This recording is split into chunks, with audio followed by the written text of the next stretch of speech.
What's up, guys? I am here, and we are going to review. Apparently, this debate was off the rails. Like, it was, from what I was told, it was crazy. I've disassociated. Make sure I don't hear anything else here. Hopefully, my volume is okay, because before the debate yesterday with manure, it was bad. But I happened to get this fixed. Hello, everybody. I'd like to see everybody else in chat. Jared Speaks Who's First says LFG, let's go. For sure, let's go. In second place, we have Daniel Ramirez. Doing this like it's a competition. Independent Thinker says LFG, yes.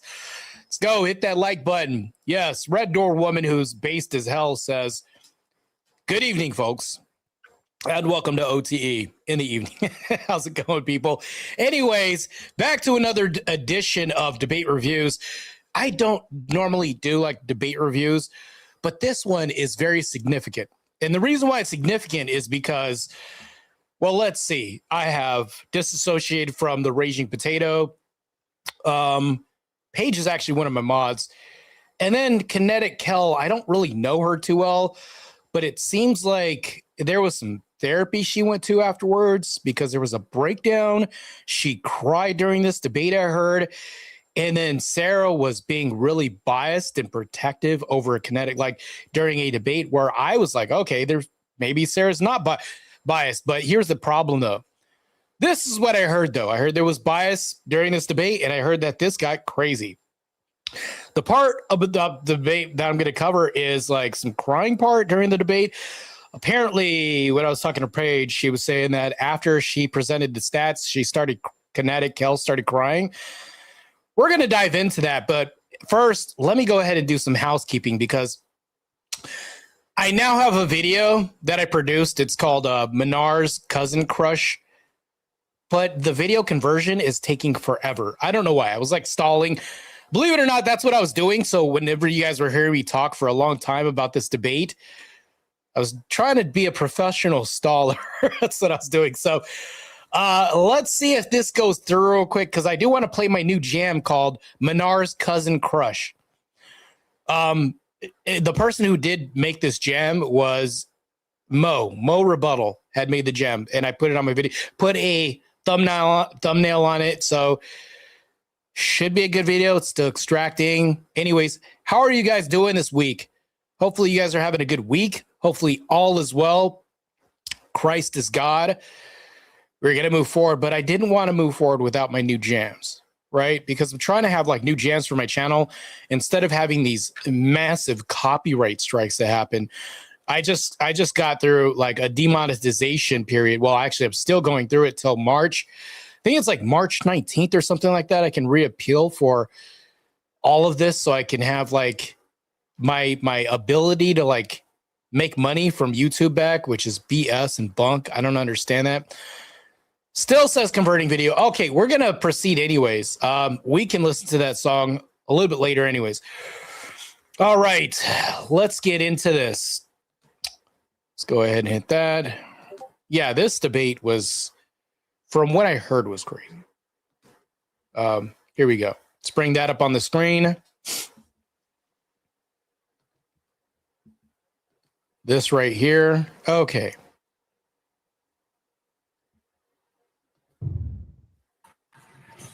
And good evening, ladies and gentlemen. I am Sarah, the Raging Tomato, here bringing to you our Friday night 1v1 debate with the lovely Kinetic Kells and, of course, the gorgeous Paige.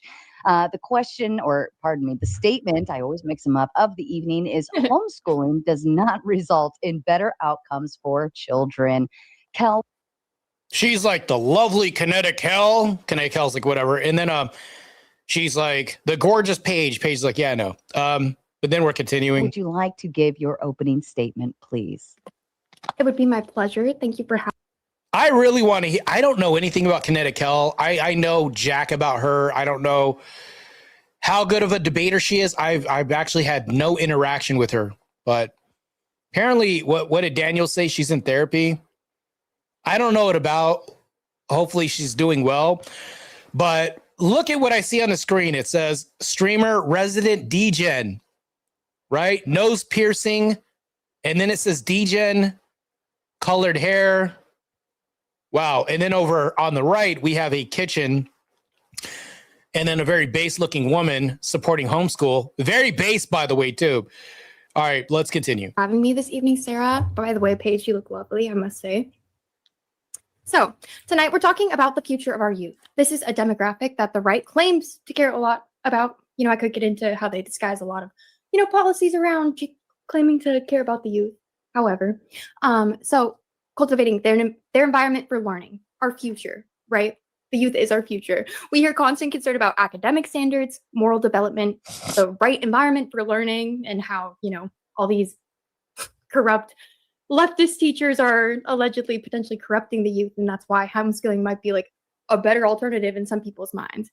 When it comes to put actual systems in place that serve children equitably, many of these same voices, right, champion an approach that's very underregulated, right? I think anyone can argue that, poorly documented and wildly inconsistent, because we're asking parents to have the exact same approach that people who pursue education because it's their passion. We're expecting parents across the board to not be just like power tripping, wanting to micromanage their kids. So yeah, but here's the thing, though. You can say I pursue telemarketing because that's my passion. But do you think people like there's a possibility? I know I'm using like a really exaggerated example here, but like even though it's like one of the worst despicable jobs anybody could do with telemarketing, like it would be a crazy statement to say that people pursue telemarketing because it's their passion. It sounds pretty crazy, right? I used to work for group homes for a long period of time. And I knew that when people did work with kids, you can tell when people were there for just a paycheck, right? So she's just making this overall generalization saying these people pursue this job because it's their passion. You know how many teachers I've probably seen growing up that just was like, damn, this dude's here for a paycheck. Like the substitute teacher that shows up and barely pays attention to the class is like, all right, folks, we're here. What are you guys reviewing right now? Where are you guys at? All right, we'll continue. And then the professor gets on the phone the whole time or does whatever and says, all right, be quiet. That's it. I don't care what you do. I'm only here for a day. That's it. Like things like that. And I'm just like, well, you're omitting all of that. Let me just not eat up the clock and let Kinetic Kells tell it. Let's be as blatant as we can be in that homeschooling in its current widespread form and the expectations that we have for homeschooling is a system with no uniform standards, no guaranteed training for instructors, and almost no accountability. Whoa, hold on. No guaranteed training? Like, I don't think, like, it's rare for people who are parents, I think, that are really invested, and they are, who are not going to be really invested in their kid's future, because if you're going to parent them, the ins and outs of this kid, when they're cheating, that look that they have, like you're so familiar with your kids sometimes that them like the back of your hand. Teachers don't have this accessibility to their students or have that familiarity with their students to where you have you're like, well, I don't know what they're doing. I don't know what they're thinking. Sometimes moms can seem like they're clairvoyant because they know their kids so well that when their kid's cheating, doing something or up to no good, they can just tell by looking at their kid. Teachers don't even have this. Matter of fact, if Kinetic Kells wants to go the route of saying, well, there's familiarity, we have over familiarity so much that teachers are getting arrested probably like 4 times a week. You hear this in the news. Another teacher had an inappropriate relationship with a student. So it's almost like there's rarely in between in public schools. Either they don't care or they're too over familiar. At home, you don't see this much. You don't see a lot of incest that's happening because all of a sudden there's the revulsion with wanting to bang your own child. That also prevents a lot of this too, unless you have stepdad situations, but that's neither here nor there. Kids are really invested in helping their kids, though. I really want to let her talk, but there's so much I got to say too about her approach in her intro. And yet somehow we're expected to believe that it delivers better outcomes than professionally run institutions. And again, people that pursue education because it's their passion and licensed educators. There we go. It's their passion again. Once again, like I said, how many people get into jobs just because they need a paycheck? I know plenty of people who are PE teachers who are fat as shit, and not good at what they do. It's not even good. And then you think that there are fat chefs that exist? Yes, there are. They probably love their jobs, but do you think they're skinny chefs? Maybe they don't love their jobs. There are fat personal trainers, probably not good at their jobs because they don't walk that walk. What do you think about teachers? Do you think, and we could presuppose that there are teachers that show up and they're sick of kids and they're like, oh, I didn't know the inner city school is going to be this bad. And then they show up. There's plenty of movies documented like this. Wasn't Michelle Pfeiffer in Coolio in a movie where she was like, I don't know if I could change these kids' minds. Like, that's a pipe dream. Like, that really wouldn't happen in real life. Michelle Pfeiffer would have left the inner city and be like, no, let me go back to the suburbans. F these kids. Like, no, there for a paycheck. Even if you think you want to change minds, they have to have Hollywood scripts to make it sound inspirational in these extreme inner city situations. Like, think about Minnesota with the Smallies and all that. Do you think that these kids, well, actually, they're not existent. Let me go to a different city. Let me go to a different city because those daycares are non-existent. So, all right, go to another city that's suburban area like Chicago or something like that. And it's like, yeah, you're going to have a rough time because there's vice lords in the city, gang culture and all that. How do you think you're going to happen to educate kids in those schools? It's going to be rough. And although people could say it's hard to homeschool kids in gang-infested territories like homes and things like this, well, you're sheltered within your home and you feel sheltered by your parents. Your parents pay the bills and you have to, where are you going to go? You have to be in school because your home is your school. It's like there's nowhere else you can go. But at school, it's like my mind can wander. I can leave. I'm only here for 5 hours a day. Well, guess what? You're still at home and you have to live here, eat here and everything else. So you better do your homework. So I think I would take a more of a authoritarian regime of an educational background than like school, because kids will treat that like work. I'm only there for 5 hours. I don't have to absorb everything. Well, guess what? Over dinner time, like, this is the beauty about homeschooling. If I just homeschooled a child that I had, I can then say, hey, since we're having dinner, how did you do on that math quiz that we had? I know you were having problems with those. And then that can be like a discussion at dinner, things like this. And to me, it's like, well, yeah, you can't exactly leave. You can't say, well, I'm only at home for 5 hours a day because I got to go to school. No, it's the opposite. You have to live at home, which is your school. And you have to have these tough conversations about really absorbing the information. You see what I'm saying? So it's like, you can't run from it if you're at home. There's no way that you can obfuscate, run, create a diversion because you have to live with your parents. So it's like the education's going to be in front of you no matter what. What are you going to do? Say I'm only home for 5 hours and then, oh, my bad. I live here. I live at school. So yeah, I think that's way much more optimal. Like, it's crazy that no other field you can just be like, oh yeah, I'm going to get my at-home doctor, right? But because you love your kids, like, let's not, at the end of the day, mistake good intentions for credibility. And again, like a good enough environment for your kid to learn. Like, realistically, how could that be good enough? How could that be good enough? So across the board, research consistently shows that homeschooled students are more likely to fall behind grade level. And that reason is... No, actually, Red Door Woman actually said it herself. I mean, I was going to say it anyways. But based Red Door Woman, she basically said they score higher in standardized tests, which is true. I don't know where Kinetic Kells getting her information, but I can pull it up right now in front of you in real time, where homeschooled children score higher in standardized tests. This is completely false. It's like not a mystery why that would happen, right? It's not about ideology. It's about structure, training, and support. And you might set out with, they say, like, the path to hell is paved with good intentions, right?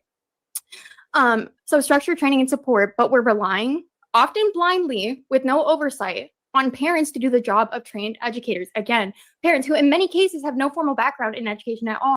Well, hold on. Here's the thing that I would actually kind of ask Kel. I just ask her, I'd say, well, hold on. Well, before public schools, how are kids learning how to do construction, build castles, defend the land, till the earth, do farming, or do anything else? You notice how I said everything that bodes well to survival and jobs and occupations that they had to leave? Before modernity, we had to learn how to farm and do everything else. Guess what happened? Homeschooling. Hey, let me teach you about the birds and the bees at home. Let me teach you how to go ahead and feed these goats at home. Let me teach you how to milk these cows. And then pretty soon, when civilization started getting more modernized, hey, let me teach you how to go ahead and build this house. Let me go ahead and teach you how to, make bricks from scratch and do all this, construct blue collar jobs, all this other stuff that actually makes more infrastructure. And then not to mention that these are jobs that don't get taken away. These are jobs that will provide more infrastructure jobs and blue collar families with support than these IT tech jobs. Matter of fact, secretary work is going to go the way of the dodo. And then supply chain jobs are going to go too because of AI and computerization. And then guess what? Here's the problem with Kells' argument too. Manual labor is still going to be a need no matter what, because even if you have all the robots running society, these robots need upkeep and maintenance. Well, guess what? That's hands-on support. Just like everything originated from farming, tilling the land and all that, that's all manual labor. So even when we default to everything, like if there was an EMP signal that shut everything down in America, you would be back to homeschooling. Because all this would go out of the window because you're relying on computers, cell phones, and everything else to get you through modern school. Yeah, that's bad. And also that's a handicap because once that shuts down, what do you have? Teachers are no longer empowered like they used to be now because we're so reliant on tech. So to me, I think that the modernization has handicapped us so much that without it, we're lost and we're blind as well, too. I mean, farming was one of the first, because they talk about prostitution being one of the oldest industries in the world. No, this is like trading, bartering, and hunting and mercenary work was the oldest profession in the book, not prostitution, not any of this other stuff. So it's like, there's no way in when they talk about prostitution, you don't need an education to do that, but you need an education to do the other things because it takes work, skill, and everything. You can't be a tradesman unless you learn how to do this job efficiently and be competent. And guess what? People are hiring farmers. People are hiring construction workers. People are hiring industry tech people. People are hiring robotic techs that are repairing robots that help our infrastructure because we're weeding out these secretaries. We're weeding out telemarketers and all that those jobs are being taken over. Kinetic Kell is appealing to modernity right now and leaning on modernity to do the heavy lifting for everybody that the homeschooling jobs would actually fill. Those jobs that would be filled by homeschooling people, like the people that they would say are recessive cavemen. But let's continue. And nobody checking in to make sure that everything is going in a way that the kid gets the same opportunities that other kids do. And let's not talk about how there's no fucking cheerleading team at homeschooling, okay? Like, I can't even tell you the invaluable experience that I gained from being in cheer on debate teams in high school. Correct, Jared. You're absolutely right about that. And that's the point that I brought up. Before public schools, what do we have before that? So what do you have to account for? Like, what are we relying on? There's no referent for public schools before any of this. So even absent public schools, you need a home education before you go to school. Who's going to keep the teachers in check? If you're falling behind, your parents are the enforcers no matter what. You see what I'm saying? You see how suboptimal it is to now let the teachers parent your kids instead of the parents teach your kids? Very backwards because the teacher can't be the enforcer. What are they going to do? Because the teacher's like, oh, I go home in like 2 hours anyways. I don't got to deal with you. Your parents can deal with you and they wash their hands of you. Your parents can't wash your hands of you. They actually have to be the enforcers and say, okay, you're slacking in school. I'll talk to the teachers, and they have to be the enforcers of your teacher. They have to be the enforcers of your kid. Why not do a one size fits all and let your parents do all this? That way you don't have to outsource anything to the you know what? Damn, maybe I should do a homeschooling debate pretty soon. Like, this is crazy. All these opportunities to branch out and meet new people that, I'm sorry, you can just meet some homeschool weirdos. And obviously we shouldn't rely on personal. Homeschool weirdos. As if there aren't weirdos that go to school to leave, because I used to go to school all the time. And the only reason why these kids went to school is because they were probably coming up from a broken, poor home like I did. And that was probably one of the only meals they ate because there was no food in the fridge like mine when I grew up. I went to school because of the free lunch. To be honest, before I started saying, hey, I'm going to start playing in sports and actually give a damn about education, there was a lot of kids in the inner city who just went to school for lunch. You don't think some of those kids are going to end up weird? It's like, because they're like, even if they're going to develop social skills, it's like, yeah, you're only here for the free lunch. And you got a lunch ticket because you got to, from the free lunch meal program. And then you're barely paying attention. Think about this. If you have kids from the inner city, and I'm only pointing to this group because there's many other groups besides this. Those kids that don't have a great nutritional program or anything, think about their attention span. It's not going to be there because these kids are thinking about survival like I did growing up.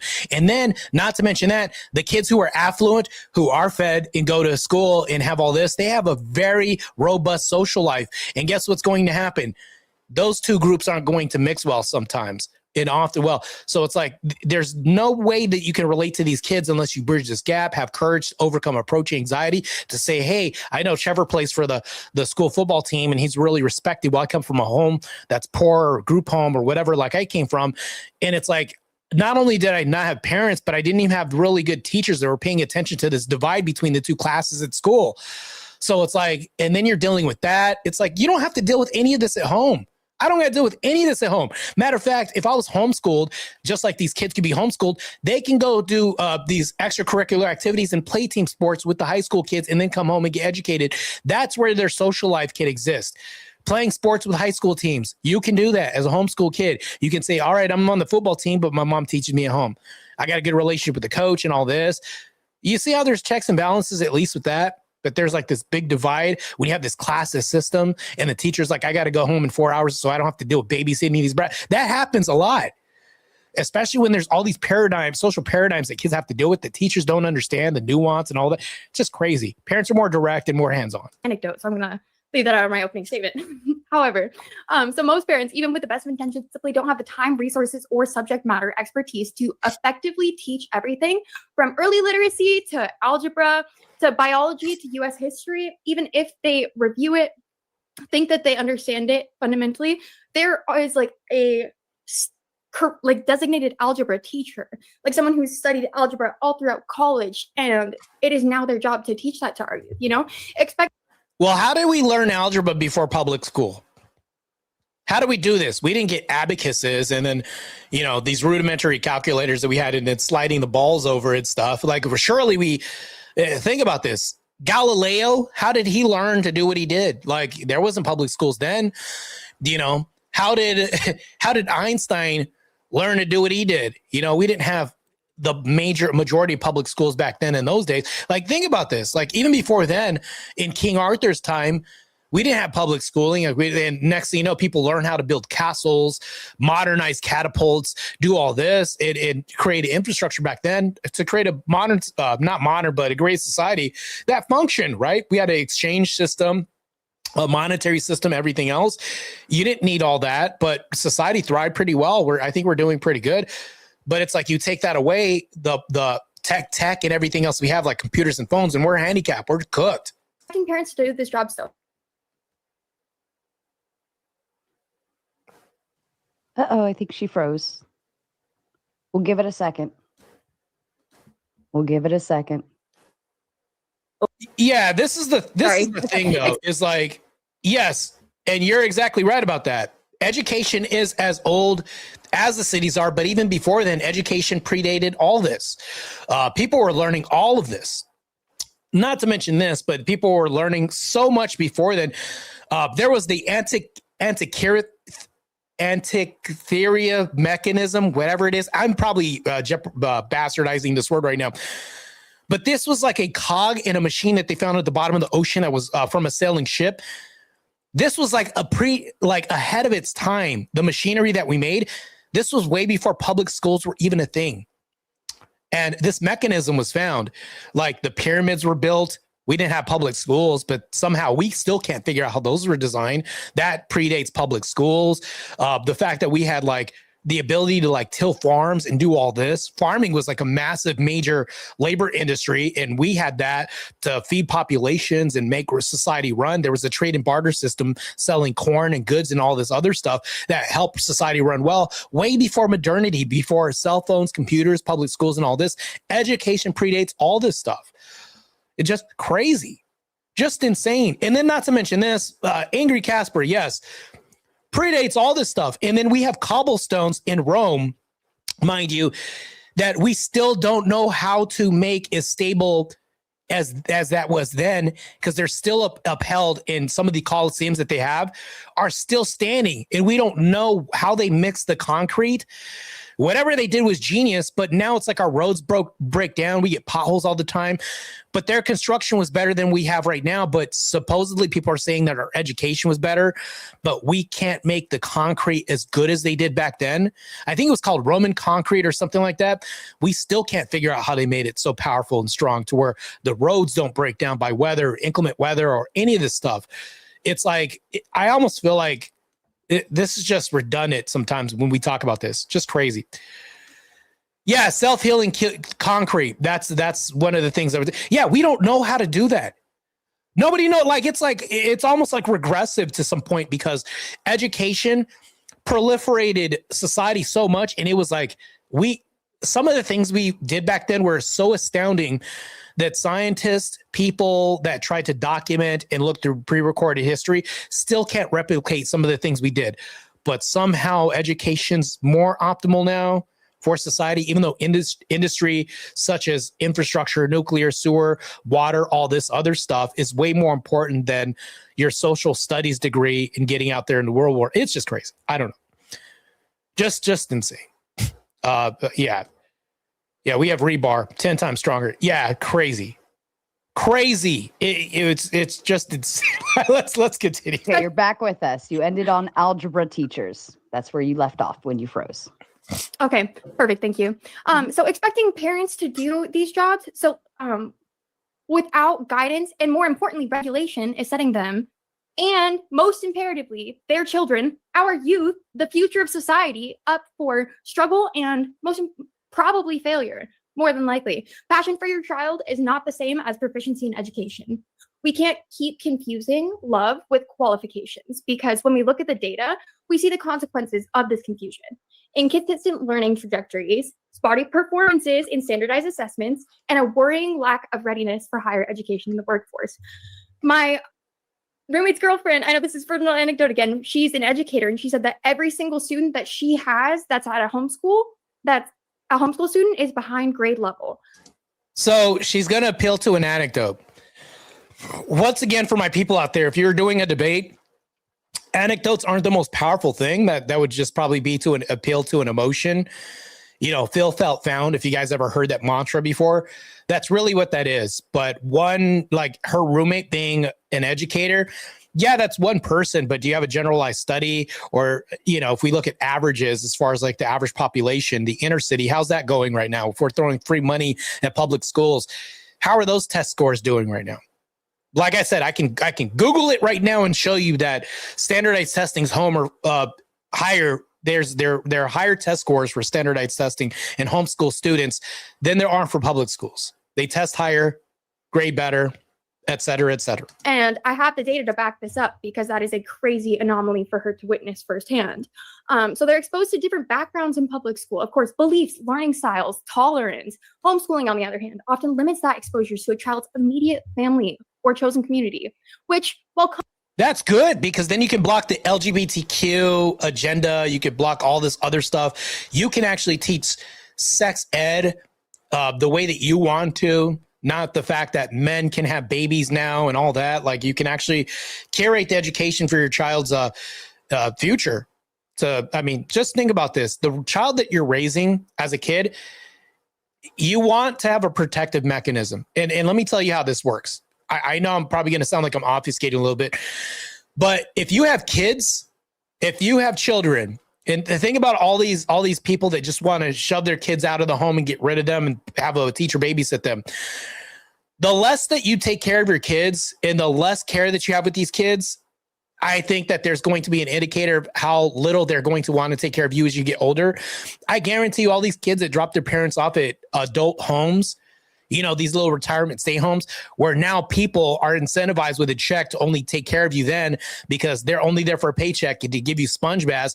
I would rather, and think about this. I know it sounds kind of like kind of intrusive a little bit, but think about it. You'd rather your kids and your loved ones give you sponge baths and take care of you with home care than you being put in a home. You see how they give back to you after you do this, because you're literally giving to your kids. You're taking care of them. You're on their ass about their grades. You're saying, all right, make sure that you don't fall behind it. I guarantee you the kids are going to pay this forward. And remember that when you took care of them and readied them for the world, they're going to pay it forward and say, you know what? I don't want to put them in a home because they took care of me and prepared me for the world, whatever. You're going to have less proclivity for them just to dump you in a home, because you're dumping it at a public school to somebody who wants a paycheck. Guess what happens? The circle of life. Now you're older and you're in a pamper or diaper or whatever that is, and they dump you off to somebody who just wants to get a paycheck because they want to live their life. You see how that works? We mirror each other, I think. And I think mirroring each other, even before you leave the home, is imperative, man. You want to map on to how you want to be treated to your kids, so that way when you're in their position, they can pay it forward. And then you could say, see, I helped you out here. Now I get dementia, Alzheimer's and stuff like that. They're like, oh, shit. You know what? They were close. We developed these bonds. They helped educate me at home. I'm not dumping them off at a home. And I'm just saying, that's just my hypothesis. Maybe it's not even true. Who knows? But that's just the way I think. Comfortable doesn't prepare them for the broader world and vocational success. Studies show that homeschooled children often study with social adaptability. I apologize. I'm a little nervous. In college and beyond. Not because they're inherently lacking, but because they weren't given the same opportunities to succeed at navigating differences in the world. But perhaps more urgently, homeschooling creates enormous opportunities for abuse and, well, maybe not most importantly, but another thing to note is that it creates enormous opportunities for abuse and neglect. And I literally did a video on the bad childhood to bad job pipeline, and how obviously we're like more conditioned to tolerate poor circumstances if we're not exposed to anything else, if this is all that we know. So there's other studies that we're going to much certainly discuss later, that obviously they're not given the same opportunities to navigate the difference. They're not given those counselors to reach out to if things are going poorly at home. So homeschooling creates enormous. So worst case scenario, right? Homeschooling has been used as a tool to isolate and control. Like, let's assume we're expecting every single parent to be like the good God, like, I want to protect my child from like the corruption of the outside world. Yeah, most parents do. They want to protect their child from the corruption of the outside world. You have to think about people that are religious. I mean, think about these religious communities. Do you want some inversion to get into your kid's head, especially if you're, and people call it indoctrination, whatever you want to call it. Let's say that I have a family and we're Orthodox Christians. Do you think I want a lesbian to be teaching my child, hey, you know what? This is how we're going to call these people. This is their belief system. No, he can be a woman, all this other stuff in these belief systems. It's like, we're going to shelter our kids and protect them from this and say, no, biologically, that's not a woman. But First Amender, she's making an argument for First Amender, saying, you know what, public school, because, you have people like First Amender who's going to teach you that rat uteruses are going to be more optimal than human uteruses when we have like education. And I'm just like, what? This is crazy. But anyways, that's a far stretch that I'm bringing up. And really not just like shielding children from mandatory reporters and insulating harmful environments from any scrutiny. In fact, that girl was arguing on the whatever podcast that, so many girls will just have kids to get child support. And if so many people on your ortho Christian side really believe that there might be like, then why would you fucking not want them to have oversight? Because if they're really just like collecting the paycheck and like don't give a fuck about the kids, how do we know these kids are even learning? And we actually know that most of the time they aren't learning based on the statistics. Because if there's no standards, no measurements, no oversight, and no recourse for failure, what exactly are we comparing to? This is not a... We do have standards. There's standardized testing, like kids that are homeschooled take SAT scores, and we do have a compilation of like how that turns out as well too. So that's also wrong. About attacking parents. It's about protecting our youth, because every child, regardless of zip code. Well, hold on. How are you not attacking parents when you're saying, because those things are part and parcel. Like, you can't often separate the two, because here's the thing though, it is attacking parents especially if you're going to educate them on LGBTQ, all these other modern belief systems. I mean, it's almost like a different religion when you have a rainbow flag in the classroom and they're going to teach like sex ed, their version of it and all this. It's like, yeah, that you're actually attacking the parents and their hard work. You're undoing everything that they taught at home only to be unraveled at school and for the kid to be even more confused. That happens. I'm not saying it's overwhelming, like that's an absolute, but I'm saying that does happen in America. And that's a primary concern of parents sending them to school because they don't actually know what they're learning and teaching, though they have to depend on what the kid's saying. You know, that's their best filtration. Their best vetting system is like parent teacher conferences. Hey, let me find out what you're learning in school, because they have to hear firsthand. And that's like after the kid may learn some bad things that you don't want to learn. You know, it's whatever, but you're relying on the child to educate you on what's being taught at school. Like the child is now the middleman for you to find out and vet the education system to learn if the education system is good or not. Income or family belief system deserves an education that is consistent, evidence-based, and future-focused. We don't allow people to practice medicine again just because they're careful about their health. We don't let someone fly a plane just because they're passionate about air travel. Why are we okay with people teaching all?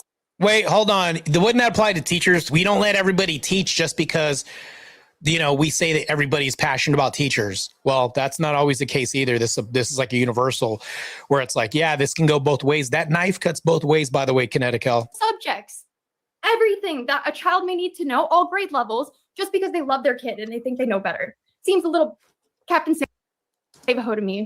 So if you love your kid, you're like, think about this. Anything you love, you're more inclined to be better at. Think about it. So even if a parent that thinks they love themselves, their child more than anybody else, is going to be more inclined to be better at it. Think about this. So I mean, I'm just going to really dumb this down. Think about anything you're really good at. You know, it's probably because you also like it. Anything that you really like, you're going to be better at. So if a parent thinks that they're, you know, that they really love being a parent, they're probably going to be really good at educating their child on certain things. If you think you're really like, mind you, the word think is doing a lot of heavy lifting here too.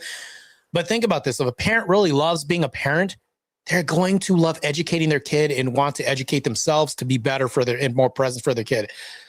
How many teachers love their students? I mean, honestly, really, I grew up with crappy teachers growing up.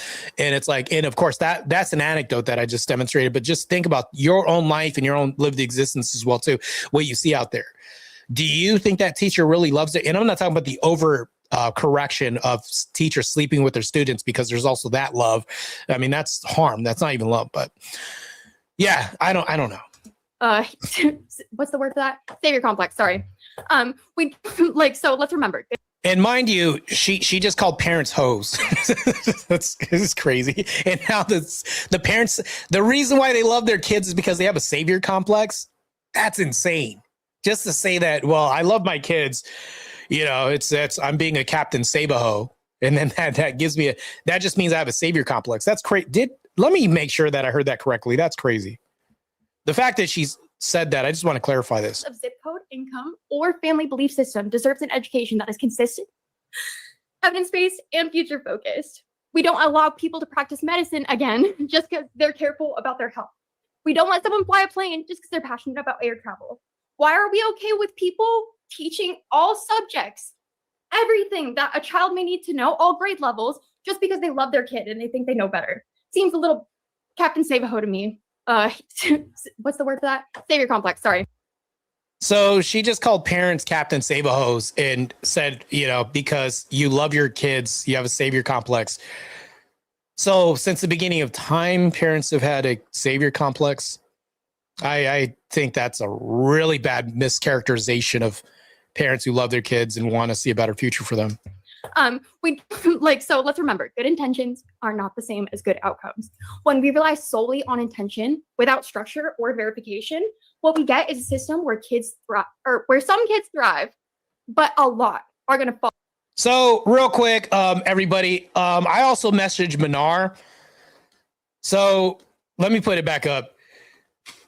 Mr. Workademics, if you're still on live in about 30 minutes, I can get on and debate you. I want to be there. So there's probably going to be a 2v1. Mia Minar versus Mr. Workademics over the ICE issue. So it's going to be a 2v1 on my channel. I wish both of you the best of luck, and may Christ be with you. So we'll do this. 2 people versus 1 ex-ICE agent. That's probably going to happen after this, but we'll try to. I'm not going to speed run this because I want to be really mindful of this debate with Paige and Kinetic Kell here to make sure that I do justice covering this. So back to this. Fall through the cracks, as we can see from both firsthand experience and the data. Homeschooling, as it's practiced today, doesn't reliably produce better results. What it produces is a risk that we should not be asking children to bear. Like the youth, like she said, a risk that we're not asking children to bear. The parents are bearing this risk. The parents are bearing all this. They're paying for their everything. They're literally paying for their education, the roof over their head, the utilities, the study books, everything else. Parents are bearing a lot of this risk. The kids are taking a risk too at the same time by, saying, you know what, but it's up to them. It's up to the students to absorb all of this, right? But the parents are burdening all this financial, emotional, familial bonding, everything. Like there's a lot of that's there. The parents are already super invested in this. The teacher is invested and I would say like a reduction, leastly by a paycheck. The parents, what do the parents have to gain from this? A whole lot more. And they're putting in a whole lot more. Feeding, clothing, sheltering, everything else. Parents' investment way more than what the teachers are investing. We should not just like roll the dice, right? At the end of the day, we need something with reliability, structure, and decades of proven success. They deserve teachers who are trained to teach. They deserve learning environments that are built around child development, not adult preference. They deserve to be part of an educational system that recognizes their right to learn, not just their parents' right to their control. So tonight, let's start telling the truth. Homeschooling in its current form is not a harmless alternative. It is a deeply uneven, under-regulated experiment. It is unregulated. You can say that, but I don't think it's bad because there is no oversight. But think about parenting. Parenting is a form of teaching. If you're going to teach your kids to walk, right, they got their 2 first steps, or you're going to teach them how to ride a bicycle and you got the training wheels on and you take them off. You're teaching them how to, you're a teacher already from jump as a parent. You're a teacher. So it's like, are we incapable of doing that since we've done this since the dawn of freaking time? Parents have been teachers since day one with their child. So it's like she's saying, well, no, they're incompetent as parents, basically in a nutshell.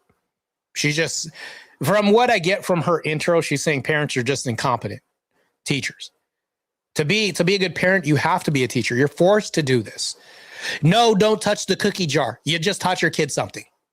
You see what I'm saying? And children should not be test subjects for ideology. Thank you. Thank you, Kell. Paige, to you. Thank you. Wow, that was a lot of prattle littered with some anecdotals, but I'm glad that you set me up to provide the more statistically grounded viewpoint. Thanks. Based. Based. That's crazy. Like that's what she did. She gave a lot of prattle. Jared Speaks says she hasn't said anything substantive for 3 minutes of her opening. I agree. I didn't really hear much, but just I think and I feel. Remember what I said about the feel, felt, found thing? That's crazy. Paige is, yeah, that was based, and Paige called it like it is. So let's continue. To that. So I'm just going to cut to the point. Life contains many necessary expenses. And when we evaluate such expenses, we look at many factors. We look at price, we look at value for money, we look at the degree of convenience, and we look at the benefit overall, right? Now, what if I told you that there was something which cost $3,000 a year and provided you with 30 hours a week in services with mixed and potentially detrimental results for something you could do better yourself? I think we all know the answer. This is the public school system, and private schools are even more, anywhere between $5,000 to $70,000 a year, if boarding is necessary. And by enrolling your child in public or private school, you leave one of the most precious things to you, which is your child, and I'm glad that you touched on that in your opening, in the hands of complete strangers to mold, shape, educate, and protect. Or at least you hope they will. Probably not. And the educators which do this for large amounts of children at a time, meaning that the individualized experience which we would find with a homeschool environment is an impossibility. Status quo is the norm, meaning things that like critical race theory, queer topics, and sex ed are all on the table, regardless as to whether or not you would prefer to have your child educated on these topics or not. And the questionable conduct doesn't stop there. 9.2% of children are assaulted in schools. According to a 2022 study, 19.2% of students enrolled in grades 6 to 12 experienced bullying nationwide. And this is during the 2021 to 2022 school year. And this is all the United States, just for the record. So with statistics like that, even a secularist couple would understandably be hesitant to enroll their child in the public school system, absent any benefit financially they think that the system might offer. Because let's be honest, when it comes to children, as you touched on, Kel, their well-being is far more important than anything else, including balancing the household budget. Now, what are the positive aspects of homeschooling? Well, during 2021 to 2022 school year, there were around 6% of the total population, or about 3.1 million homeschool students in grades K through 12 in the United States. What is Kel doing? Is she it looks like she's having a conversation with somebody or looking up something online. So during a debate, what I'll do is I'll try my best to listen to my opponent so I can either refute some of the things that they've said or respond to some of the things, because after they have their opening, okay, let's reconcile this that you said. Let me untangle this and tell you how you're wrong about what you said in your opening. I don't think this expression from Kinetic Kell on her end indicates that she may be paying attention, but I could be wrong. I'm just making an assumption right now. And according to a 2024 study, this is by Crown Counseling, it's a peer-reviewed study, homeschool students typically score 15 to 25 percentile points above public school students on standardized academic tests. And yes, it's not just completely up in the air. They do have to pass the requisite tests, regardless of who homeschools them. And that's just the academic element. I believe you made some references to the Mean Girls opening with the homeschool kids are freaks, Kel. Even socially, emotionally, and physiologically, they do perform better than their public school counterparts. And that's at a rate of 87%. These are Damn, 87% called it. Performing better on standardized tests. I've said that before.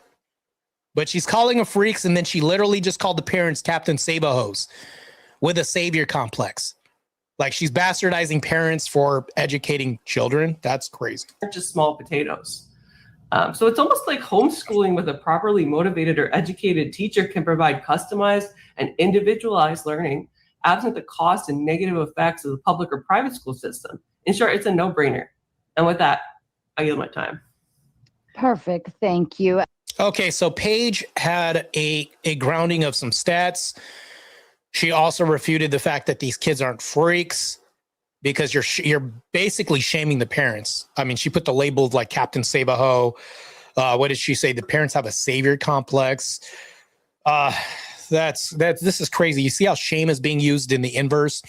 To me, that doesn't really make any sense. And then Kinetic Kell, I'm trying to find out because there was not much for Paige to latch onto as far as any refutation, because Kinetic Kell didn't really have any meat in her opening. Just they do bad because they do bad. The bad is the bad. That was basically about it. Am I wrong? Because that's what Kinetic Kell's opening was, in my opinion.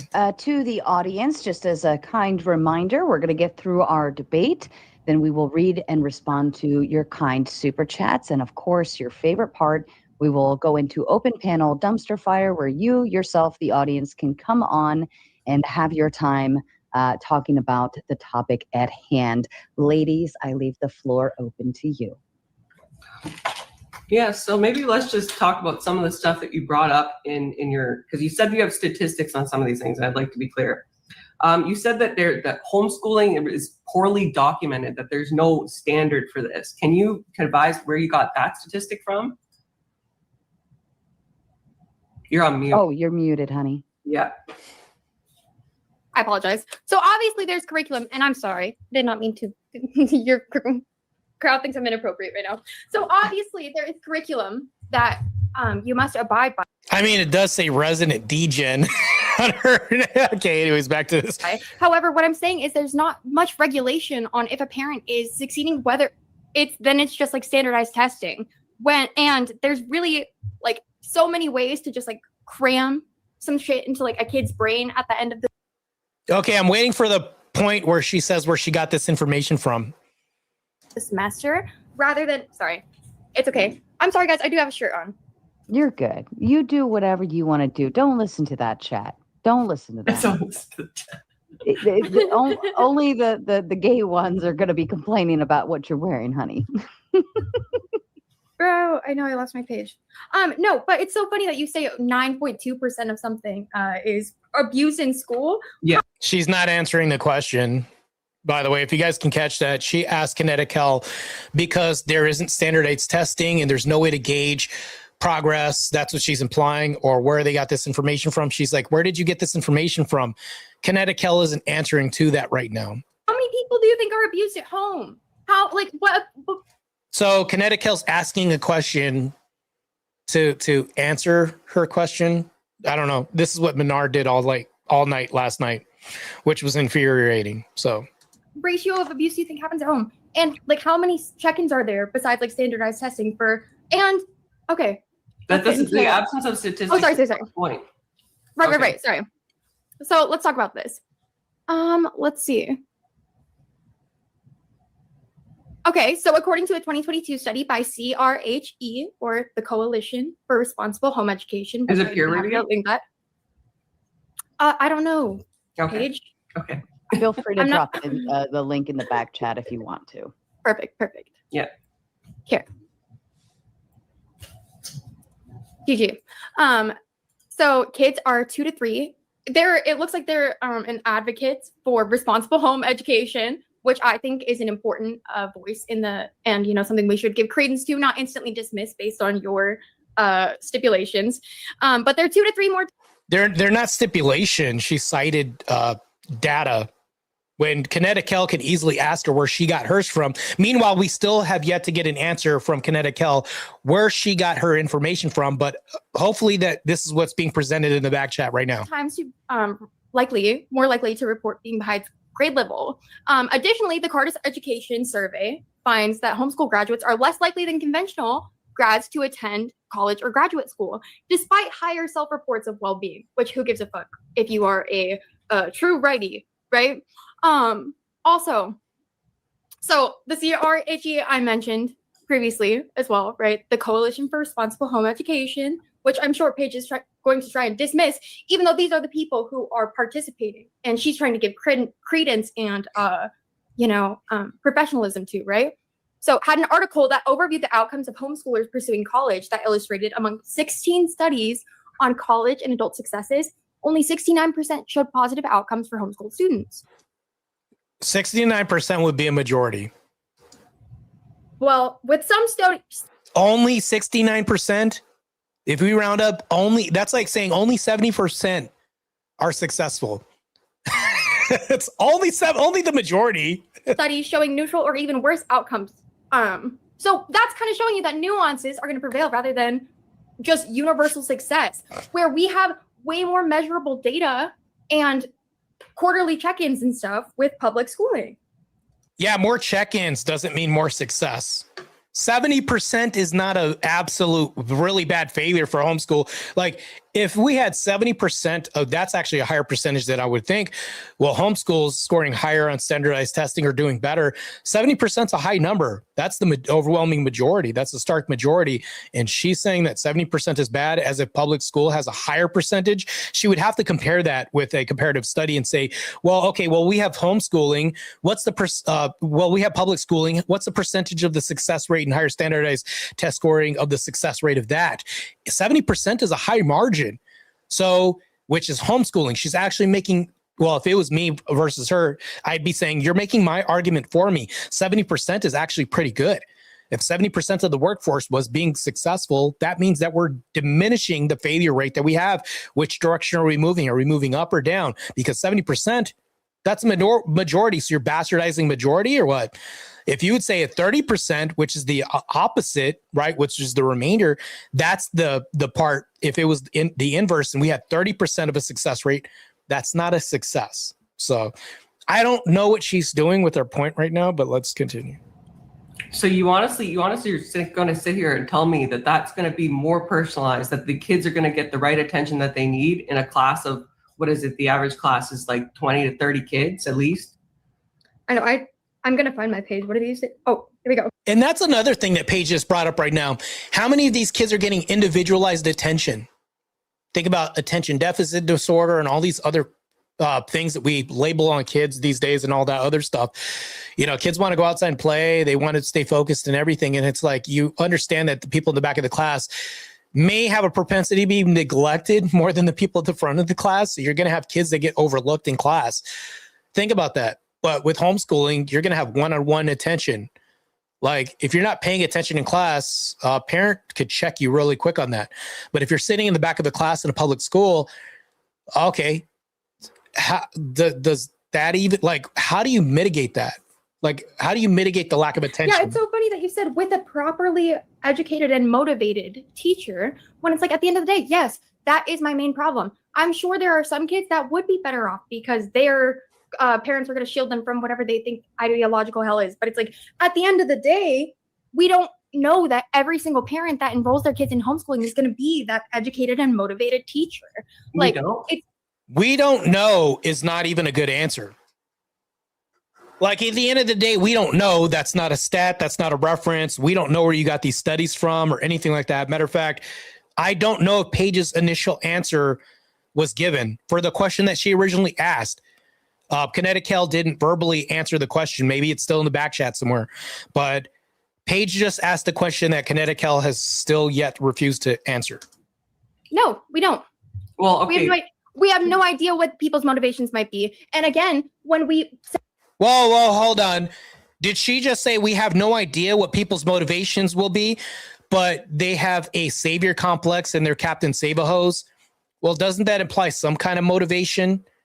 Because somebody has a complex, doesn't that kind of affect that? Like this isn't an exact contradiction, but it's borderline adjacent to that. It's like, well, we don't know what the motivating factors are, but they have a savior complex and they're Captain Save-A-Ho and doing all this. You're shaming people while also telling them that they don't have a motivation, but that's kind of a motivation. Like it's even if it's like a pseudo motivation that you're implying labeling on people. I don't understand what her point is. Hopefully she has something solid for us. And our kids to school, at the end of the day, people pursue algebra, history, all this stuff vocationally because it's their passion to teach it to the youth. So don't you think that someone who has to look at like the crazy, like say what you want about teachers, look at all the crazy schooling that they have to go through and all the shadowing that they have to do to. There's not a lot of crazy schooling that teachers have to go through. Like, but also that varies. It depends if you want to, what level you want to teach at. But I think the ordinary public school person, like, I think you're still going to end up with a populace of teachers that just show up for the paycheck because they're tired of students and they just want to get the day over with so they can get home and have their drink. Tell me that doesn't exist, Kinetic Kells. And what do you do about this percentage of people that just show up to a job for a paycheck? Because absolutely, I don't think 100% of teachers, which is an absolute, show up because they're passionate about the job. I think that's possible. That's going to happen. You're going to find that. But is that the majority? That's in question. Be qualified as to be an educator of our youth, as they should. I don't think that just any old person who thinks that they know better for their kids, and I'm sure that a ton of people do. I'm sure there's plenty of personal anecdote we could look at, but we just don't know, and there's just not enough regulation at this point in time. Well, right now, as of 2022, 54.3. Remember how she said, do you have any proof where this came from? Do you have a source? Kinetic Kells is still saying, trust me, bro. She's saying there's still not enough regulation. Remember when Paige just said, well, if you're saying there's no regulation, can you tell me where you got that information from? Kinetic Kells still saying there's no regulation absent a source, absent telling her where she got this information from or where she's getting her data from. She's just still making this empty assertion, asking Paige to bite this bullet. which is crazy. Can I still get an answer for where you got this from? Because you want me just to believe you. Trust me, bro, is not an answer. Of U.S. working age adults had a post-secondary credential. Do you not think that, for instance, like homeschooling is, most people do not homeschool all the way through college, these advanced degrees that you're thinking of. Most people homeschool up until grade 12. And the fact is that most people have a grade 12 education. And like I said, even more have a 54% that have an actual post-secondary education. So how would that not set me up if I'm just looking at this as a layperson, absent my current degree, which actually sets me up to be great at doing this? Right? Why would I not? Well, it's great. Well, it's great that many people have. Oh, I'm sorry. No, I was just gonna say, like, if this many people have, high school plus they also have post-secondary education, why can they not teach grades 1 through 12? Why can't, in the instance, like, let's say you're not knowledgeable on math's not your strong suit, right? Why can't you just take like a refresher course? Like, this is not something that you have never learned. It's not like it's impossible. And look, if you honestly cannot homeschool, like if you homeschooling your kid would be more detrimental, I think that that's a decision that you need to make as a couple. But I would hope that parents would take every step possible in order to make them best suited for homeschooling prior to doing so. And think about this. Paige brings up a good point. Oh my good. This is like a bomb drop. I don't know if you guys heard this. She said, as a couple, think about a traditional family, which we want to evoke in America, a father and a mother. Not only like that's more accountability for the kid, that's less evasion that they have to deduct their studies and stuff. If the mom is like, hey, you better study before dad gets home, now we have an enforcer for the education. And it's not solely on the mom too, especially with nuclear families. Think about this. With a teacher and you're in the back of a class, how much attention are you going to get? Bro, you're at home with mom and dad. Yeah, try ducking missing out on this test that you were supposed to do. Try not doing it and let dad find out. All this other shit. Like there's more checks and balances at home than you would find at public schools. Because what's the enforcer? Oh, that's right. He didn't do his homework last night. Let me call your parents. So they still have to divert to the parents who are the homeschoolers anyways, or should be, if the kid isn't doing what he's supposed to do. So they divert to home anyways. That's because if you never outsourced it to public schools anyways, you wouldn't even need to go back to the origin, not the outcome, which is teachers, the origin, which is the two parents at home, the nuclear family that we want in American society. You have an enforcer, which would be the dad. Normally that's traditionally what happens. Like you didn't do your chores. Oh, no dessert for you. You didn't do your homework, which is also kind of a chore to a kid. Oh, no dessert for you. Like there's punishments we can have. There's living arrangements that'll change. Oh, you're to your room, no video games. I'm taking away your system. All this other the parents are incentivized so much to be directly involved in their kid's life and have more control over that kid's education than the teacher would be. You know what? I'm just going to tell your dad. All the teacher can do is threaten the student with using the parents initially. But if the parents are there anyways, you don't need to do all that because they're already there. It's so crazy. And I think most people would choose homeschool if they could. How many people do you online saying like, oh, I wish my husband made more money so I could homeschool my kids? Well, and that's exactly my point, Paige, as you said, well, I would hope that most people, and that's the problem, is that it's like with teachers, there's like specific like stipulations in education that they must pursue in order to educate our children. With parents, it's just like we're just hoping, praying, crossing our fingers that they're going to go about things in an ethical and responsible fashion. And I will answer your question, how you said, and I'm sorry, I didn't mean to cut you off. I'm going to be better about that. But how you said, oh, most adults or whatever, this percentage of adults have a secondary education. So Nate brings up a very good point, which is the point that I made. Like homeschool parents can participate in after school sports and activities, which is what I said. That's a part of fundamental education too, because you're going to learn teamwork, how to play well with others and all this. That's going to rectify like the checks and balances part and parcel with like learning that if you don't participate in society, society is going to ostracize you. Sports teach you a lot about this. Like if I don't play well with others, they're not going to give me the ball because they're going to say, well, screw him. He doesn't give us enough time with the ball, like in the sports or whatever that is. The team is going to ostracize you and maybe out you on all this and expose you for the person that's too selfish on the school team. And all this like helps you out with fundamental education because you have to be in the workforce with people that you have to play fair with. That you're not going to want to cheat at work and cheat somebody else out of an opportunity because you knew what it was like through sports. So why wouldn't they be qualified? At this point in time, sure. But if all of these adults who had secondary education decided to pursue homeschooling, a representative study of U.S. adults aged 24 to 39 found that long-term homeschoolers had lower rates of bachelor degree completion, as in... Yeah, that's bachelor rate completion. You know, that's like furtherance of education, but we're talking about the fundamentals here. Like, because think about the bachelor education. That's once they leave the home. Then it's like they're no longer being homeschooled after that. You're talking about post-homeschooling, the outcomes. I'm sure we could talk about that, but during homeschooling, what's the success rate about this? Because at like the bachelor's degree, you're talking about somebody that's no longer being homeschooled. You see how that's kind of a borderline false equivalent? Because that's like me saying, well, people with master's degrees aren't doing that well. Well, they're far from being homeschooled at that point. What are you talking about? 27% versus 45 to 46% among their public school peers. So they're also going to have lower household incomes and higher rates of not working. So it's... And I'd ask, how did she get that data? Like people with bachelor's degrees or master's, whatever it is you're talking about, Kinetic, how are they getting this information since they're no longer being homeschooled during this period of time? Which means that if they leave the home, they could be influenced by the world. They can be influenced by something else other than being, because here's the thing though, we're talking about homeschooled people. We're not talking about fully functional grown adults who left the home, how their success rates are, because I don't even think that's analogous actually. That and then how did they even come up with these numbers? That's what I'd ask. Well, how are you getting this data? She'd probably still never give me the data. Great that at this point in time that they might have secondary education, but if they start homeschooling their kids, the statistics show that more than likely their homeschooled outcomes are not going to have the same opportunity or the same secondary education that their teachers receive. And all that would be... Somebody said put a shirt on your bra, looks like a fishing net. How are you getting this information, Kinetic? Like, how are you in summation with everything that you're saying? Where's this data coming from?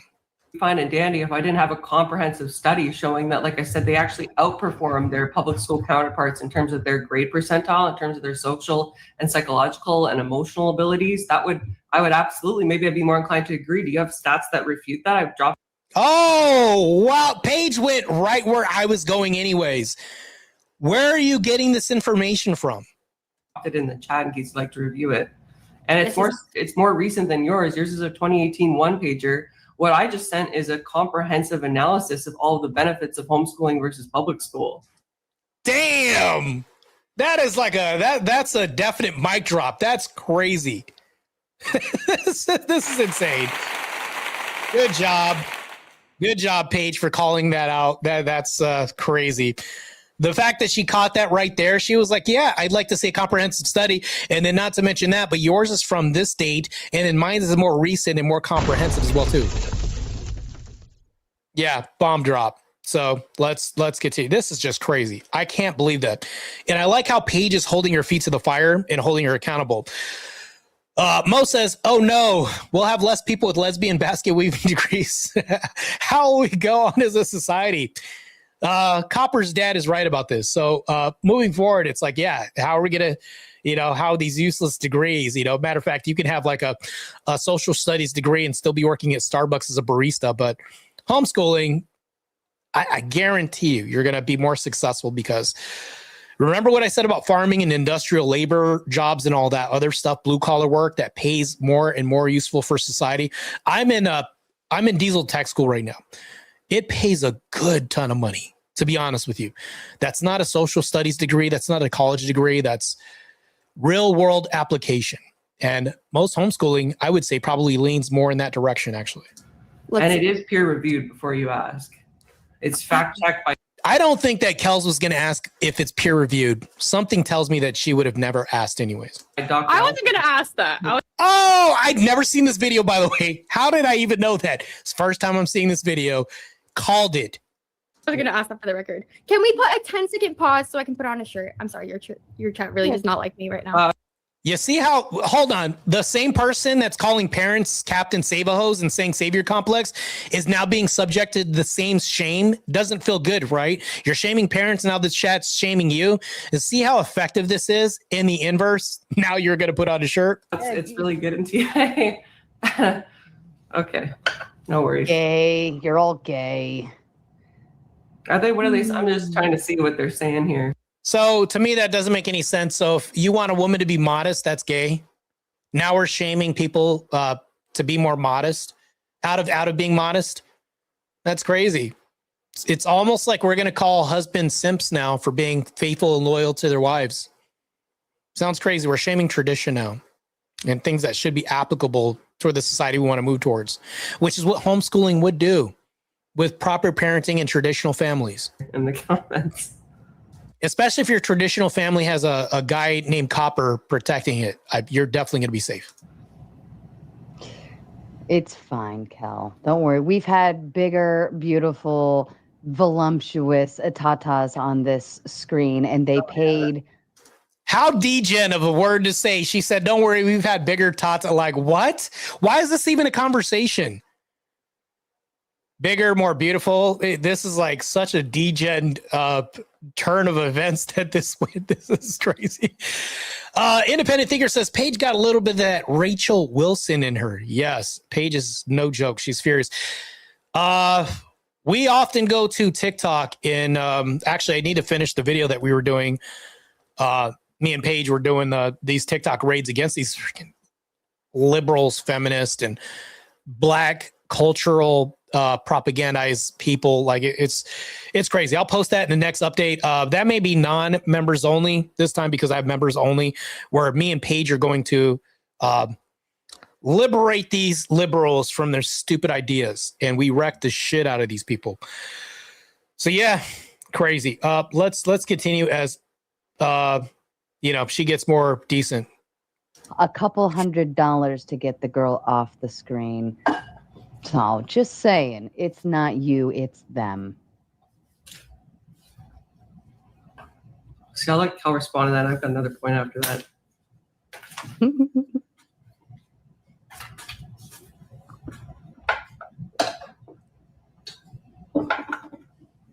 Oh no, it's not a wedding ring. It's on my other hand. Yeah, somebody that's in the chat's like, is that a wedding ring? I'm like, no, I'm not married. Hopefully someday.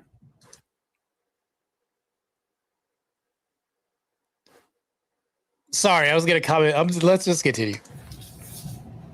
Do you want to build a snowman? Are you good, Kel?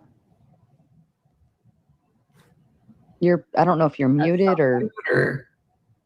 Oh, sorry. I don't know where my tab just went with you guys. We're here. Oh, there you are. There you are. Okay, I don't know why it's capturing the wrong one. Sorry. Yeah, so just a refresher. So I have a comprehensive study. It's I think 4 or 5 pages long with multiple statistics. Yeah, the debate. Yes, not to deflect from this debate, but yeah, man, I appreciate it, man. Jared Speaks. I hope I did well in the debate yesterday. That's my only hope.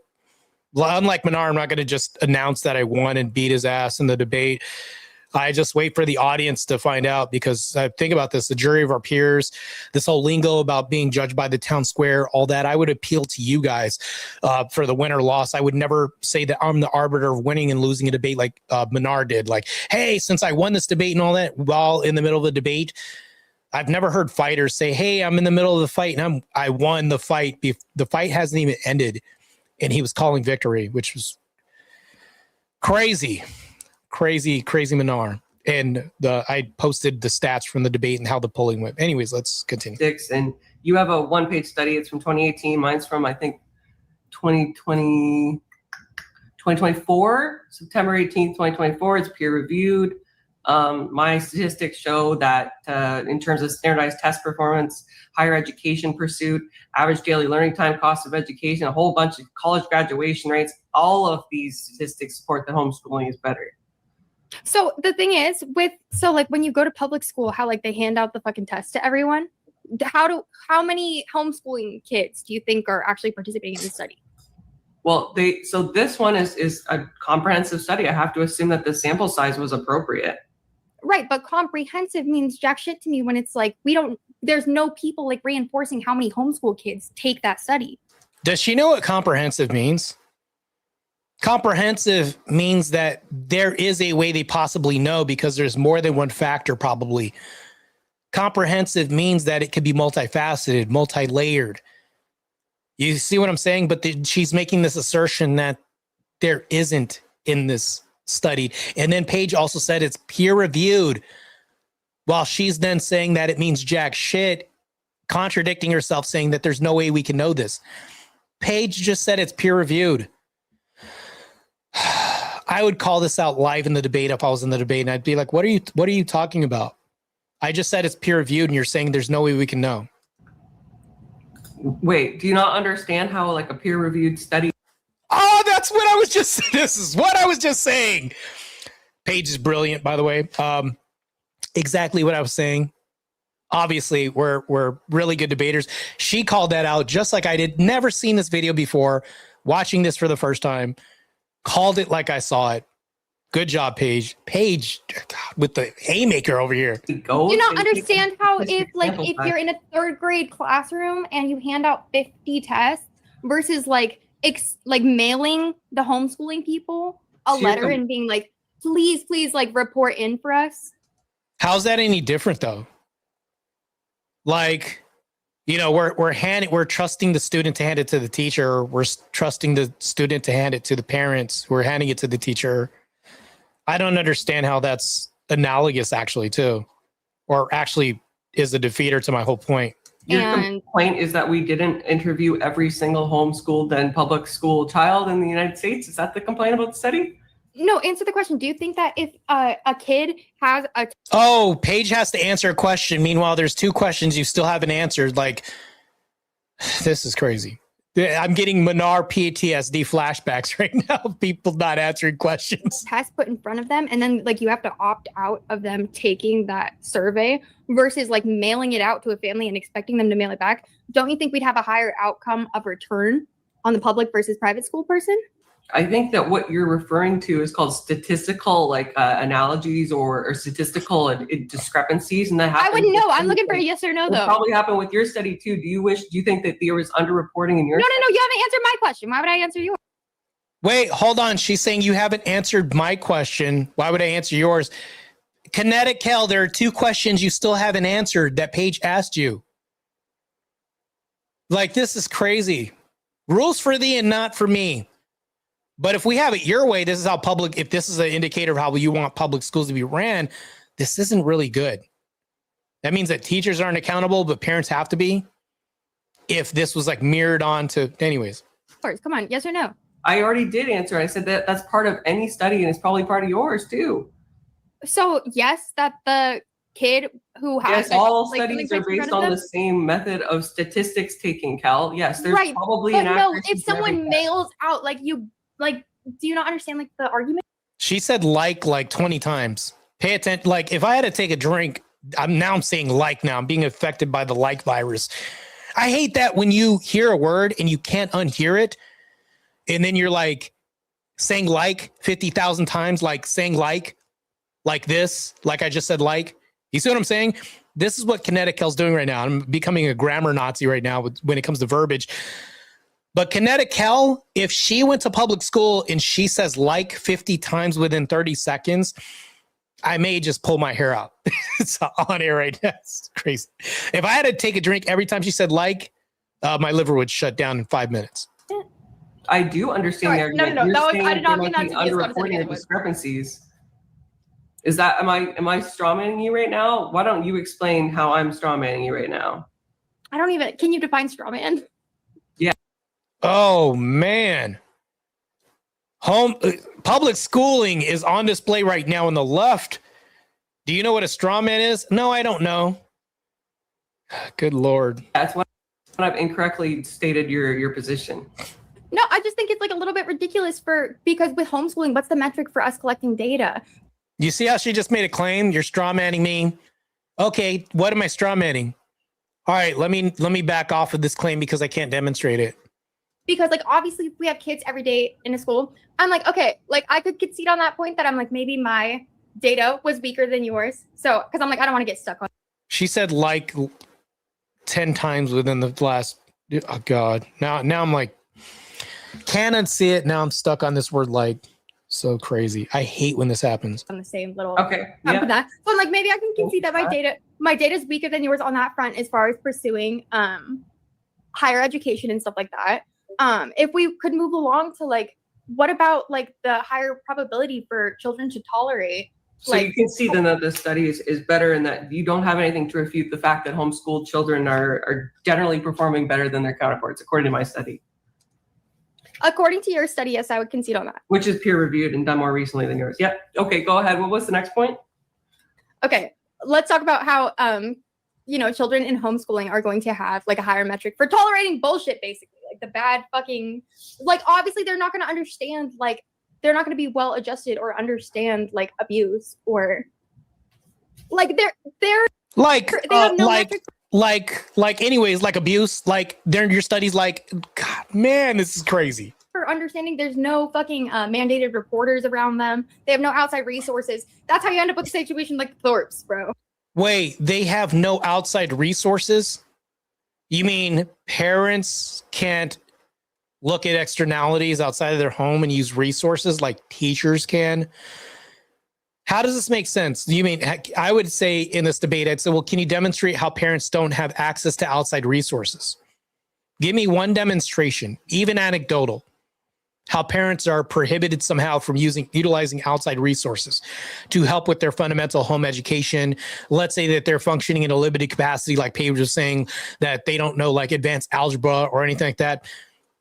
Do parents not have access to resources to help them out, even if their kids in some accelerated home program?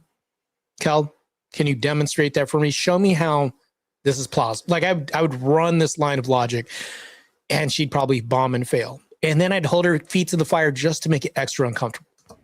No, that's Homeschooling. number one. I'm sorry. Didn't mean to interrupt you. That's okay. I'm done. Were you finished? I don't want to interrupt you. No, you're good. Is that what she meant? Outside, but the same thing still applies. Work academics, like, how do kids not have access to outside resources? Because if you have kids that are participating in sports outside of the home, because you can do this, extracurricular activities, like they can be on the football team and being homeschooled, they don't, that's not a resource. Like they can't use this to report abuse. And then I would ask her, well, how often do you think abuse happens at home? Let her die on this sword. I'd say, okay, since you want to bring this up, how often does abuse happen at home? Okay, would you call educating your kids on LGBTQ education curriculum? Not to mention this, would you consider the pandemic of teachers touching kids at a rate of 3 times per week? There's an arrest for a teacher happening now for essay on students. Would you consider that abuse? Because I have statistics on that. I could bring up Kinetic. Like I'd run the line, like let her die on this sword. Like that's what I do in a debate. I'd hold them to this certain this claim that they make and say, okay, if you want to run this claim, let's expose this. Let's kind of delve into this and magnify this so the world can see how this looks. Because I'm interested in seeing this. Can we dive into that since you brought it up? And what people will say is, no, we're not going to dive into that. Let's get back to the topic. Nope, you brought up this claim. Like I love doing that in a debate because people fail to, so it's crazy. You're right. I just want to correct the record. Yeah, but that's the thing, though. This would apply to the other thing as well, too. This would be an application overwhelmingly, like not just with education, but reporting abuse, reporting if mandates are being met, standardized testing is being met.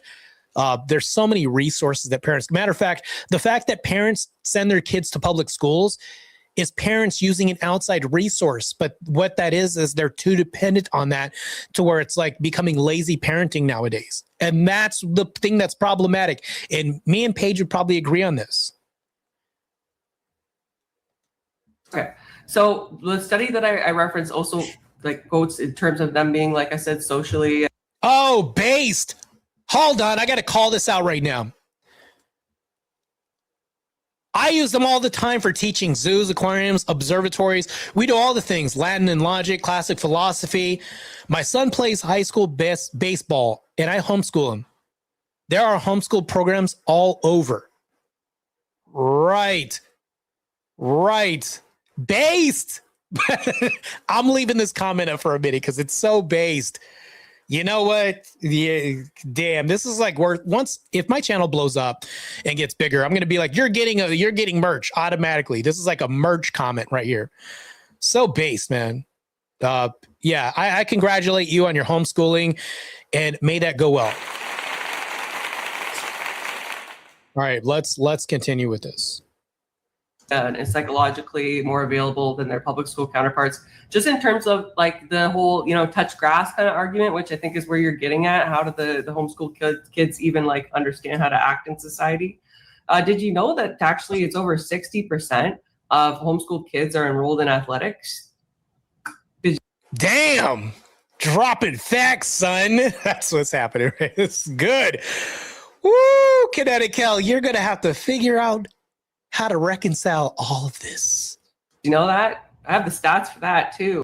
I have the stats for that too. She was like, you know what? I have a nice dessert for you. Let me put this cherry on the top of this dessert. Here you go.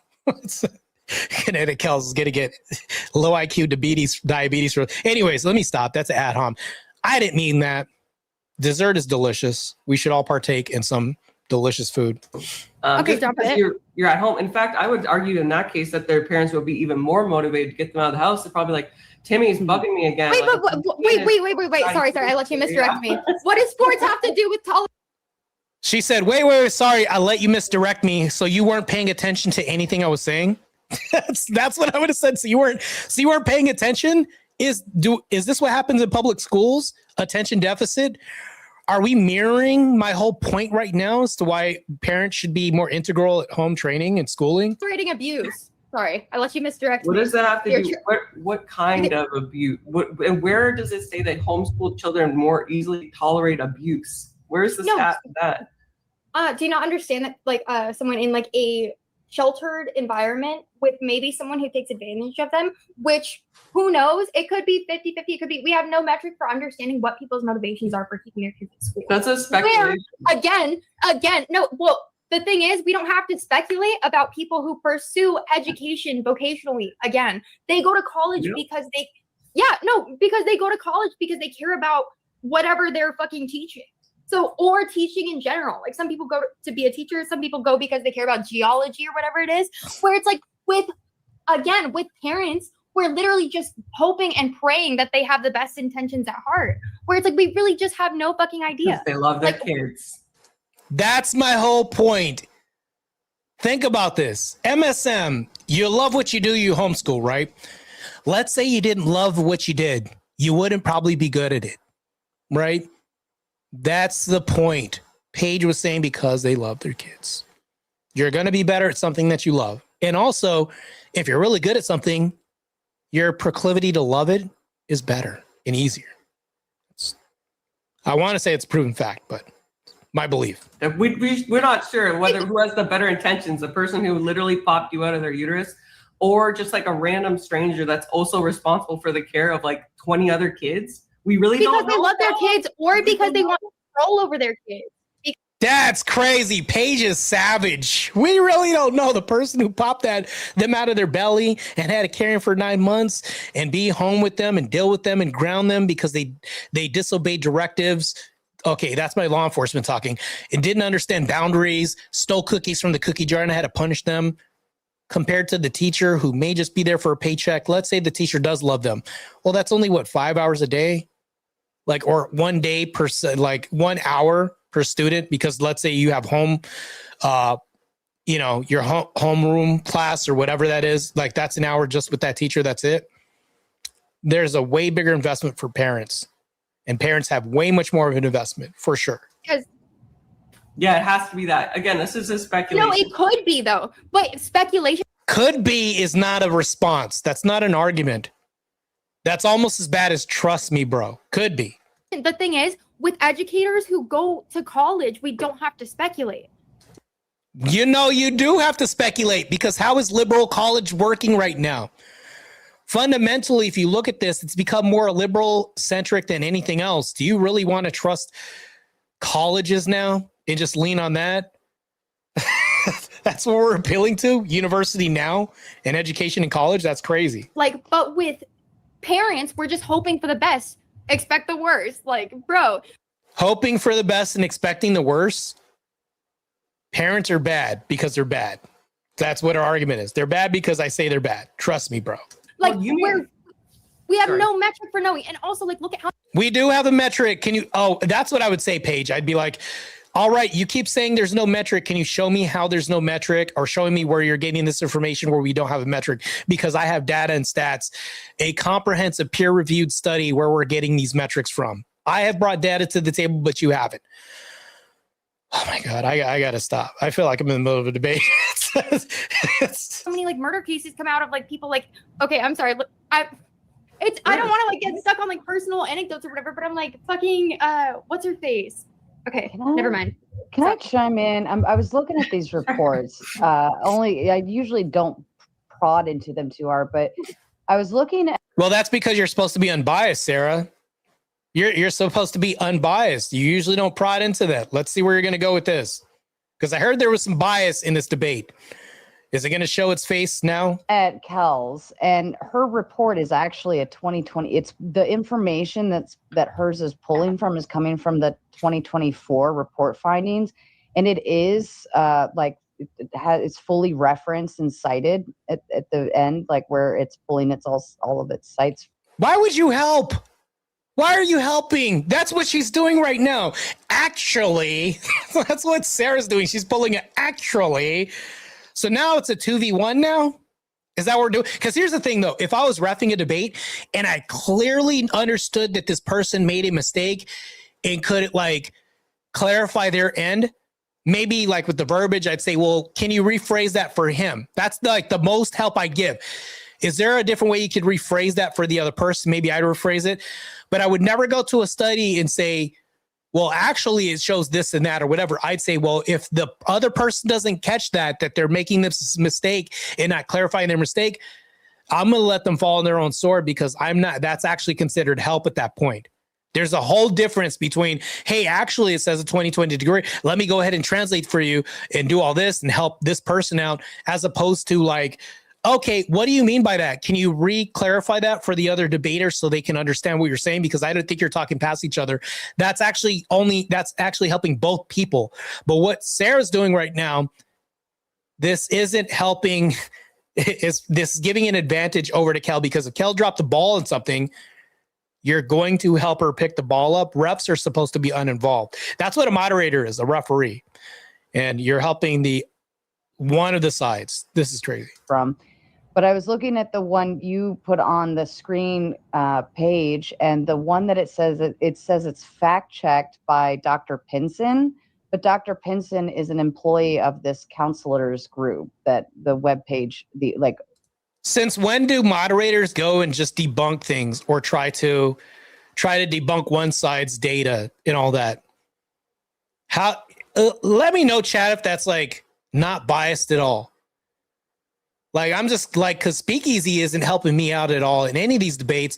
And I guarantee you, Cool Vic isn't helping me out in these debates. He's not going to be like, well, actually, Marte, the data actually shows this and that. That's the debater's job to do that, not the moderator's job. What you're doing is you're hosting a debate as a referee that's unbiased.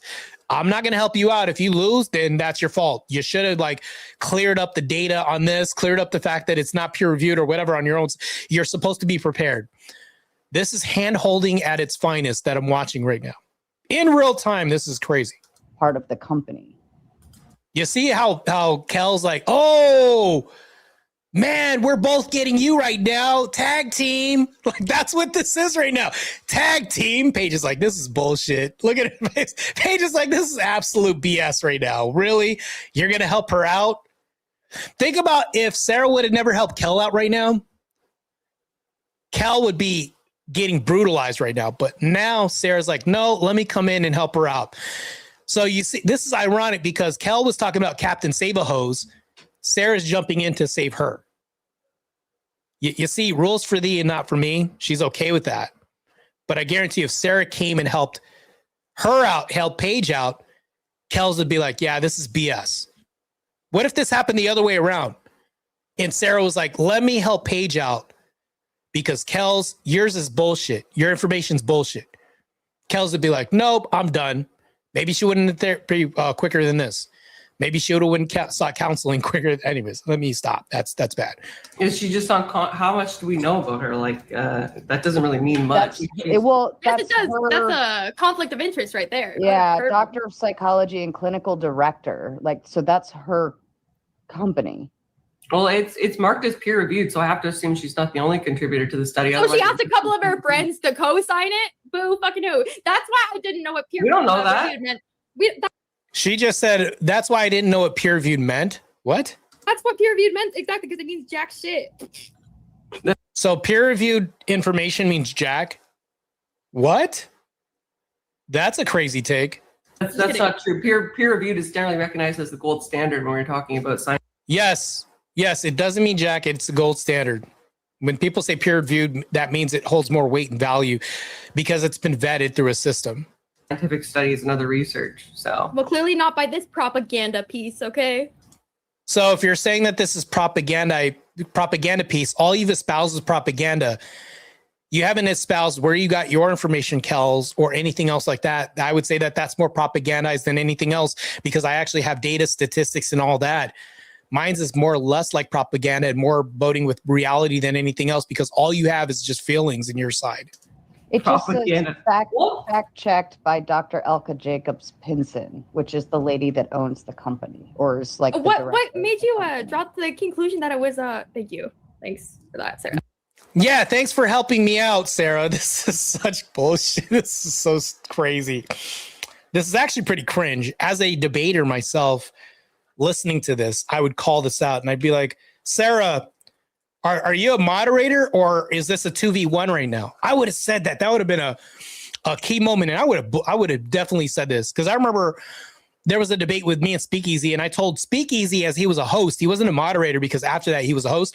I said, you're being bad faith. And then Speakeasy said, hold on, explain to me how I'm bad faith. And I explained to him how he was bad faith. Anybody can get it. I don't care if you're the moderator. Cool Vic can get it. Not that I'm at odds with Cool Vic. Cool Vic's like one of the boys.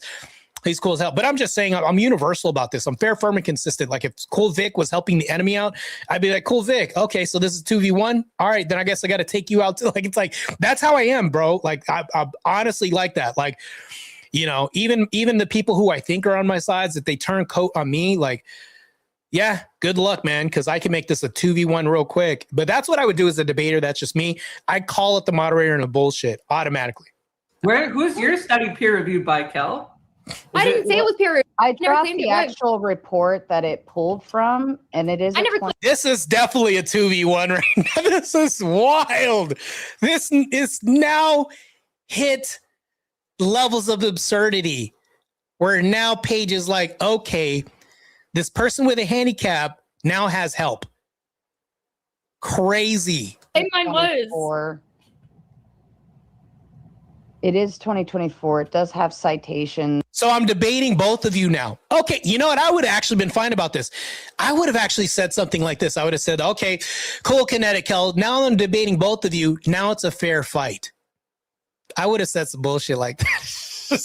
Now it's a fair fight. Now that I'm debating Sarah and Kinetic, Kel, because the reason why I say I'm debating Sarah is because now I have to refute what Sarah's saying, which means she's now a debater. I don't care what you say. Maybe you say that you're a moderator and it's listed as a moderator, but now because I'm refuting you, you are now a part of the combatants in this debate. Good. Now I have to take down the moderator and you. More fun for me. I love it. 2 dead bodies instead of one. Like that's how I think. In it, like I never demographics. claimed mine was. Yeah, Ever. it's not I- dog shit because it's like the person you have questions as to whether or not they are affiliated with the clinic, right? Like if it has references that are credible and not just from people that are employed by the clinic, then it still is a credible study. Wait, I- I'm confused. Why did you ask me why mine was? Look, Sarah is looking. She's like, how can I refute this? Because I'm a part of the debate and I'm one of the debaters and combatants against her. Look at that look. Sarah's looking at the screen like, okay, now I have to like rebuttal this, which means she's now a debater. She's no longer a moderator. This is wild what we're seeing right now. Kinetic Kells is lost in the weeds, grasping at straws, while Sarah's like, okay, let me join the fight and help. How is that not what's going on right now? Peer reviewed when I said intrinsically that I did not, or not intrinsically, right off the bat, that I don't know what that means and that mine's not. That sounds like deflection if I've ever heard it. You've done so many debates now. Come on, I'm calling BS on that. You don't know what peer reviewed is? Like, did you even like get an education? Well, I said mine wasn't, and no, I'm a fucking dropout. Okay? Well, then mine would be automatically better because Did she say she was a dropout? What? The irony is thick. at least it has multiple studies that it's pulling from. Well, Yours I is didn't. from- I still. You still didn't say one it when I paper. said that mine wasn't peer reviewed. Why are you deflecting? I'm not. I'm serious. deflecting. What? No, she's not deflecting. She's directly talking about your data set that's non-existent. Okay, look. It's okay. So I'm just gonna explain this to you like a fifth grader because you don't understand when something's peer. Savage. Oh my, so savage. Man, I would feel bad if they were like, Marte, you have to debate Kinetic Kells. I would actually not do it because this would be like an absolute bloodbath. It'd be like me playing Pop Warner with like 5-year-olds and running them over and stomping on them. This would be bad. Peer reviewed, it has more credibility than a non I'd still do it though. Don't judge me. peer reviewed source. What made you say that it was peer reviewed? Because according to Sarah, it says that there was only one. Because it says that it's peer reviewed. I trust the study, and it's there. It references other studies. Yeah, Mo, that's what I was talking about. Like, she's like, let me help this debate opponent out, because their data is not really skewed as far as what I look at. It's very skewed as far as what I look at it. Let me get into this debate and refute what you were saying. Like, when has a moderator ever gotten to a debate and said, actually, I'm going to help refute your argument? So I'm shocked that Paige didn't get in here and say, okay, Sarah, and then turn the debate on the host. The reason why I would have did this is so Sarah could have said, hey, hold on, I'm not one of the debaters. Well, hold on, you're helping her out with her research, and now you're giving me data that I have to refute and information, which means I'm now debating you. Put Sarah in this awkward position where you're magnifying the fact that she is indeed biased. That's what I would do. I would actually debate the moderator too and say, if this is a 2v1 and I call it like it is. Mo says, I've never seen this before in any of your debates. And what other debate mod has ever in a debate tried to fact check one opponent's argument or evidence? This type of bullshit is exactly why she's the worst mod on YouTube. I've never seen this before in a debate. Yes, that's exactly what I'm talking about. This is crazy. I've never seen it either. This is the first time I've seen this debate or seen this happen in a debate. Do you really want to get into like a debate about like the source statistics? I've got other. So do you concede that you were wrong on that front? Sorry, no, I'm not going to say that I'm wrong on that front. Peer reviewed is always better. It doesn't matter who. No, I'm not saying that you're report. conceding that peer reviewed is better, but that your source might be a little bit fishy and that maybe it doesn't have that much of a leg to stand on. Is Sarah still trying to refute? She's a debater at this point. I'm trying to see if I can debunk this information on your side, which means you're helping out and you're not biased. Figure out I've where. got no clue where your source is from, so already. I'm trying. Well, because this is just a website, right? I'm not finding like the actual. So Sarah's like, I'm refuting everything you're saying right now, which means she's a combatant, a debater in the arena. There is no mod on this. By the way, I'll say this right now in front of everybody who's watching. There's not a moderator anymore on this channel. During this debate, there is no moderation now. There are 2 debaters on one side and 1 debater on the other. How is this not calling it what it is right now? But you see how ironically there's 2 people on one side of the screen and 1 person on the other? This is literally what's happening right now. Notice how Sarah isn't in the middle on the screen. The placement just happens to be that way too. I just think it's just coincidence. That's probably a coincidence for sure. But it's funny how 2 people are on one side and she's on the other. And Sarah is no longer moderating at this point. She's now like, let's go get them. That's what's happening. Report. It just says like table of contents, public school versus homeschool, chapter 1, chapter 2, chapter 3, and all. Like, I'm not seeing where it actually says like where it's pulling the information from. It's just showing statistics, but it's not showing like where these sources are. Why are you in the middle of this debate, Sarah? Why are you helping her out? what I was looking for because I kind of wanted to like. Kinetic Kells should be doing this. Why are you doing her heavy lifting for her? Dive into where these sources You are. have to click on, so where there's like a blue text. Okay, so now these two are debating. Kinetic Kell is like on the sideline now taking a drink. She's actually taking a water break right now. You know how in sports, like somebody taps out of the game and sits on the bench? Kinetic Kell is now on the bench while Sarah's like, I'm in the game now. Let me take my referee uniform off. I'm a player now. That's what's happening right now in real time. Right? Yeah. It says, then you click on that and then it should bring you to the source. Blue tags. Yeah. So like, see, there's like Within the. text throughout the. Oh, I think there was like one spot that had. This is frustrating to watch right now. This is so, as a debater, this is extremely frustrating to watch. I don't know how to process all this right now. This is a bastardization of moderation. Had like blue statistics suggest that. Okay, there, I found that. You see how the screen is right now? Because these are the only two debaters that are on the screen right now. There is no moderator now. Just like I was saying, I was right. That still links back to their own stuff. It just links. It's like clicking back to their own stuff. Hey, like if you want to make a point with it, I just like to know what the backing is to Kells study. Like if we're gonna put mine through, the ringer and stuff. Deflection. Holding up a Well, mirror. I'm looking. Wait, deflection? No, she's talking about equality. We're talking about something that's fair, firm, and consistent. Moderators are supposed to be fair, firm, and consistent. What Kells is doing is rules for thee and not for me. Hey, I can question all your data research with the moderator, but you can't question anything that I'm doing. I dropped the actual report that it said it was pulling that data from. That's why I went like diving in. Yeah. And the report, I dropped that link backstage. Here, I'll drop it to the crowd. Oh, so now she's using the arm of the crowd too against her. Hey, I'm going to drop it off to the crowd so the crowd can see exactly what I'm researching to help Kells out. This is wild. I've never seen this before in a debate. If I would have said somebody was lying if they told me that this is happening on a debate panel with somebody who's hosted tons of debates, I would have called bullshit, to be honest with you. But the fact that I'm watching this happen in real time, this is insane. This is madness.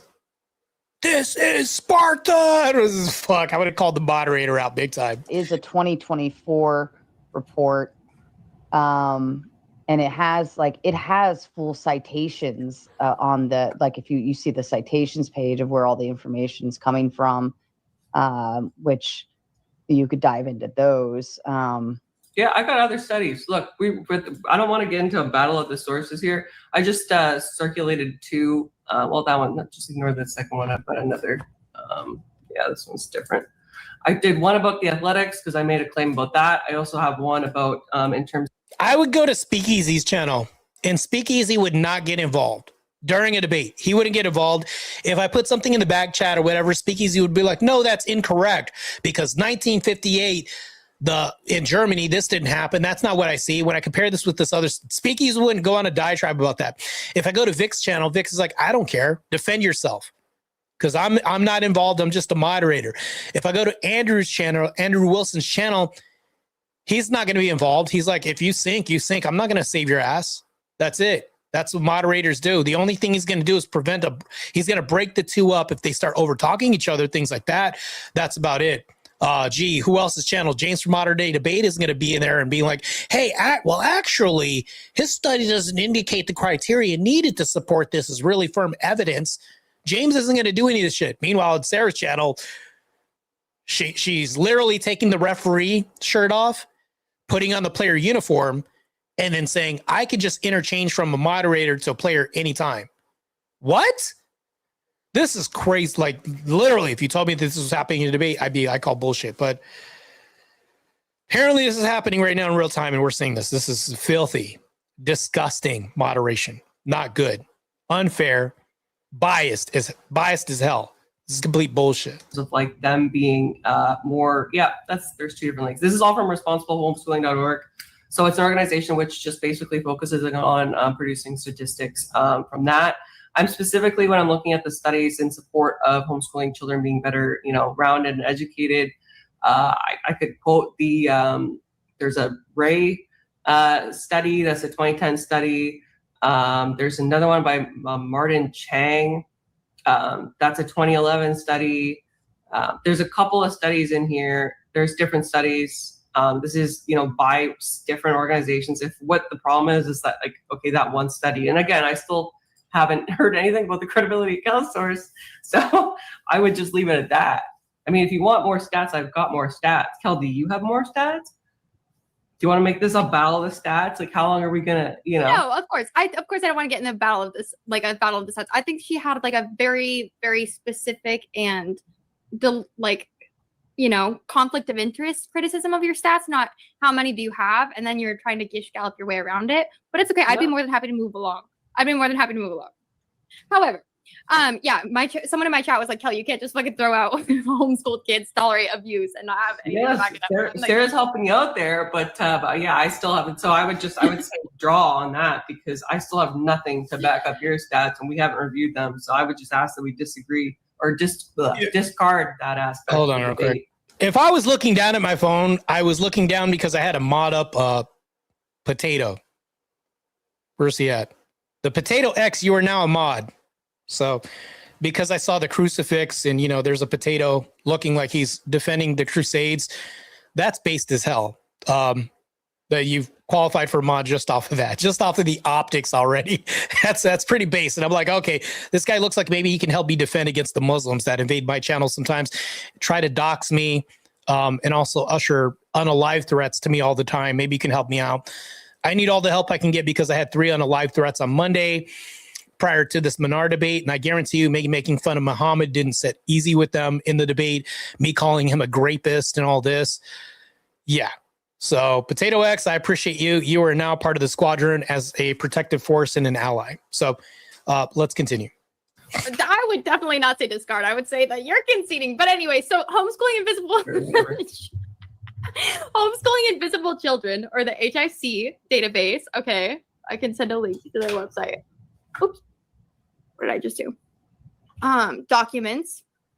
Yeah. Very, very troubling patterns illustrating exactly what I'm talking about. Okay, where children withdrawn from school to homeschool were already blah blah blah blah blah. Sorry.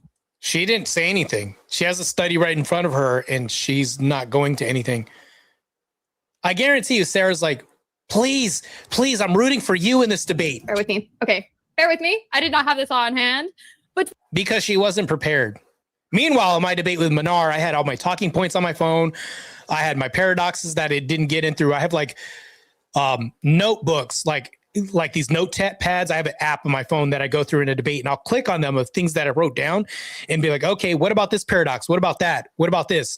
If Muhammad never had incest with any of his families, would you guys still support incest? And he was like, yes, or whatever. So one of the questions I had, and then I had way more questions as well too, but Manar couldn't answer any questions. So I couldn't move on to the paradoxical nature of having incest and all that. It's always good to prepare yourself and have research right before a debate. The First Amendment debate, he was hanging himself. I didn't have to use a lot of research to debunk a lot of stuff. He hung himself. The same thing with the Manar debate. Same thing. So right now, the fact that Paige on her side has to have data, research, and evidence because of the moderator helping out is crazy. Because the moderator is going to hold her feet to the fire, but not holding Kel to the fire.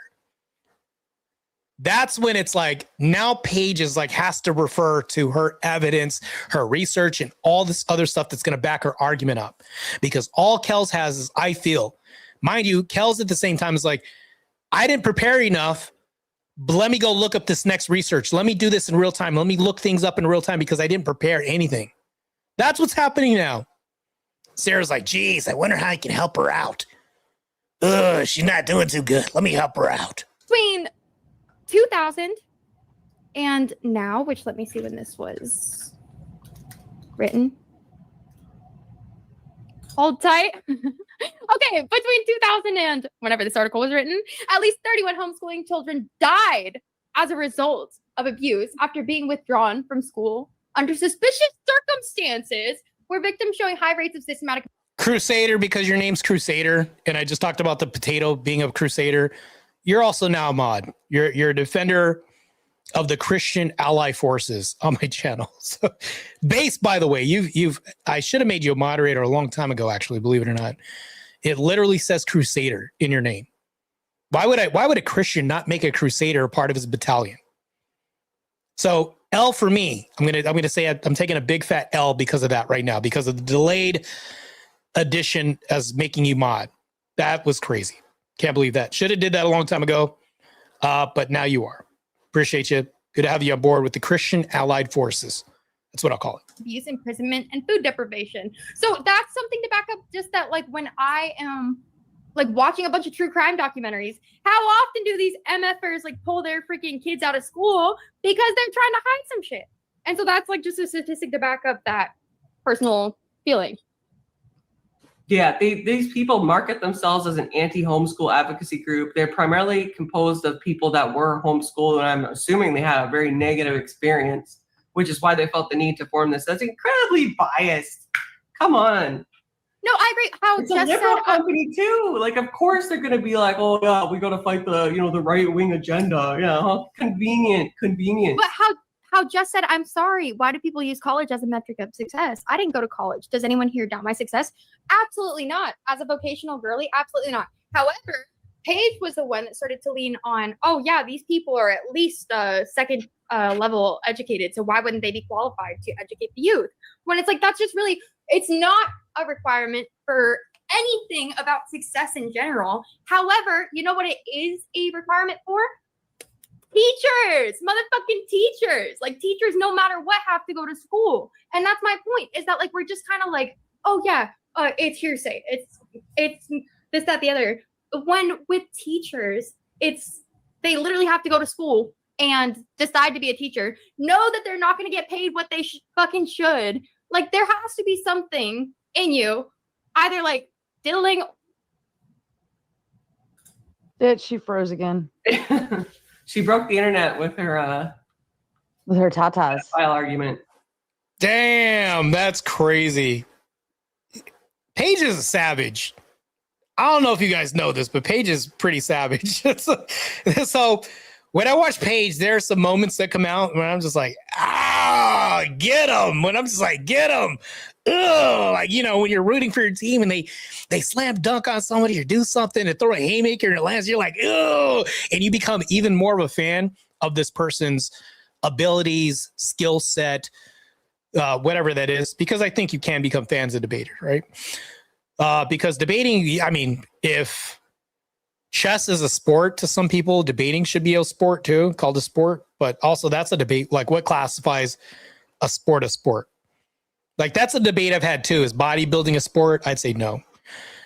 But we would say this. I think the way that you would verbalize this is the sport of debate, because you can have good sportsmanlike conduct while having debate, and you could use like paraphrase your words, right?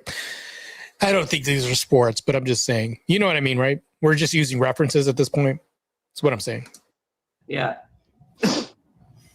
Mind you, okay, I'm going to say something real quick because this needs to be said. I just had a DM from Speakeasy, and I asked him, I was like, because I didn't get a screenshot of the whole debate tally or all that stuff. All right, I think I did, because somebody said it was like 50% in the end that I won or something like that.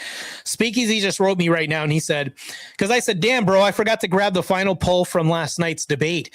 Speakeasy said you won. 46% of the votes were for you winning. Draw and both lose, like when it says draw and then you both lose, those two slots got more votes than Minar. And then I said, damn.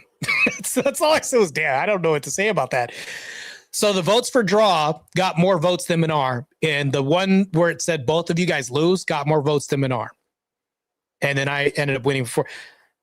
That's a massive L, actually. Not only did I win, but more people thought that he lost anyways. And then more people thought that it was a draw more than he won. That debate was wild. Give her a second. Or passion for education. I'm pretty sure Cool Vic may cover it at some point. We'll see. There you are. You're back. I know. You froze B for a Cup's second. really doing the most Whatever you damage. said. Sorry. Yeah. Yeah. Because their passion for education, you know? That's Okay, all. so you made I a don't know what part I left off on. Now it seems like you're backtracking because you made a correlation. Yeah, it was you that I was talking to. That's where I got the 50%, Jared. Yeah, it was earlier we were talking about that. Yeah, but you know, it was such a crazy debate. That debate was wild. When I was talking about cream pieing 9-year-old, no, when I was saying that in your country, according to your religion, 9-year-old inbred fleshlights, are you okay with this? Like, and then Speakeasy, I think he got so uncomfortable, he didn't want to deal with that. Speakeasy bailed him out. I was going to hold his feet to this uncomfortable fire. And it was right then that he knew he messed up. You guys saw the video. Let's continue. Between somebody going to school to be I'm a not doctor. backtracking. Just a second, just let me. Way to mischaracterize me. About Okay. somebody going to school to be a doctor versus like homeschooling. I was like, this is entirely different. Most people are not trained in like medical procedures, whereas everybody goes, for the most part, unless you drop out through grades K through 12. So what is the difference? Like, how are you correlating the bachelor's degree, maybe that somebody might get, to a PhD? Like, it just doesn't make any sense to me. Well, you were the one that wanted to use that as a metric for whether or not people were qualified. No, you to brought it up in educate. your opening statement, and I quote, you said like it's like basically like a doctor. It's not. It's like you have to go to school to be a doctor. Not many people go to school to be like a homeschool teacher. It was a comparison. It obviously was a obviously shitty was one. not- okay, Yeah. yeah. You could say it's a shitty comparison, but it was obviously not a direct analogy. Well, Okay. let's talk about consistency, because you raised that in your opening statement, and I would like to touch on that. I think one of the most troubling things that we see a lack of consistency on is in terms of sex education. Parenting. Yeah, no, parenting and homeschooling. No, I mean homeschooling by parents. Yeah, that's what we see the most inconsistency in. Sorry. We see the most. That's why they're statistically performing better. Did you see my studies on academic achievement? We just have no idea because there's not as much regulation as with public schooling. Well, we really do, because they're still required to do. Thumping Weevil, based as hell, says, I think it's looking professional. Yeah, you're talking about optics now. That's all Kinetic Kells debate is about optics and not function, form. Even when we say this, we don't have like there's no appeal to duty. Parents have a duty. When I'm hearing this debate, I'm multitasking because I'm also responding to, look, I get DMs all the time. Everybody, like, there are people that want to do debates. I turn a lot of people away. This is why I've had a debate every week. All the time I'm doing debates. If I'm not doing TikTok raids with Paige, sometimes when I have time, if I'm not doing a debate on Speakeasy's channel or Cool Vic's channel, or man, my schedule's busy, but I turn down a lot of debates. Actually, I actually do because my schedule's limited, my time's limited. So I have a prompt. Somebody wants to debate. Charlie Kirk may have damaged the right more than helped. I'm taking that debate. You guys already know what side I'm on. Probably. Let's continue. Mandatory testing, right? There's still a curriculum. It's not like it's just like, okay, if Johnny wants to learn algebra on Tuesday. Do they have to do standardized testing in school? Sorry? Do they have to do standardized testing in school? And they almost always statistically They do it in huge classes. math. Did I miss that? I think I missed that, Jared. As much as I say I like to listen, I think I missed that. Thanks for catching that. Damn, the subtle reference to Kel being a dropout. Paige is savage. Good job on Paige for catching that. That's good. Thank you for saving me on that as far as me not paying attention. That's crazy.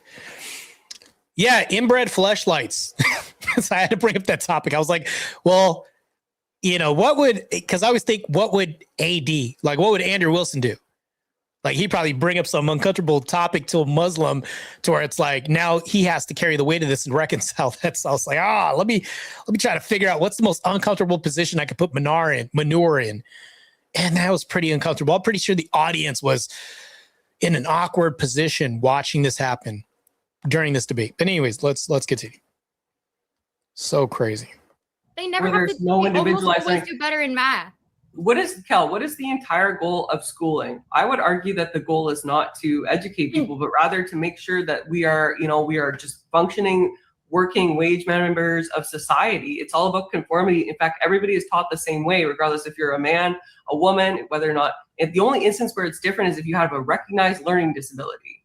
Yeah, Everybody I would else say is taught education the is exact same. education and adaptability to society go hand in hand. I would say they're both equally important. And also, I will just say, as someone who, like my sister, like we both started going to the same middle school in 7th grade, and it was only 1 day a week. The rest of it was homeschooling. Anecdotal. Right away, anecdotal. Well, me and my sister, anecdotal. Good cat pages fast. And brutal. And savage. Damn. Lord have mercy. So we don't use anecdotal at all? Okay, no worries.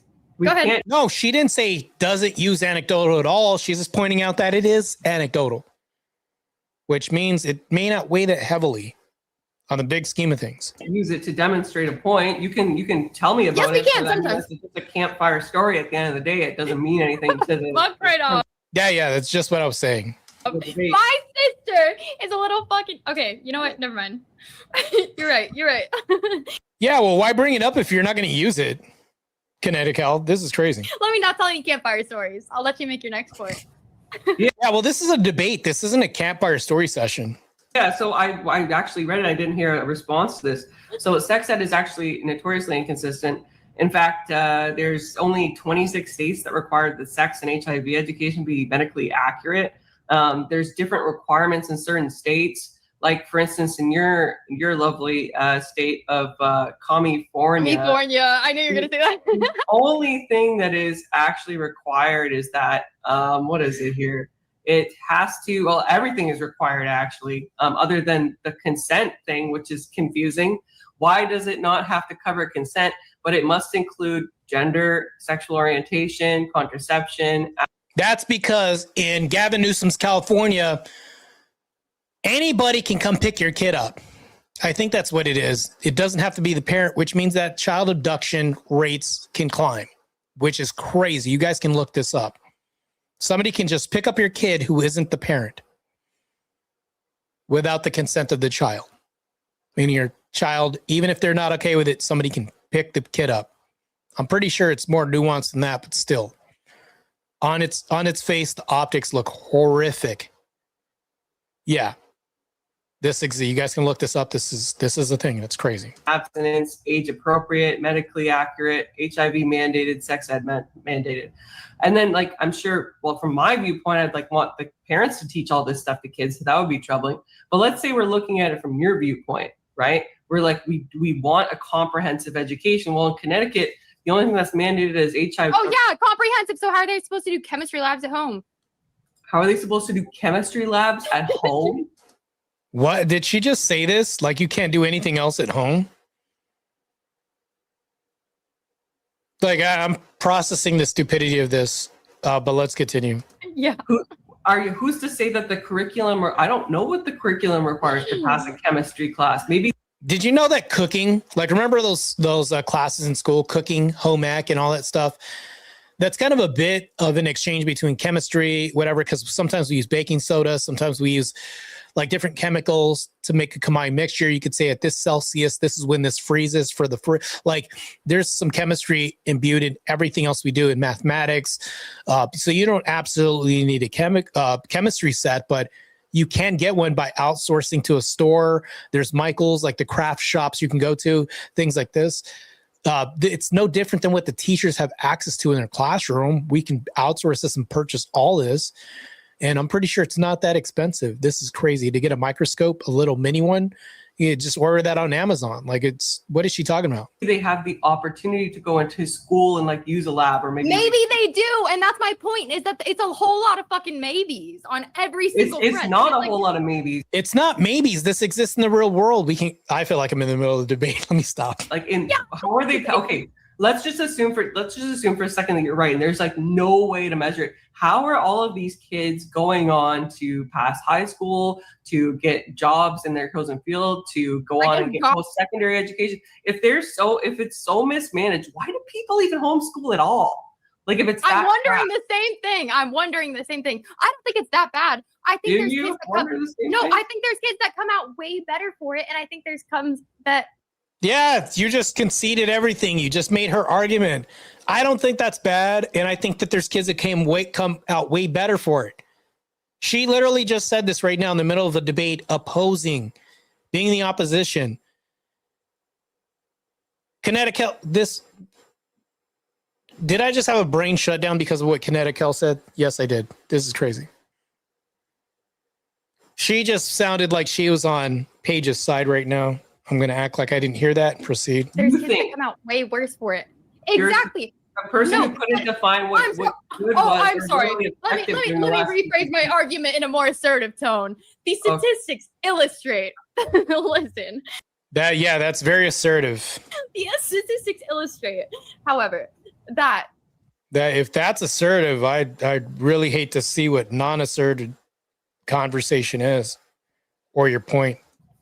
At the end of the day, with homeschooling, again, we're just hoping that parents have the right approach, the right mindset about it, where teachers are pursuing vocational education, right? Like education as a vocation. So you mean that both people are getting an education and improving their lives, like parents and students? How is that a negative? Actually, that's to our Paige's point. So at the end of the day, where it's a lot of like, oh yeah, well maybe the kids come out worse. I don't think like. No, Kinetic Kells side is with all the maybes and all this. Paige is referencing stats, data. She has more of a logical entailment of where she's going. Like we have an origin, an outcome, cause, effect. You follow me? But on Kinetic Kells side, she's like just straw grasping at this point. Intrinsically, that every homeschooling kid is gonna turn out worse for it. However, I think a small percentage of kids come out way worse for it. A small percentage come out way better, way worse. And it's like, it's not worth gambling with. Again, it's the future of our youth. So like, it's not worth rolling the dice. We should have a standardized, oversighted, regulated system. We do. Like I said, yeah, but the curriculum, how can we expect people to enforce the curriculum at all? And again, because if they don't, their kid won't graduate high school, Kel. What is that? Yeah, but what is that for that?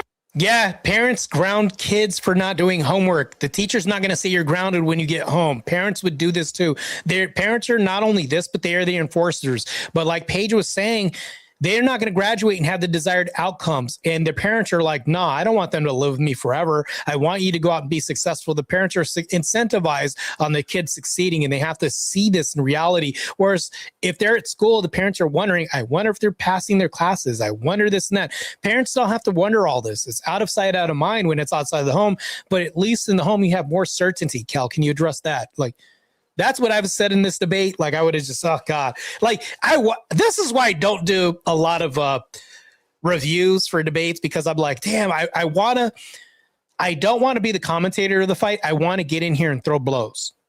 That's what I want to do, because the way that I'm responding and commentating on these reviews is like, damn, I'm in the middle of this debate again. I'm unbiased for sure, because obviously I support homeschooling, but I'm not a moderator. See how that works, Sarah? When you're helping out the opponent. All right, let me stop.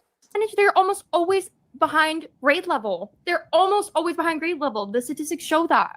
Like, but it's a 2022 study by the CRHE, or the Coalition for Responsible Home Education. A liberal homeschool complainers. Yeah, it's almost like you had a self-funded study that you said was peer-reviewed, that was verified by one person. So I don't think you really want to dive into the credibility of my article. This is someone that cares about I'm just saying. Responsible home education. It cares about the same things that you claim to care about. So maybe you should give them some credibility, right?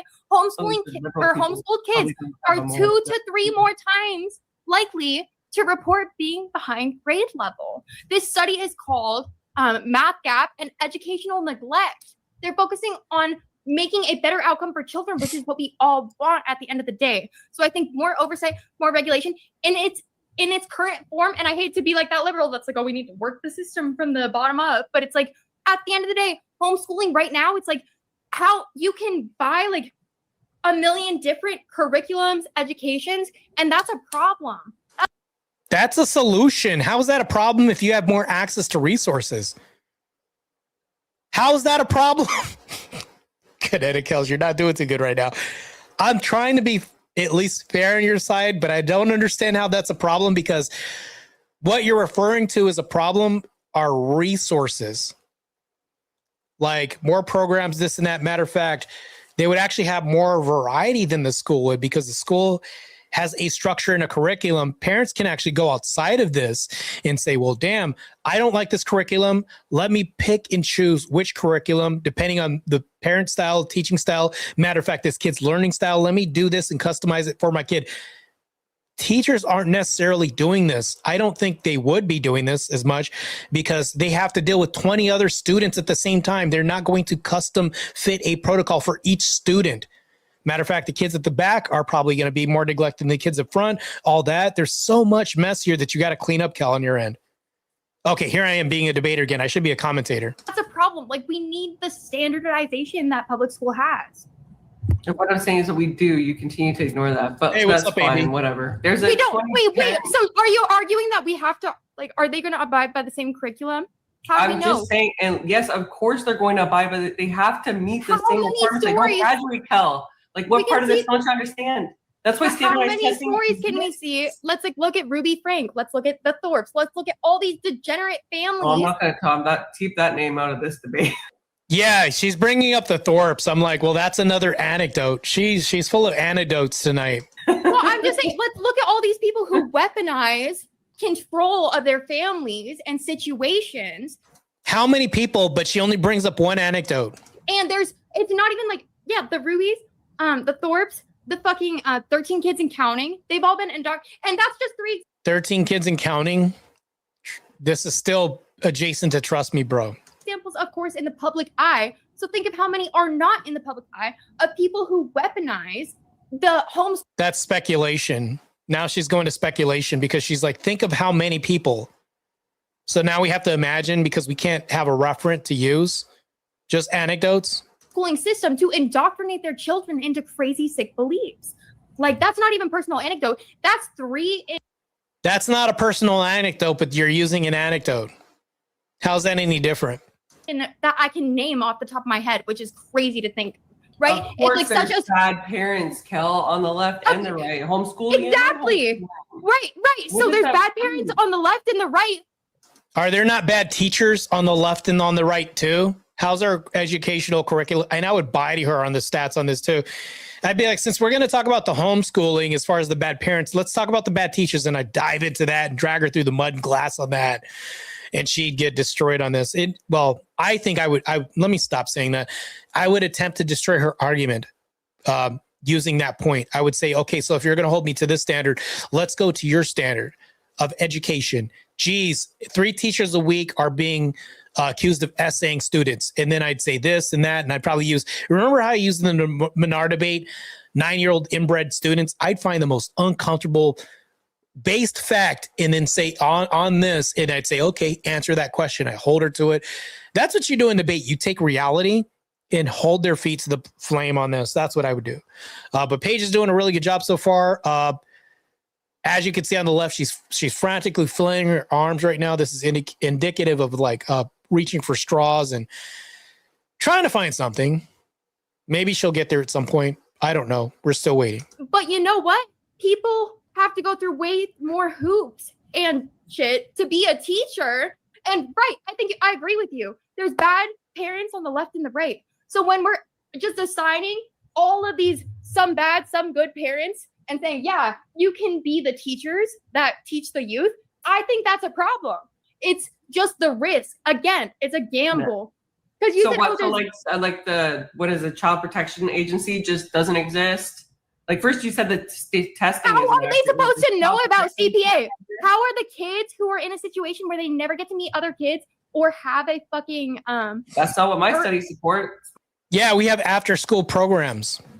MSM actually talked about coaching students and stuff like that, helping out with that in the chat. So it's like there's so many resources. If kids are playing with other kids, they're going to talk, and then there's coaches that they deal with. Like there's a lot of research. That argument doesn't hold too much weight, actually. It's just more speculation. I'm waiting for her not to use speculation and appeal to what ifs and maybes in her argument, in Kells' argument. Sports that they're more active, actually, and why wouldn't they be? Why would they just want to stay at home all day? Like if you can just make assumptions, I can make mine. Why? Yeah, that's true. That's actually well speculation. Yes. Why the heck would they want to stay home all day? Why would a child who's only been educated by their family know about CPS? Or how would they know about that? How would they know about this? Because I'm pretty sure they know other kids that they play with. There's probably abuse that happens. People hear about things. And then, not to mention this, kids have more access to social media than ever. They do. Kids go out of home. They're not going to be locked up in prison, like in their home, and that's a prison, and then never say anything if they're participating in school programs and things like this. Kids complain, man. Kids actually can be worse. I mean, there's extreme cases where you can have a kid with Stockholm syndromes where they're sympathizing with their abductors, which would be the parents.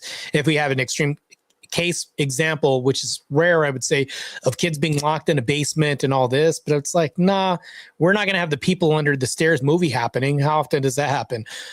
I don't know where she's going with this, but it's more speculation on speculation. Because it would probably be part of the curriculum, or I don't know, maybe they turn on a TV every once in a while. Did you have a CPS Look unit? at the internet. I don't know. Like There's no CPS curriculum in public schools. What is she talking about? You're painting this picture. You're painting this picture that like homeschooling is. CPS has a curriculum at school. What? Did you have a CPS curriculum? Wait, hold on. I would backtrack it. I'd say, hold on, Kinetic Kells. Do high schools have a curriculum called CPS? Devastating. I would be so savage in this debate too. Kids trapped in this like solitary confinement type situation with like the parent that takes out the belt every time they don't complete their homework on time. You think their worldview is going to be shaped by their parents? Thanks for the. I'm gonna throw this bone. Thanks for the raid. I appreciate the raid. This is wild. This is insane. I can't believe I'm watching this right now. This is crazy. Wickmoto, what's going on, man? We just got a raid from Cool Vic, man. I appreciate it. Yeah, this is insane. I can't believe I'm watching this right now. This is the most biased debate that I've watched ever. I've never seen something this bad. This is horrific. Marte, what do we call clam chowder? Oh God, that's horrible. That's horrific. What's up, Wickmoto? God, this is crazy. Are you guys watching this right now? This is just insane. All right. So Sarah says, let me throw her a bone right now. Is this more unbiased treatment? No, it's not going to be. Sounds like it's going to be more biased treatment from the Raging Potato right now as we continue. Mind you, Sarah isn't a referee at this point. She's a player. It's 2v1 right now. This is disgusting. It should never happen in debate. When I go to Cool Vic's channel, Vic doesn't help me out. There's not a damn time Vic helps me out in debate. I wish I could get Vic to help me out in a moderated debate. He doesn't jump in and say, well, hold on real quick. His rat uterus book is actually pretty based, actually. You know what? There are rats and rat uteruses are real. It's going to happen, Marte. You know, these beads right here that happen, you know, it's like, how do you refute this, Marte? Like, he doesn't help me out. Vic doesn't assist me in debates because he knows I'm not retarded and handicapped. First of all, and even if I was, he would actually get more views because I get crushed. And I probably learn more from defeat than winning something when somebody helped me win. Vic understands this. I'm pretty sure that Speakeasy does. Andrew Wilson does too. And everybody else. There's a lot of learning and defeat. But when Sarah helps Kinetic Kell out, how is Kinetic Kell becoming a better debater? By getting assistance? This handicap isn't going to help her in a debate. When it's 2v1, Sarah in Kinetic Kell versus Paige, you know, it's more equal, I'd say. It's more of a fair fight. But it's still not fair. It's so stupid. No moderators exist in this debate. There's 2 debaters and 1 Paige. That's what's happening right now. In here. But Kells study, I'm only looking because you guys are talking about it, made a point about it, but like Kells study was funded by a religious right affiliated foundation. Hey, look, I'm on your side, people. Clearly, it's a plant. It's a plant. It's a what do you call I'm it? on your side, people. I'm barely liberal at this point. Richard and Helen DeVos Foundation, William Vortman Foundation, Van Lunen Foundation. There's something to do with Notre Dame. What about the ones that were calculated? I'm just laughing because I only started looking because if you're gonna say, oh, the base rat uterus book, Marte, it's so paced. You know that's science, right, Marte? This is crazy. Your claim is worth nothing because it's not peer reviewed. I feel that people typically don't make those claims during debates. Like they don't discard people's studies. They go and kind of like poke through it, or they have something else that says that. No, Sarah, you're discarding her studies by poking holes through it. She says, no, they don't normally discard studies. They poke holes through it. You're doing two things at once. Poking holes through her argument is discarding her study. You idiot. You see how Sarah is trying to just manufacture her lingo to where it's like, no, I'm not doing this thing as I'm doing it. That's what she's saying right now. Do you just understand if I'm poking holes in your argument, I'm trying to discard it. So Sarah is literally contradicting herself while defending Kinetic Hell. This is I can't believe I'm witnessing this right now. This is insane. Are you guys watching this? Do my eyes deceive me in this whole debate? Am I really watching this in real time? It's like a 2v1? It's crazy. She's in the legal field. Come on. It's like I gotta expect that from her. Come on now. Get that, but like everything I'm looking at it's very right and Christian based. It's still by the coalition of. You see how that's another attack? Oh, it's unbiased, Paige. Nope, didn't say that. What she's saying is, Paige, it's so biased because it's Christian. Look at this. Oh, not only this, it's right-leaning. And I'm going to laugh at your data and studies. This is definitely a 2v1. This is a 2v1. Because I guarantee you, if Sarah was railing on Kinetic Kells' data and information, Kinetic Kells would probably break down and cry. I'm still waiting for that. I heard that she broke down and cried during this debate. I'm waiting for that. Responsible homeschool education. That's just let's go. Yeah, let's go. The moderator's helping me out, bro. Let's go. Yeah, it is Christian. Yeah, you're right, Sarah. Thanks for helping me out, tag team partner. That's what's going on right now. I'm on your side. Yeah, there you go. Picking sides too. Notice how Sarah's not going to refute the fact that she's picking a side. If Sarah was any good modicum of like a moderator, she'd say, no, don't say that because I'm not picking sides. Sarah's not going to say no. I'm just not going to say anything at all. Yeah, the optics are horrible here. I took out my septum piercing for this debate. Look, what's interesting is that yeah, but you still got liberal hoops in your nose. But crazy. The liberalism is still existing here. Quotes the Ray study, the 2010 Ray study, which actually supports the fact that homeschooling results in better outcomes. It doesn't even. You know what? Yeah, you know what's crazy? Let me finish, and it conveniently doesn't even mention the 2011 Martin Chang study, which is a Canadian study, and they actually noticed in that study the homeschoolers that came from their environments did noticeably better than in a low structured environment. Public school students did worse than homeschoolers, according to the study. And it was reviewed by Gauthier. And yes, a 2011 study. So I find it interesting that your actual a 2011 study. You're studying a 2011 study, girl. Well, the one that you look, the one. Hey, good to see us, Bandit. Sarah's overcorrecting after Andrew told her she was inconsequential instead of improving her moderation. She goes full wick. Yeah, that's bad. We never go full wick. That's like going full R-tarded.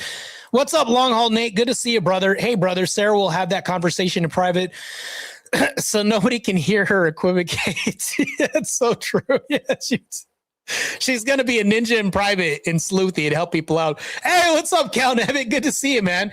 She explicitly said she helped Kel because she wanted Kel to be back on her channel. Oh, such a biased moderator. So crazy, bro. This is the dumbest thing that I'm watching right now. The fact that a moderator isn't moderating, she's actually a combatant right now. This is insane. Helping her out so much. Or full Minar. Yeah, that's what's happening right now. This is crazy. The two, Scott says, good to see you, Scott. The two women on the left are high maintenance and need attention. Yeah. Pretty bad stuff, man. Full mantard. Yeah. Great freeze frame on Sarah's crazy eyes. It's so crazy. I know. She also did something like this on Paige Cleaver versus other weirdos debate. What? It's not the first time she debates Paige. OMG, first time I was on Wix, I thought he was the mod and it was really 2v1. Yes. This is probably the most truest thing I've seen.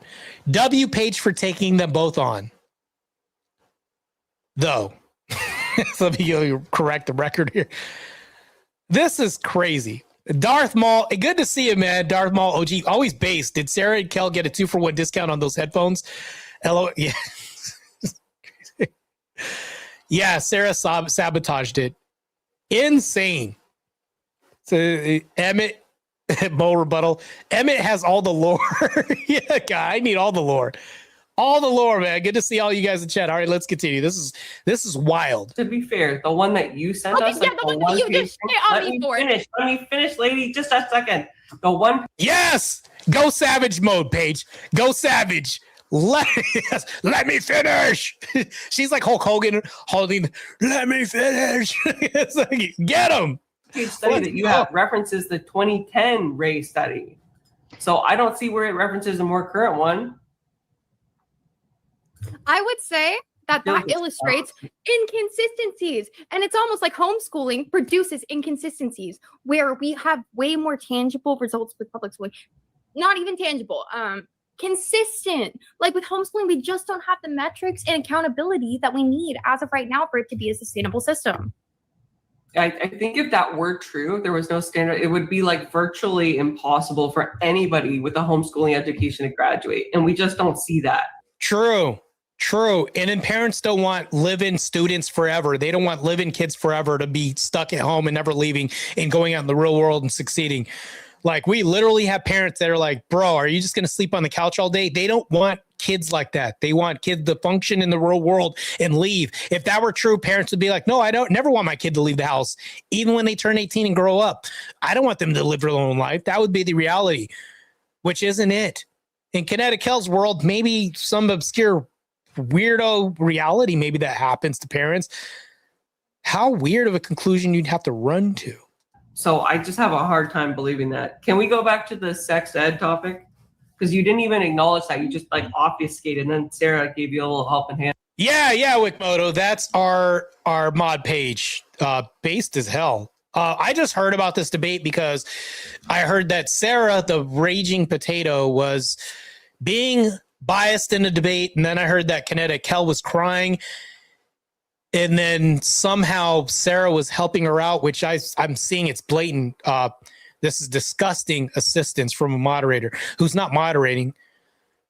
This is crazy. Just imagine a fight with Mike Tyson, and they're both fighting in Holyfield's fighting, and the ref joins Holyfield's fight, and now it's a 2v1 in the ring, and there's no ref existing. That's what's happening right now. This is crazy. Divine, good to see Divine. Looks like Kel doesn't take anything seriously. Yeah, exactly. Dave says, yes, Paige is super based. For sure, man. For sure. This is crazy. I'm waiting for the crying part to happen. With the source. And then now we're completely off track. So can we get back to the sex ed thing? Yes. Great. Thanks.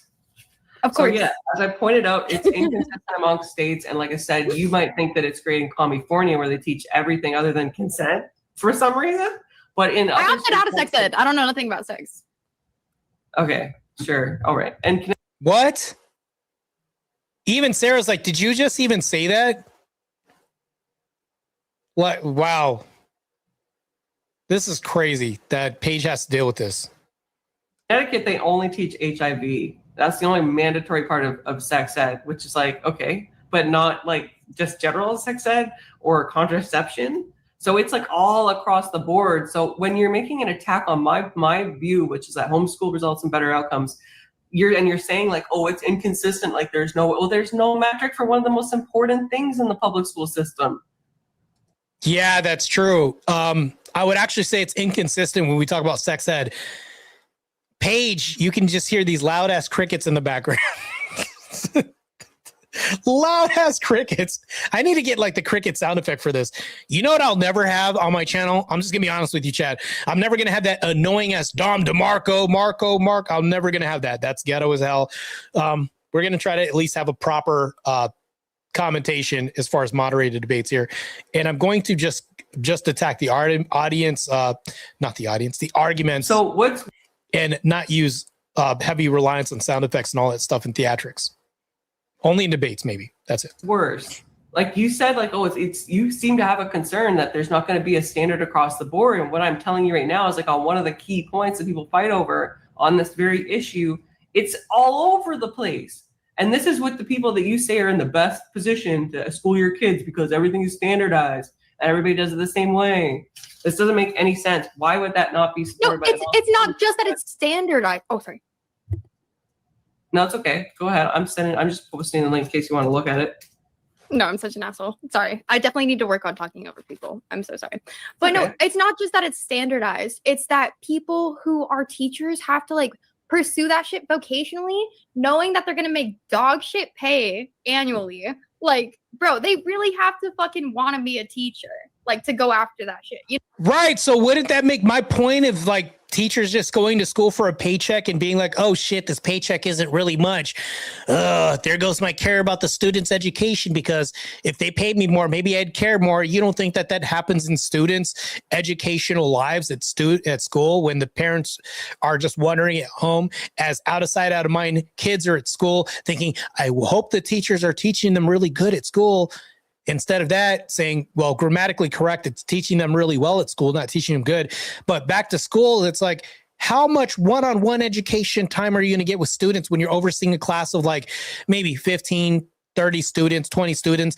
What about the kids in the back? They're not getting one-on-one specialized education. What about the kids with ADHD, things like this? You know, are you catering to their needs? No, because you don't have much time because it's fractionalized into different groups of students and you can't give all the time to one student. You have to break this up. And guess what? The kids with special needs may not get as much attention as the other ones. And I'm not talking about special needs. Absolutely. There are going to be a differential between kids who are leaning more special eds or special needs that aren't in special needs, but are on the cusp in schools, and then really self-sufficient, well-mannered students in the class. There's going to be a mix, right? A mixed bag. The teacher isn't going to be able to customize programs for each and every one of these, but parents can do this because parents have one-on-one time, especially in a nuclear family. Like I said, you're going to have an enforcer. A dad's going to be like, you didn't do your homework. No PlayStation for you. No dessert for you. The teachers aren't going to discipline these students if they don't do this. So guess what's happening? The parents are going to be referred to by the teachers anyways. Sounds like the teacher is going to have to outsource to homeschooling anyways, regardless. Even if they're not being homeschooled, they're going to have to refer and outsource to home. This is just crazy. I wish I was in the most debate. I don't know if you guys could tell, but yeah. know what I'm saying? Like at the end of the day, like That's a speculation, but yeah. Yeah, but it's like dog shit pay. What is it? 3 or 4 years of education where you have to shadow, you have to deal with fucking shitty, moody teenagers. It's like all for what? To make like fucking 50 grand a year? Like you got me fucked up. You got most people fucked up. It's like they really got to care about this shit. Okay, well, do you not believe in secure attachment theory? You got me effed up is not an argument, by the way. And then she's Paige. Paige is on the warpath now. Here we go. I don't know what that means. Can you? Doesn't know what it means. Paige. I'm Lord have mercy. You're thoroughly putting this woman through the ringer. Please tell me that you're going to drag her through glass now? You explain It's it. like the mother-child bond, right? Oh, here we go. Yes, W.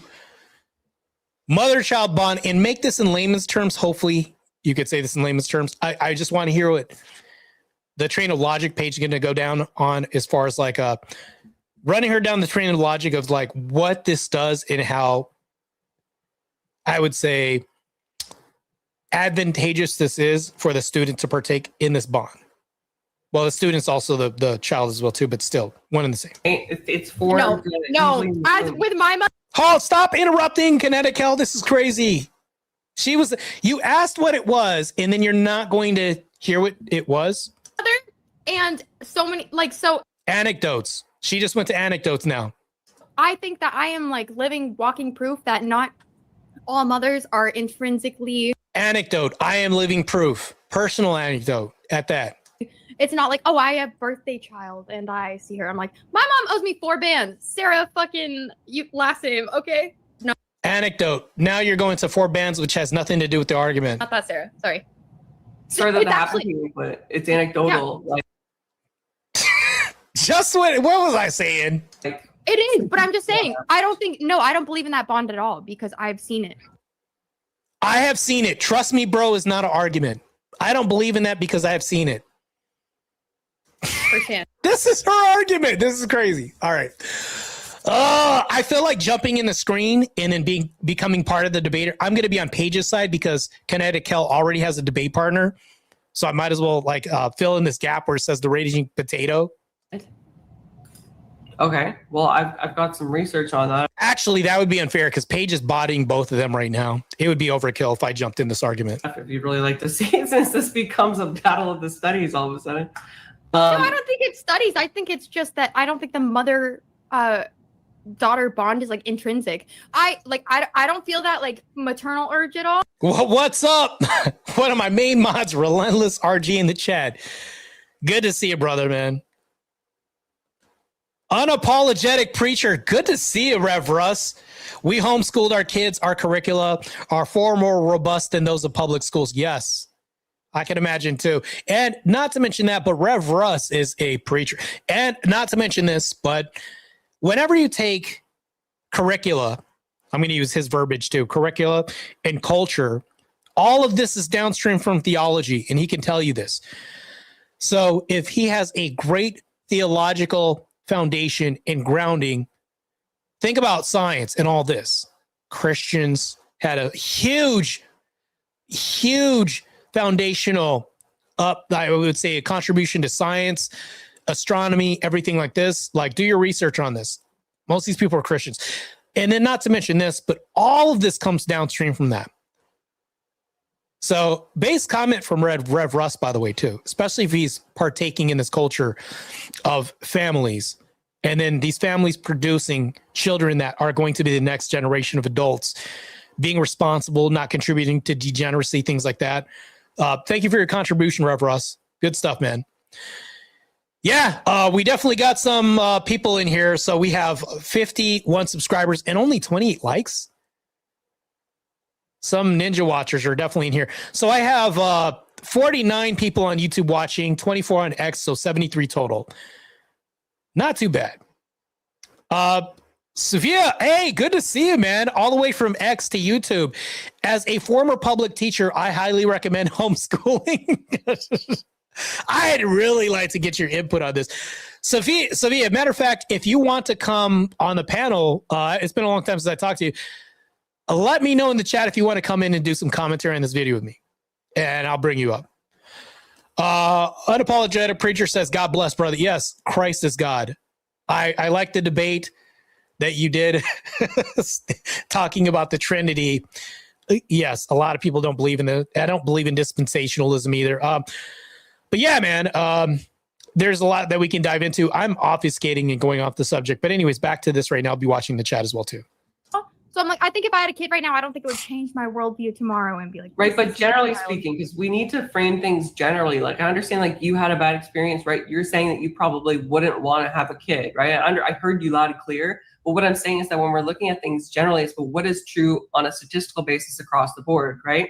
I think that you would be a fool to sit here and say, look, Paige, the Take care, Bandit. Have a good night, man. Christ is God. odds of a teacher forming a higher bond with your kid that you literally birth are higher than the mother themselves. Like, I think you would, like, that's a ridiculous argument. And I think you'd be hard pressed to find anybody that would accept it, including the moderator who's a mother. And I'm sure she loves her children dearly. And if she had the opportunity, she would, be able to homeschool them, or could have. I don't know. Okay, but you're trying to imply that even if this mother, which, okay, sure, of course, the mother and the daughter or the son is the mother's gonna love the child more than any teacher. Thank you. And would they not do anything? No, I agree. However, I let you finish, Paige. Let me finish. However, Yeah. but you're telling me that one mother that might love her child to death, but telling them their thoughts versus multiple teachers asking questions and multiple people giving their insight is better? This is all speculation. She's just running down a line of speculation. Meanwhile, she still hasn't presented any proper studies or data or documentation on this. Like, correct answers that make you realize there's multiple views. Well, there's multiple. Even if you love them to death. And as I said in my opening statement, the path to hell is paved with good intentions. I rest my case. I could say this. That's just a lot of buzzwords. Yeah, you don't have a case. You're resting a case that you don't even have. Like, to me, this doesn't really make any sense when we talk about this and go the line of logic. None of this makes sense at all.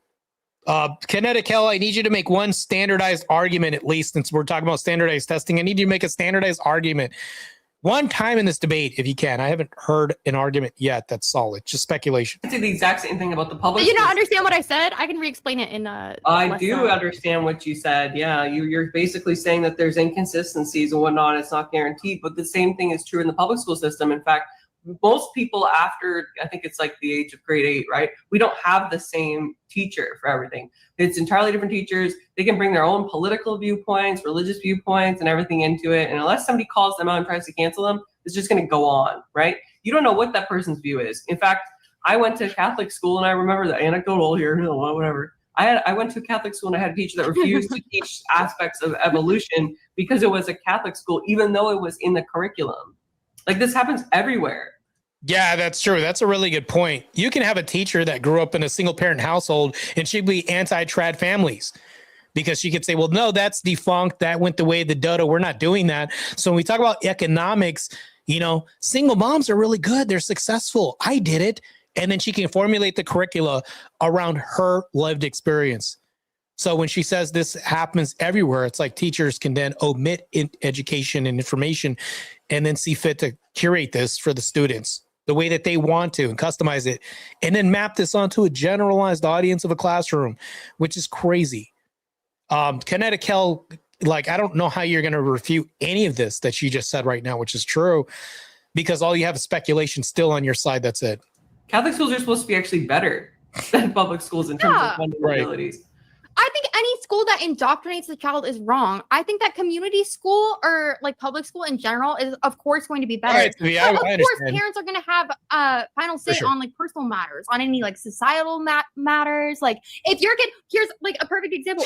Anecdotal. Mo with the bass. This is great. I think I'll teach my kids evolution so we can laugh at it and make fun of how retarded it is. Yeah. So Copper's dad sounds pretty base right now. All right, let's continue. But I literally never ever did my sex ed at my school because I was like so uncomfortable talking about sex in general that I literally had my parents like sign the permission slip to get me out of it. So I'm like, I never went to sex ed at my fucking California school. You know? You're talking about the opt-in, opt-out. That's not in all states. Some states have an opt-in. Some states don't even have an opting out allowed. So it sounds like you're making an opt-in, opt-out argument, not a fucking... No, that's your argument, Kel. You brought up the anecdote about in my lived experience, I opted in and opted out. She didn't make that an argument. You're making that.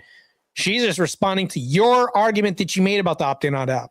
That's a secondary component to the sex ed debate, which you brought up because you said in your circumstance that you were given an exemption. No, you brought up the sex ed argument. I don't give a fuck. I don't give a fuck about that. I think that of course, because then you'd have to concede. With No, me, you have not considered not on the consistent point even in that requirement. Of course, you don't want to discuss anything you have to be concede opting, on. but I'm like, at the end of the day, we're just asking parents to have the same level of education. She's so sad. Paige said, of course you don't want to discuss anything you have to concede on. that probably went over Kinetic Kells' head, by the way. On people who go to school for different things. I think it's very like blatant, the argument. Again, the inconsistencies that you're referencing, I think, are even more prevalent in the public school system because of the fact that it's an educator that knows like nothing about your kid. They just have a curriculum and they just teach them all the same. There's no individualized learning. If your child is more of a visual learner, that's my point. It's a cookie cutter curriculum. And matter of fact, they can curate this class any way they want, meaning they can skew the studies if they want to. They can omit things and do all this. The parents are really trusting for other people that could be going to a different building, which is a school, and saying, you know what, this person could just be there for a paycheck. You don't know that. Yeah, you have parent-teacher conferences, but how's that not a sales pitch to make up for the fact that your kid could be failing at school for the teacher and in their favor? It's not like an adaptation. Yes, there is. Yes, No, there is. There's no way in a class of 20 to 30 kids that a teacher can have an individualized approach to every student. That's just madness, Cal. Okay, then go to a block system school. themselves. Each time that I was in class with 20 to 30 people, we had hour-and-a-half school systems. There's plenty of alternatives for what you're proposing, but homeschooling should not be one of them. What alternatives? Okay, I'm very distracted right now. I'm also focused on this debate, but Rev Russ says, my kids learn the theory only so they can refute it. And then Emmett underneath says, I'll teach Evo to show how miraculous the power of God is. Oh, so base, man. I got such a based chat right here. There is no other theory of the more miraculous miracles than evolution. I know he must be the sarcasm's heavy here, by the way, too. Yeah, I think that's good. They'll run into it in the future. Better prepare them. Yeah, I agree. Good stuff. Jared says, at this point, I don't know if Kel knows what consent is. She didn't go to public school 6 after all. Facts. It's crazy. All right, let's continue. Block system schooling. So there's schools that like I went to, which they call it charter schools in some states or whatever. Where it's What like if that's not available in your state? An hour and a half. Then Hey, Tyler, good to look see you, man. for, Take care. Homeschool. Maybe it would homeschool? No, there's like partial. There's schools that have partial programming where it's like 2 or 3 days a week, which is what my sister ended up doing a lot of the time. But you need a child at the end of the day to have outside resources who are mandatory reporters. That's one of the more important things to me as well. Again, children need access to mandated reporters. Like, I think that is an intrinsic, like, net positive. Like teachers don't get reports from parents either. Mandated reporters. Like that's not even like something that's a necessary criteria for teachers either. Like this cuts both ways. Like teachers can have reports from parents. Just like this goes both. This is insane. This is such a crazy debate. But the fact that Kel's getting help from the moderator is even crazier. But how do they not have that at home? Like there's still... Yeah, that's what I was saying. How do they not have this at home? There's still, like I said, there's still a curriculum. It's not like people are just going to ignore, if there's signs of... Mandated reporters, as in like if... What if there is a fail-safe, like for these kids is what I'm saying. You make it seem like there's no, like for instance, if the kid is like undergoing like some kind of like psychological thing, it doesn't say just because they're homeschooled that they can't go see a therapist or a counselor, or let's say they want to get more active. That doesn't mean that they can't join. You're a kid. You don't have any capital to go see a counselor. If your parents say no, your parents say no. How do you know that kids don't have capital to see a counselor? What's allowance, Kel? Do you think kids can get allowance? Do you think that they can be taught to be a part of the workforce or even to dominate the workforce or even to become the creator of their own workforce? By learning how to trim hedges, bushes, cut the yard, and say, all right, here's my allowance. They're learning how to work, maybe become an independent contractor at home, all this other stuff. None of this is generating capital for the kids. What's lemonade stands? Didn't kids have like lemonade stands at one point? We still have that. They're learning how to be entrepreneurs. Do you think that the teacher put them onto this or helped them out with this? No, it's probably most likely parents doing this. So when she says kids don't have capital, parents are actually educating kids how to have capitals. how to have capital. Like this happens all the time. This is crazy. I mean, at least traditionally this grew up with nuclear families. Kids learned how to have capital and create their own, even by the parents' regard. Well, that would not be true in all cases. In fact, like I said, I think it's the kids. True in all cases, and that's exactly my. my point. Is that it's like it's just kind of a gamble where it's like it's not true in all cases, and I'm like, sure. And I would like to hope. I would like to hope that they don't all offer extracurricular activities. I would like to hope that. Hey, good to see you, Kat. So I want to say thanks. I'm homeschooled.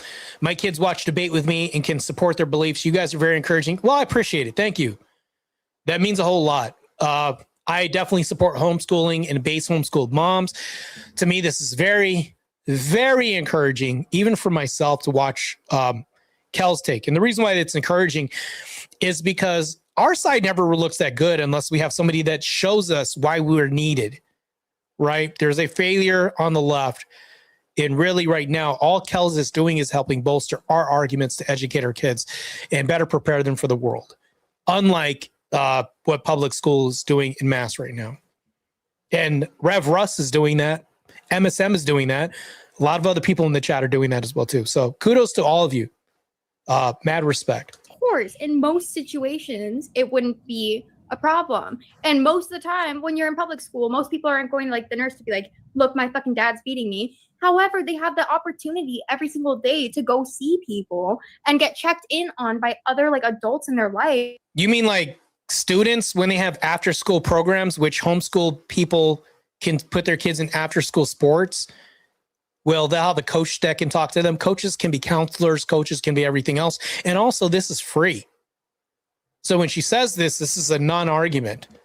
You can homeschool kids and put them in after school activities like on the soccer team and everywhere. Like there's so much that parents have to do to make sure that their kids leave the home equipped. And there's so many resources parents have outside the home too.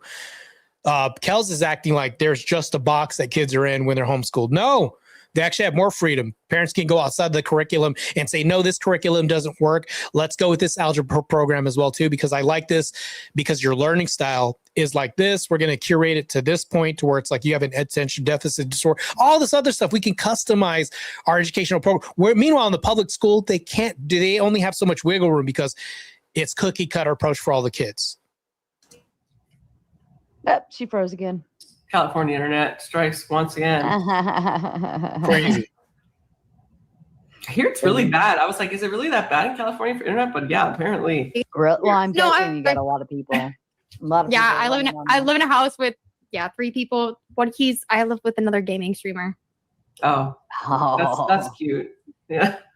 Terrible, actually. You guys need like I want to unplug separate internet. I want to slam his Xbox like that during debate night. I think we're kind of making the same. We're kind of talking past each other at this point. I think there's a lot of inconsistencies in the public school system. In fact, even more. And you would hope that, as you've kind of said, that like if it's a more regulated industry, I'm not saying that I agree with that, but that's your position, right? That there would be a more consistency, and we just don't see that. Like, of course, the powdered crusty has an L take that is going to be mixed with some truth. This is how you know that Satan, and yes, I'm going to say this right now. This is how you know that Satan is really, I want to choose my words carefully because I'm doing 2 things right now. I'm talking about the opposition, which I consider him opposition. And also I want to say something that if anybody clips doesn't get used against court of law, right? So what Satan will do is he'll take the truth, but then he'll muddy it a little bit.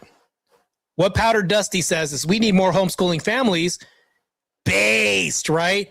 But then says we need fewer closeted gays and modesty police roles. So now it's like when we're talking about modesty, you're shaming people to be immodest. You see how that works? So I want to see more tits and ass. That's what he's doing. But he's trying to just mix some based, commentary in there. Very satanic. This is what Satan does all the time. It's like, hey, you could be an independent contractor, whatever. You're talking about OnlyFans. Yeah. That's what we're talking about? Prostitution? No. You're an independent contractor, though. You need to be independent because any man can leave you. What if he leaves you? You have nothing, girl. You see how I just mixed some truth in there with some degenerate BS? This is what Dusty's doing right now. So crazy. In terms of like sex ed, it's very different. And I think that's problematic because if they're that different on sex ed, what are the requirements, like I said, on like whether a kid is taught evolution, right? I would not want my kid to be taught evolution, right? Or in terms of like health class, right? Like what about like if you have a home ec, is that even an option? If like your kid wants to pursue more domestic, things than academic, there's just no opportunity for that. So I think that's more of concern. You would hope that with, the amount of money that's been driven into the public school system, that by now we would have a foolproof solution, and we just don't. So for you to go and say, okay, well, homeschooling is inconsistent, I would say, what makes it any less inconsistent than the public school system? I would say at worst, right, all homeschooling could do would be to meet that, at least a general standard, and at best it could far exceed it, resulting in great outcomes, as I've cited in certain studies. We don't have to reference that one study because you guys are, you have an issue with that, that's fine. I said other studies, right? Like I said, there's a Martin Chang study. I disagree that the Ray study is not credible. And if of course, somebody's going to, public schools aren't standardized. If you switch schools, you can easily lose credit from your last school. Is this in every case? Hyatt Riot? Is this in every case? Are we making an absolute statement because you're saying public schools aren't? Not all of them are, and not all of them aren't. This varies by state by state. Do you understand that, Public Riot? This is like one of the most asinine super chats right now. No, they aren't. Okay, you're making an absolute claim. Probably one of the worst things you can do. This is dangerous in a debate. If you make an absolute claim, and I can prove that one case refutes it, yeah, it doesn't mean crap. So, yeah, very, very liberal super chat on his behalf. If you do, look, the Martin Chang study does kind of resound the. Wait, I could be reading this wrong too. Public schools aren't standardized. If you switch schools, you need to lose credit for it. But that goes to my argument too.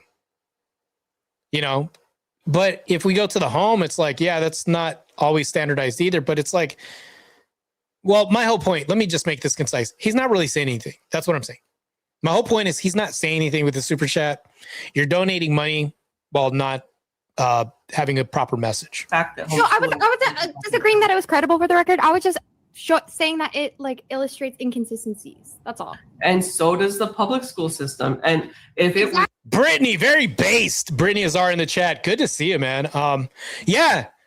If you're going to do this, that's good propaganda. You see what Brittany's doing? Matter of fact, I'm going to leave what Brittany said on the screen a little bit longer because this is the propaganda we need. We have propaganda. We're going to leave this on the screen for a bit until somebody else says something based in the chat. So crazy. Says, we can't see it, Marte. It's covered by the chat message. Oh, here you go. Public schools aren't standardized. If you switch schools, you can easily lose credit from your last school. That's what he says. It's what he says. And I'm like, that's not saying anything. It's not really saying anything at all. But I'm back to Brittany's statement, though. So leave that up a little bit. Kudos to Brittany for saying this because that's super based, super ultra based. If I had to place a bet on like, okay, who's going to do a better job, the parent that raised the kid or, some random stranger who like, Lord knows what they've been through in life, right? I would say probably the parent. And I think you're going to be hard pressed to find anybody that would disagree with that. Like, in most cases, sure, but how do we know? Okay, Chatter says 37 homeschoolers to set 37 demographically matched traditional school children and found that homeschooled students in structured learning environments scored higher on standardized tests. That's what the chatter says. Quoting what they're saying. I don't have any quarrel with what they're saying. I'm just going to leave it right there. How do we know what their intentions are? I would just like to teachers, they have to go to college for it. Like that's really all it is. Like most people are educated enough to at least get through grades K to 12, and if they need some help, like I said, there's homeschooling, tutoring classes. There's all kinds of internet resources. The internet is more of a resource than ever now to get things like educational material. We're like relying on parents to just like use the internet. Well, what are you living in 2025? You don't think the parents would use the internet as a resource? Yeah. And if you're like, okay, I want to get it from a specific, like, I'm sure there's some super right-wing people that would be like, okay, Preg, or you or whatever. You can choose where you want to get the curriculum from, right? As long as it meets the definition, as long as they can pass standardized testing, and as long as they are able to, correctly pass all goalposts in the public education system, just as they. Okay, I do want to pause this real quick, and I want to ask my chat. Has anybody seen this video before? Because I do want to get to the point where she's crying, and I don't know where it's at. Does anybody have a timestamp or know when she cries? Because I was told last night that it was after Paige presented the data and facts. Well, Paige presented some data and facts, and I haven't seen the crying yet. Still waiting for this crying or where it is in this chat or in this video, but I'm not seeing any of that stuff. Like, where's this cry? I came for the crying too, to see if this indeed happened. Not seeing the crying. All right, can we get to the theatrics of the crying? Sorry, let me see if I can. I'm going to skip it just a little bit just to see the arms up. What is this? You're getting a bit crazy on me, Cal. You got to center. Crazy. Hold on, let's see the crazy. Erasing that. And for every crash out Cal homeschooler, there would be, like, in terms of the public school system, there would be like a gazillion pages. Like this, it's all like serious? a statistical average, yeah. Because we just You can't really guarantee. You really think that? Exactly. You can't guarantee it. You can't guarantee it. We can't guarantee it either way. Wouldn't you just assume for a second? Like, let's be reasonable. I understand. Like you're getting a bit crazy on me, Cal. You gotta center. That's what you said. Deep breaths. Kumbaya. Okay. So this is the point I've been trying to drive home throughout the entire debate, is that there's unpredictability on both fronts. But the difference with homeschooling is that there is a personal and emotional connection generally. Obviously, there's bad parents, just like there's bad teachers, right? But statistically, because of that connection, right, and because of the fact that there is a more individualized approach, it does result in better outcomes, like I've stated in studies. They aren't exposed to bullying, right? They still get a good formation of character. They're not locked in a room. They still have, like, let's be honest, they all have phones, right? Even at a young age, they're going to be exposed to certain things, whether or not the parents want them to or not. The only difference is if they're at home, then that can be supervised, as opposed to when they're in school and they can just like Or micromanaged. Look at porn during their, like, their free period or whatever. And there's nothing that the parent can do to stop that. Yeah, that's true. Or, just micromanaged tomato. Think about parents. I'm not finished yet. My sandwich. Sorry, I'm trying to find the crying. Where's this crying at? What is she? Is she taking a shit? What? Like, to pee? What did I walk in on? I mean, I literally didn't walk in on it, but hypothetically speaking, what did I walk in on? You could do it in 30 seconds. Poopala doopala. Poopala doopala. Jesus, Cal. I think she automatically loses the debate for taking a crap in the near the tail end of it. That's crazy. She probably got distracted by a squirrel on her way to the bathroom. Yeah. Or literally anything. It could be literally anything. We were talking about, we have. I hope you washed your hands. Yeah. Of course. Sanitation is important. So, point to do. Well, don't you think that would? No, I'm talking. Argumentation so far during the course of this debate has, depending on anecdotals, and yes, you do have, I think, 1 or 2 studies that you reference, but that's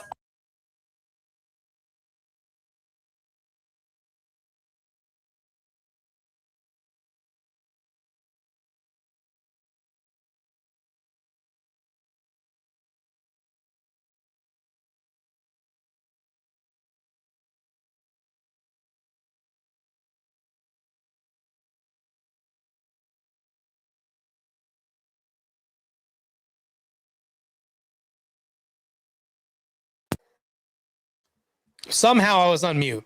But anyways, what is this? We have to, Emmett, what's the topic of the page that makes her cry? We got to figure out what topic this is. Like, I don't know where the hell. I'm trying to figure out like where this crying is. She says, "Good thing I can read lips. I used to be able to be better at doing this. I grew up in a household with a deaf mom, so sign language was my first language, and then English was my second. So I'm ESL for sure." Look for bass tweaker page. What does that mean? What does that mean? Look for bass tweaker page, because I'm trying to find the point in this debate where she was crying. I thought it was this debate, but could be another. Oh, wait, what? Oh God, that one. That's the debate. Wait, so I'm watching the wrong debate for crying? That's why I watched this debate, because I wanted to see the crying. That's what. But you know what? I got just as something good. Sarah being very biased in this debate. This was crazy. Cole Vic. Oh, Cole Vic. Now you tell me? Yeah, she cried on Grid's debate. Nobody was going to tell me about this, and I was like looking forward to the crying. You guys let me drone on this long about crying, which you guys are like, Marte's never going to find the crying on this one. It's really on the other one. It's going to be too late, and we're just going to get all the benefits of watching this debate, him doing a review. All right. I get we may have to skip to that one too.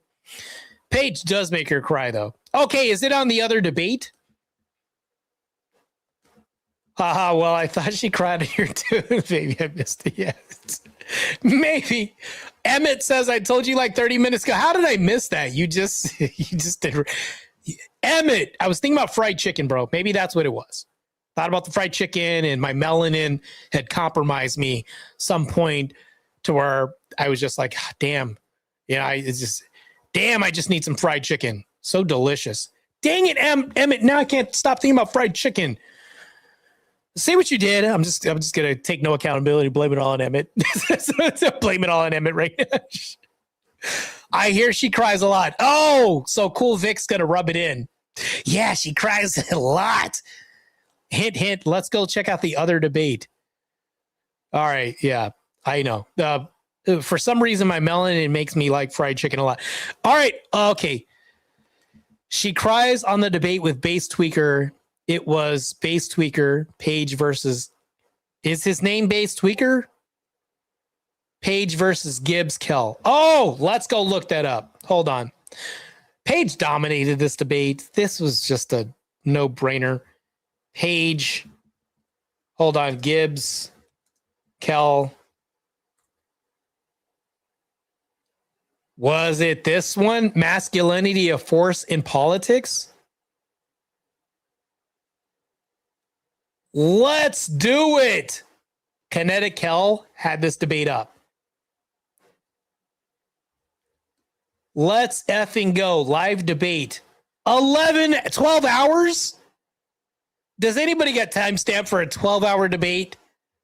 I got to cycle through 12 hours. The after panel must have been like 8 hours of after. How much?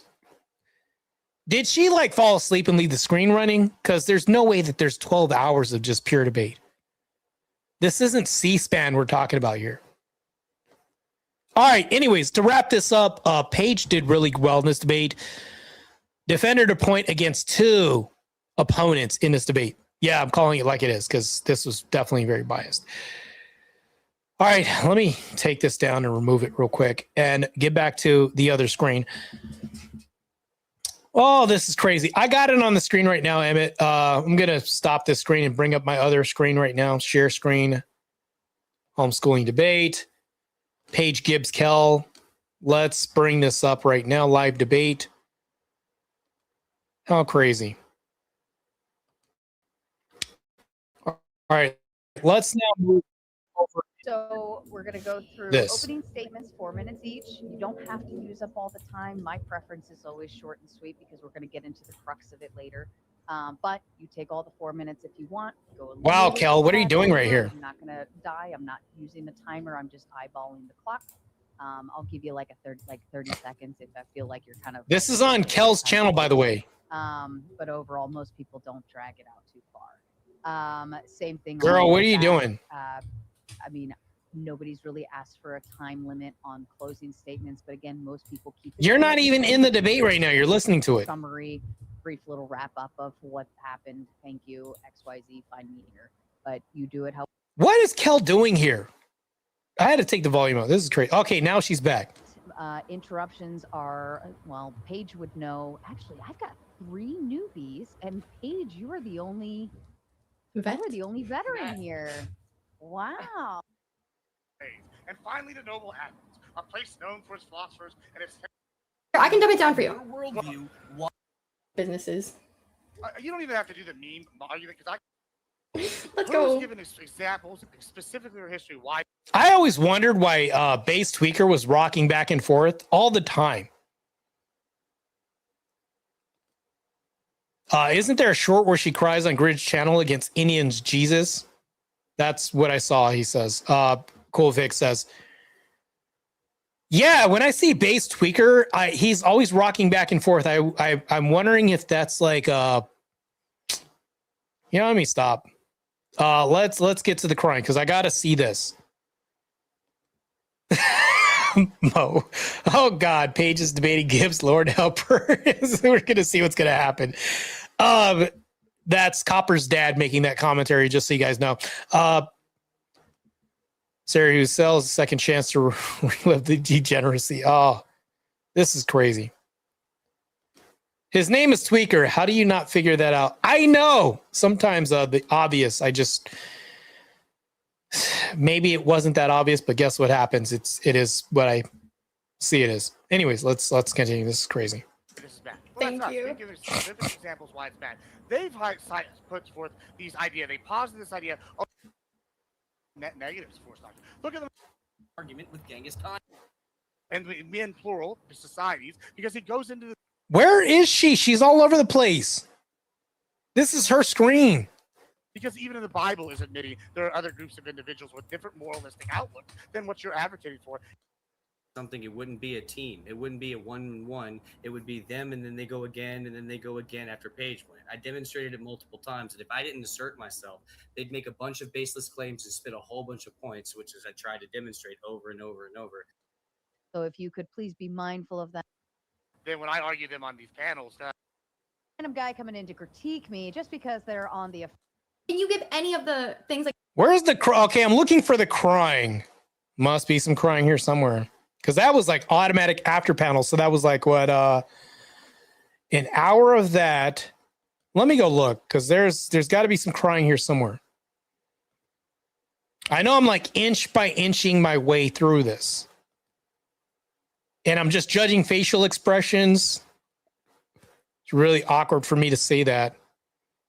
Looking at Kel's face and then trying to determine where to stop this. Here somewhere. I hate to brutally put you guys. Oh, here we go.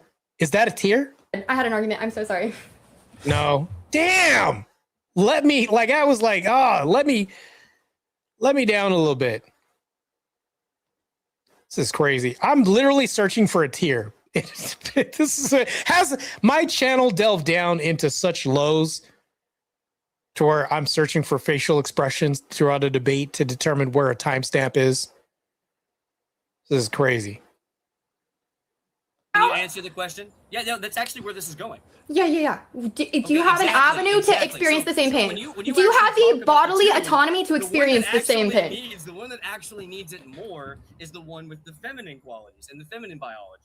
They don't need it though. It's just a nice convenience. That's the beauty of modern medicine. They overwhelmingly do. You should look at the statistics on it sometime. Right. No, now that it's here, yeah, fucking if I could have it, I'm sure women in the 1800s would have too. And I guarantee you, if you had a pussy and you had to push a kid out, you would fucking pick that shit too. Just saying. Again, what I'm trying to describe for you is we're talking anecdotally here either way. But the truth of the matter is when you actually have to do it, you need to understand that even if your conviction is 100% against it, your bodily response cannot handle it. So you have to. That's not even true necessarily. It is true, almost overwhelmingly. Hold on. So what you're arguing is every soldier that's been shot or lost an arm. Wait, where's the crying? Or you're doing manifest. Okay, I mean, again, 70s. It led to the Thomas Jefferson, author of the Declaration. It's for trafficking women and abuse, which I think serves as a pretty blatant example understanding of it. Masculine virtues.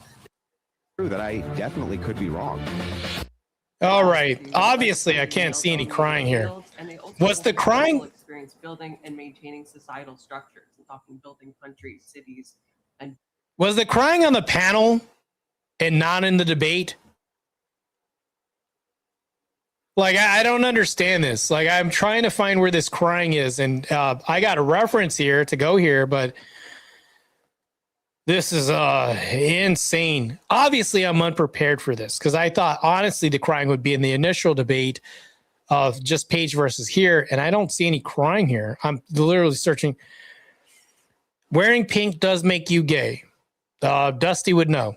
But anyways, I'm arguing, well, that's not going to matter because even if we You guys don't get it. Like, just maybe The church and state, I don't think maybe it's on the after panel.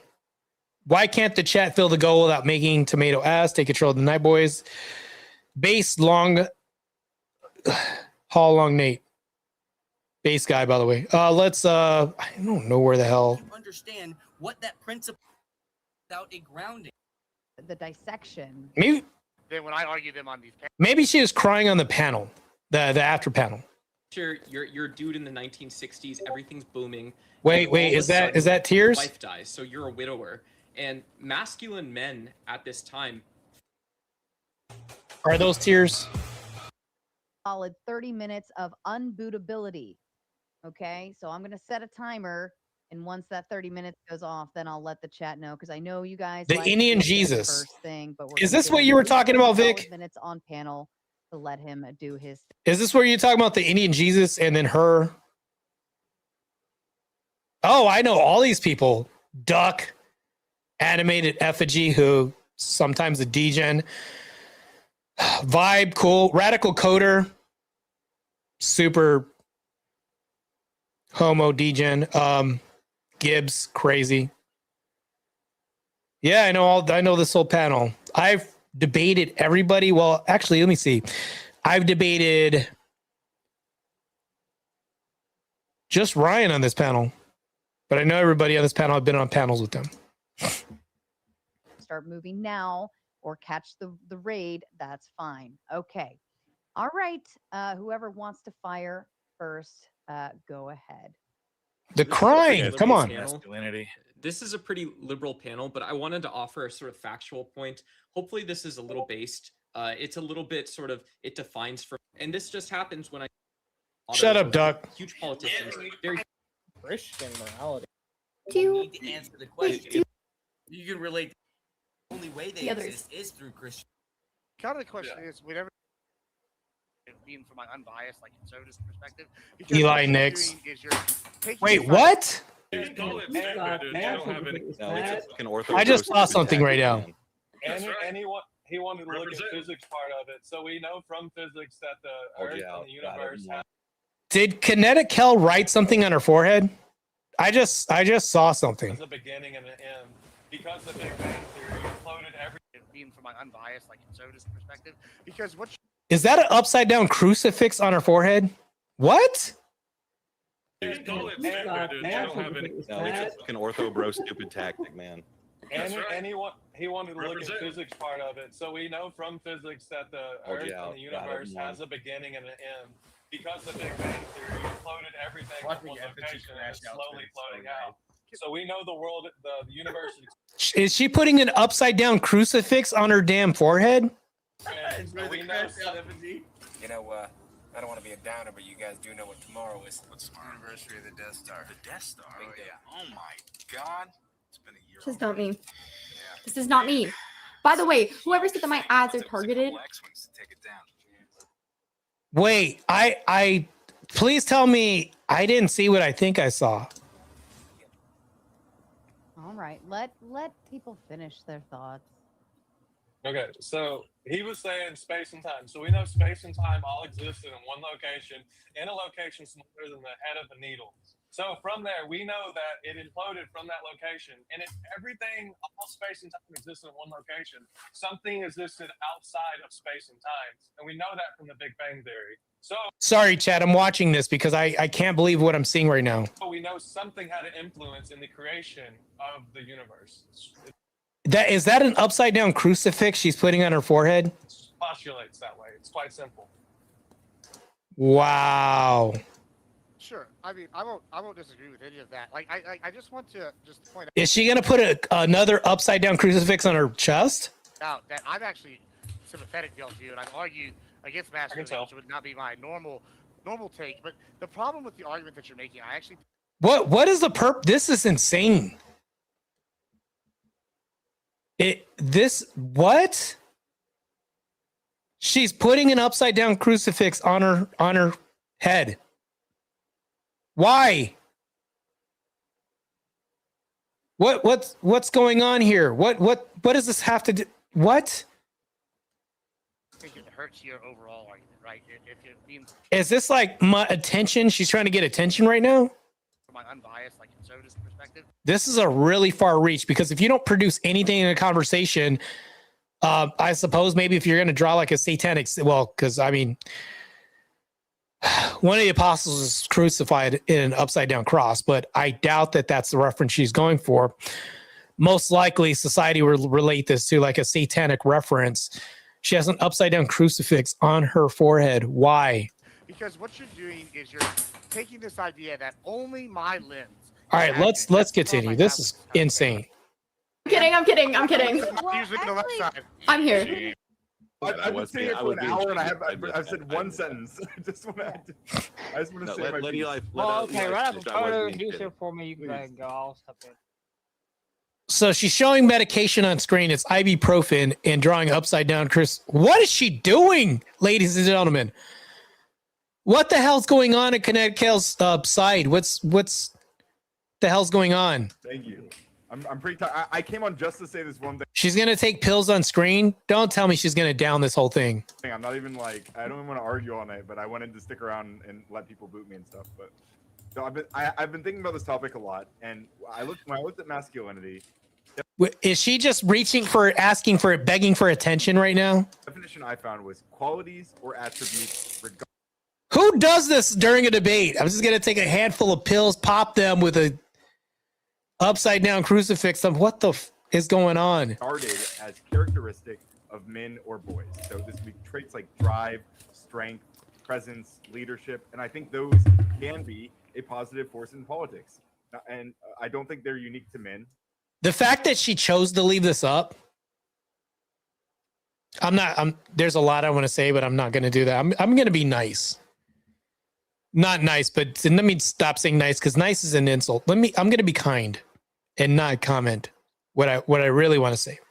But I think they help you lead, inspire, and win elections. And I also don't think they're inherent to men because I don't think all men have them. And I think there's plenty of people who have them who aren't men. So while we associate them with masculinity, and that's what we call bring back mental asylums is right. Vic's totally correct about that. the masculine, they're really just like good traits to have. And since they've been historically coded masculine, I'm fine describing them that way. So I would actually argue against Kellen Gibbs in this and say, yeah, masculinity can in fact be a positive force in politics. That said, this has been a pretty disappointing, maybe even emasculating showing from my friends Base Tweaker and Paige over here, because all they would have had to say is what I just outlined here. So, Emmett, you say this is the after panel that happens during the debate. I scoured through the debate and try to find it. Do you have a timestamp for me, sir? Like, yeah, but being honest, seeing her crash out was fun too. I want to have fun. Can I see the tears in the crash out?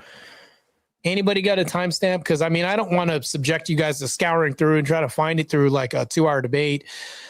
And then I can't find this. This is crazy. I don't want to like put the whole audience in this whole chat through this because I know there's like 68 people here.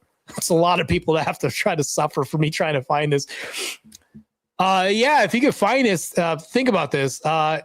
Maybe you can help. Dark Maul says, I wonder if it was edited out. Yeah. Scott says, yeah, she cried during the debate. I want to see this. Brittany says, yeah, watching that made my stomach hurt. Remember what Trump said about the Tylenol babies? is literally taking Tylenol in front of the camera, a bunch of pills. This is crazy. Let's see the tears, not the ODing. Yes, I know, man. This is disturbing as hell to see. This is crazy. Brother, it's a penis she drew on her forehead. She literally had a mental breakdown on stream. What? Someone said 34708. But back to Long Haul Nate's. Is this for real? I mean, we could say that I don't know if like penises look like upside down crucifixes that much. That's speculative at best, but your second sentence, she literally had a mental breakdown on stream. Is this for real? I mean, maybe it looks like this, but this is crazy. All right, Joseph Romano says, someone says 34708. Let's go to that. 34708. I've seen this before. Red Boomer. Tell him I'm ready to do a debate if he wants to. If you want a real debate, Dr. Alpha from Menard's server would give you a good match. Yeah, because Menard didn't do well in that debate. He actually lost so bad that the undecided people outvoted him as a winner. And also the nobody won out decided him as the winner. I beat him 49% in this debate. He scored so low that the other two votes that people voted, those sections beat his vote in the debate last night. So when you guys revere this Menard guy as a really good debater, he got his ass whooped last night. Literally got his ass whooped last night. He got his ass handed to him. I posted some of the playback footage and stuff. I'm pretty sure Cool Vic might do a review on this. But yeah, it was painful to watch, man. Whoever's in Menard's camp, stop sending unalive threats to me. That would be nice. Especially that Sufyan guy. Muslim, super Muslim name doing that. So Dr. Alpha's very underrated. Gee, I wonder why. There's a reason why. But we'll check it out. Cool Vic said, I did earlier on my stream. Oh, I can't wait to see this. Glorious review. I know Emmett reviewed the stream too. I'm going to check that out too. I know he was reviewing it and I was in a stream. I was at school probably when you were doing this. Can't believe people think Menard is a great debater. Yeah, some people do, especially Menard Clips. Menard Clips in the chat saying that he was really good. Oh, crazy. Rev Russ said, I had oral surgery yesterday, just a few hours before your debate. Otherwise, I would have schooled Menard and the whole pork thing. Yeah, I would have let you guys have at it. But I just wanted to tell him why he was wrong about inbreeding with family members and incest. Be right back. I got a skewer like 2 hours of stream. I don't know what that means. Skewer? Like 2 hours. Oh, you're crazy. You're going to search for that point in the debate. Let's go check this out because I think the timestamp that was indicated earlier. Check this out. 34708. Let's go check out 34. But I also got to go back to 356, which is like this crazy mental breakdown thing. 34708. That's the post panel when she's drawing everything on her face that I'm seeing. 34708 is when she drew the crucifix because I'm like literally hovering my mouse over it and it's showing that. I think they would have won the debate at the outset. Instead, we got hypotheticals about banning men from politics and would have been sleeping out. Shut up, Ryan. Yeah, let's just do a logic game. They just like break down and like they can't handle. What would be your the entire time when I asked them? Which in this like they went down like the 50s like pipeline dream of. Down, bro. For a half a second here. But this is why I asked her for her definition, and that's why she doesn't want to define. Give me And 2 that's why seconds. we had to arbitrarily go to Oxford. If you're telling me something is a net negative, You believe in masculinity. I think you think I don't even everything's think fluid. anything- Anybody I've can been be watching whatever this the for a hell they while. want to be, I don't and you think don't a single actually believe in person has anything. given their definition of what masculinity I don't care if I do. If someone tells me, if someone tells me, if someone tells me that antagonism is part, Oh, Paige like fled the chat. She was like, yeah, she's cooked. I'm out of here. Paige probably had a really based reason for leaving. I don't blame her having to deal with this nonsense. I probably would have left. Like last night I left, like after destroying Minar thoroughly. I was like, yeah, my job here is done. I said, all right, let me give some last words, and I was out. I already knew like Minar was going to be up to his neck in trouble, and that's the way that goes. I'm Dave, by the way. if antagonism is a net good for society, I would be like, what the hell is antagonism?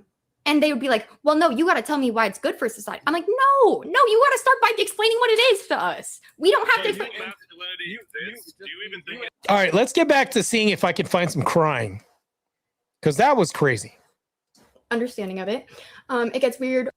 New industry called internet porn in the 70s. It led to the helicopter parents and the participation trophy generation. I, for one, am sick of this beta cuckery that people like my opponents have dressed up as masculinity. It is running America. My American brothers and sisters, I advocate for a return to what masculinity really was. I would like to destroy Admiral Gibbs in a debate. Matter of fact, if anybody could reach out to Admiral Gibbs and say, Marte wants to quarrel with you, you sound like a spirited debater. I would like to debate him. See if he can actually be a good debater. Being a goddamn hedonistic, conquering giga-chad, not a whiny baby bat bitch who needs to find a virgin because they're not man enough to satisfy a woman who's Okay, so buzzwords and labels. seen another penis. I asked you, the judges, and the audience, what's more masculine? The man who has to brainwash a virgin because he's a lip pick, you pump chump, or Genghis fucking Khan? Thank you for your time. I'm sorry I was fast. I don't want a timer. Okay, I won't talk about that. That's it. That wasn't even a really powerful statement, sir. Buzzwords may add flair to something like an argument, incite the audience and appeal to emotion. But if it's not substantive, you're not really saying anything. But going back to this, let's find the crying. Stand up and not needed the drugs. It's a pussy. Minority. We talk about the general rules. Okay, all right. Okay, I see, Gibbs. They don't get the point. Oh, wow. Even doubts on that. And then we're One thing, and I need you to clarify. COVID guy. Like, hey, but guess what? Those people dying. I can't answer. Okay, no, I no, will. you're Stop. pivoting. Stop. I want you to answer. Stop. Face, calm down a little bit, okay? Oh, that's bad. It's failing. Oh, that's bad. I can dumb it down for you. Your worldview, why exactly you think it's bad? You're just giving examples Well, here's of the what you thing. think Here's is the bad. thing: is we're the negative. So I understand that based is apparently, I guess somebody in the chat said there was ADHD involved in him rocking back and forth. I've met a lot of people who are ADHD. They don't rock back and forth like that. And mind you, if I'm watching a debate, if I'm debating my opponent and he's doing this, like I might not concentrate fully on the debate that much because that could probably be distracting to be honest. Like think about it. If he's debating somebody else that's really ADHD, I'm not saying that he isn't, he's going to throw his opponent off his game by rocking back and forth like this. And his opponent, that's literally going to be a good tactic by distracting your opponent, rocking back and forth like that. Right? We don't have to sit here and affirm the definition of whatever. You have to affirm why your definition. Yeah, of bad masculinity because is it's good. bad because it's I don't know, bad. You can say all these things you want. I've given real world examples and No, you excited. haven't refuted hold it. on. I have. I've Go given ahead, real Deb. world. I've given real world examples. I've named specific times in history. I've named specific consequences. I've aimed out what the point of politics is in general. Right? It's like the policies. We've named out what the government's job is. I've walked you through a step-by-step analysis. Now, I've given why that's bad. Now, you haven't chosen to accept that answer. However, the point of this debate is to talk about masculinity. Okay, they went over the studies with this. Was it the studies in this debate where they went over it and then she was crying? That's what I want. I want the like. Oh, Scott said I said he's autistic. Okay. That might explain a little bit more for sure. The crying I seen was the one-on-one debate with Paige not long after they went over the studies. The one-on-one, I just did a one-on-one debate. Is this really a trick to make me go through Paige's whole catalog? Is that what you guys are doing, chat? No, it's not this one. Review that debate. No, it's not this one. Let's review that Paige debate. And this is how in the future we now have a whole channel dedicated to Paige now. So that's what we're doing here. I see what you guys are doing now. It's like, hey, no, it's the other debate. Let's do the full 2 hours of that one. No, my bad. It was the next Page debate for 2 hours. We'll read that for 2 hours. Oh, shit, Marte, it's really this one with the 2v2 debate for 2 hours. Like, and then it's like 16 hours later. Like, now all of a sudden I have a Page channel. All right, I know that there's some crying here somewhere. I understand you guys are trying to con me into making this whole channel a Page channel. Actually, the channel would stay based, actually, if that was the case. It would just be like, the channel is still based. It's just that it's a monarchy now. it's a base monarchy now. What? I can't believe I just said that. Did I just become feminist for like 2 seconds? All right, let me stop. Rinse my mind with bleach for 2 seconds. All right, you guys didn't hear that. Act like don't even clip that. Don't even act like I didn't say anything. In the context of politics. And wait, real quick. And if it's failing and it's causing the population to have these bad outcomes, then it's not a positive influence. It's really that simple. All right. Okay, actually, no, because they try to defend themselves. A concept, yeah. Yeah, concept. Tires that will take you far. Exhibit the traits and you're Come on, Kinetic Kells. Where's the Is there more crying? Ridiculous argument with no basis for women, to my knowledge. So demonstrate that. Can you demonstrate that claim? Yeah, I mean, sure. We can look at demonstrate that they're qualified. No, demonstrate that they're mostly qualified. All right, so there's no crying in this one.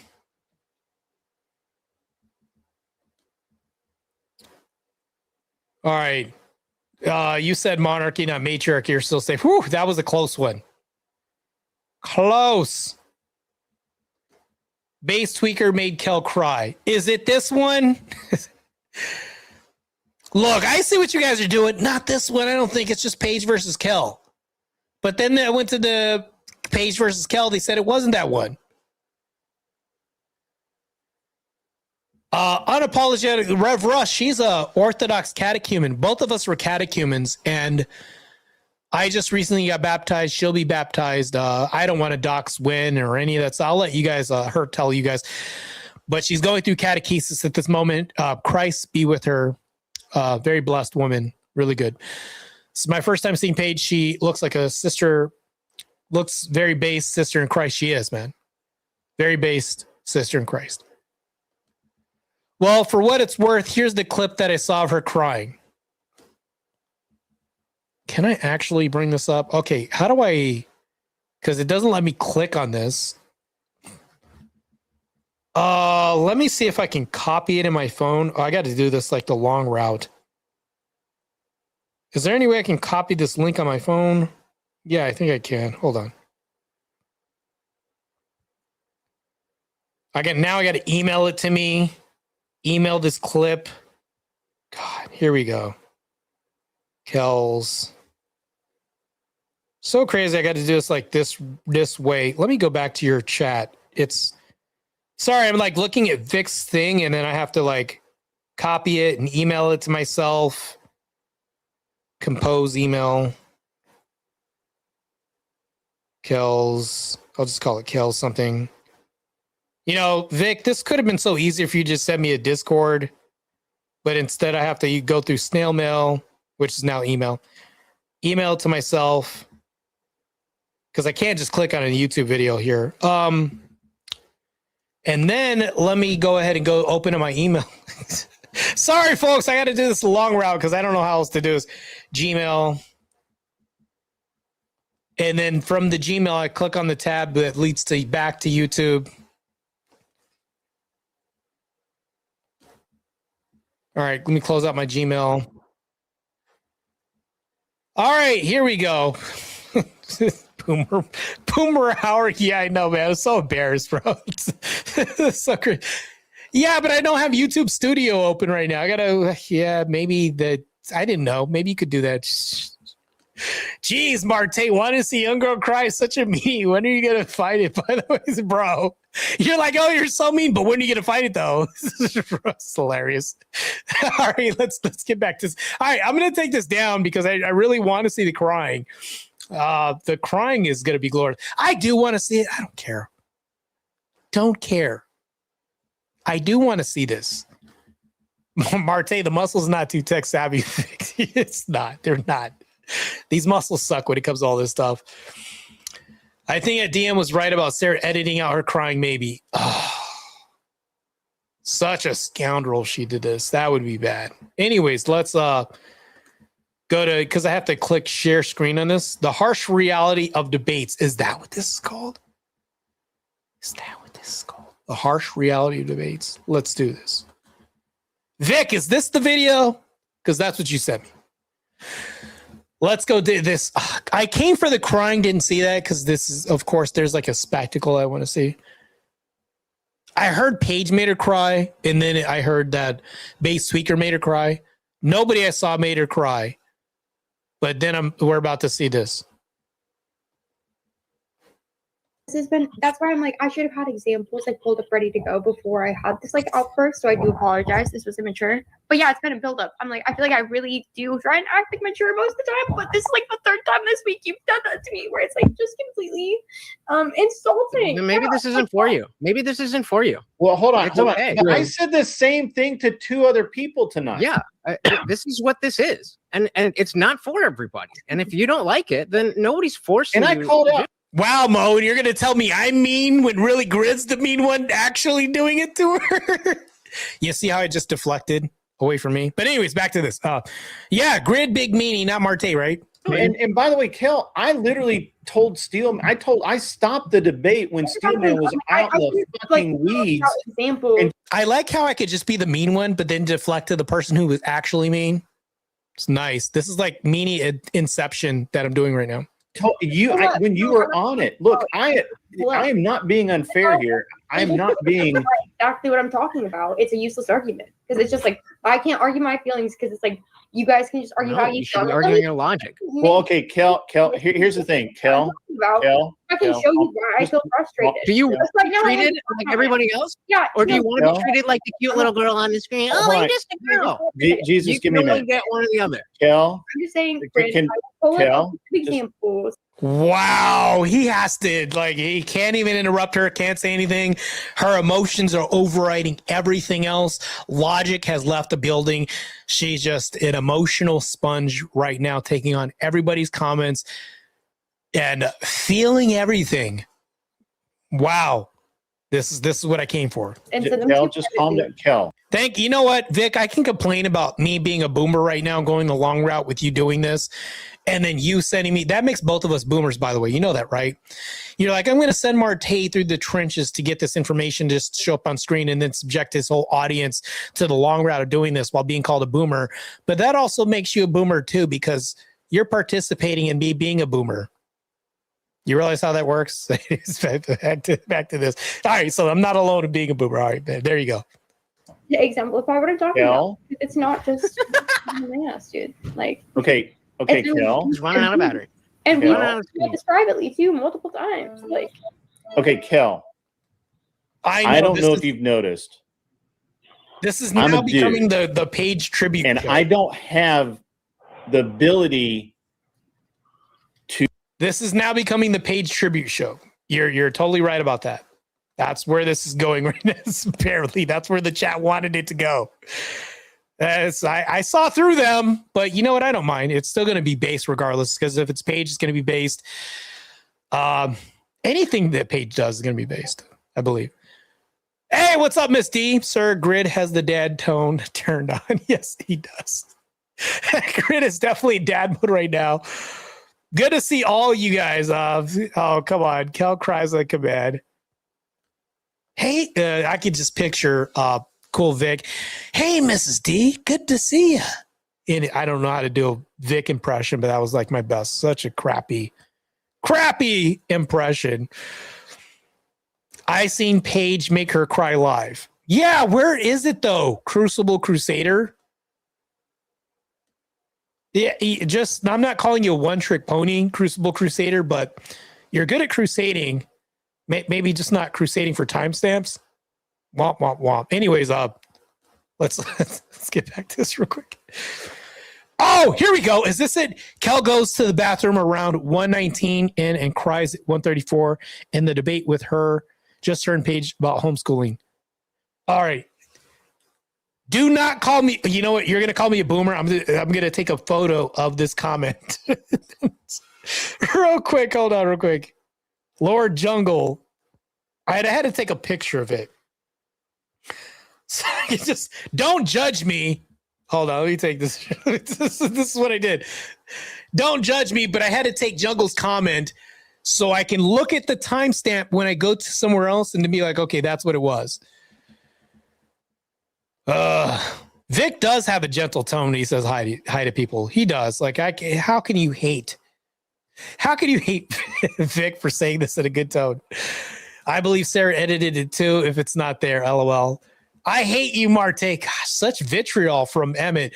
Look, bro, can we all just get along, Count Chocula? All you had to do is give me fried chicken. You could shut me up really quick. You actually got me in a debate. You used kryptonite. That's unfair, bro. Don't do that again. You almost made me. I can't hate you if you're using kryptonite on me. Anyways, this is crazy. I'm a boomer too. Don't worry about it. Yeah, I know. All right. Well, I want to see this grid one thing, and then we're going to look at the timestamp that Lord Jungle Bear had to see if that exists there too. Let's bring this back on the screen real quick because I want to see the spectacle. What the hell did I do? Did I just take that down? So boomer of me. Crazy. Let's get to. I don't have the ability to present things in a way that is apparently conducive to you taking them. You are making me watch a retard. That's why. Bro, this is like 2 minutes and 21 seconds. Come on, bro. Surely you've been through worse in a minute with people than you have. I'm not calling you a minute man, but anyways, back to this. Surely people have experienced worse than over 2 minutes with you. Maybe, possibly. I'm only guessing. You were on panels with Minar. What are you talking about? And you're going to say this is worse? I would actually say that you've been on worse panels with worse people. I mean, if you weren't, then that's, I don't know what that says. I don't even know what I'm saying. Anyways, let's continue. I literally talked to you the same way I talked to everybody on his panel. I literally told Tyler tonight twice that I think he's out to fucking lunch.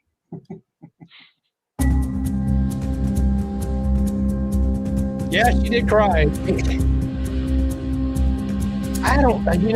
feel like this is what I feel. I feel like I need to stop saying I feel. First of all, let me check myself before I wreck my damn self. All right, let's get back to the page. Kells homeschooling for not so good people who don't learn too good. Of course, the one that's not the homeschooling thing pops up. Let me go to my history. Here we go. Gosh. Such a L boomer tonight. I am. All right, here we go. This is the timestamp. I have it up here right now. And cries at 134.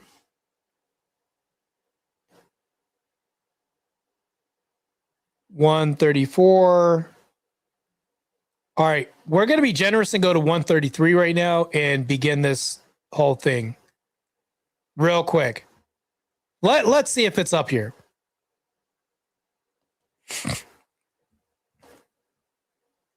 You see it's at 133 right now. Don't have a fucking level that we differentiate for people versus do we give them a test for oh yeah, you're pulling out your kid for sorry, let me calm down. Sorry.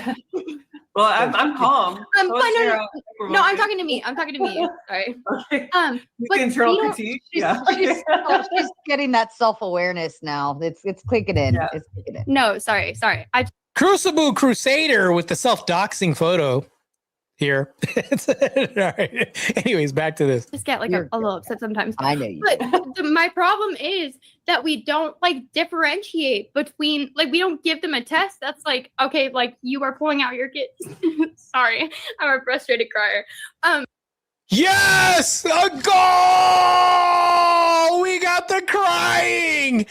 Yes, bro, Lord Jungle Bear, you are the man. She's crying like, yes, here we go. But we don't like give them a test again. No, I just get frustrated.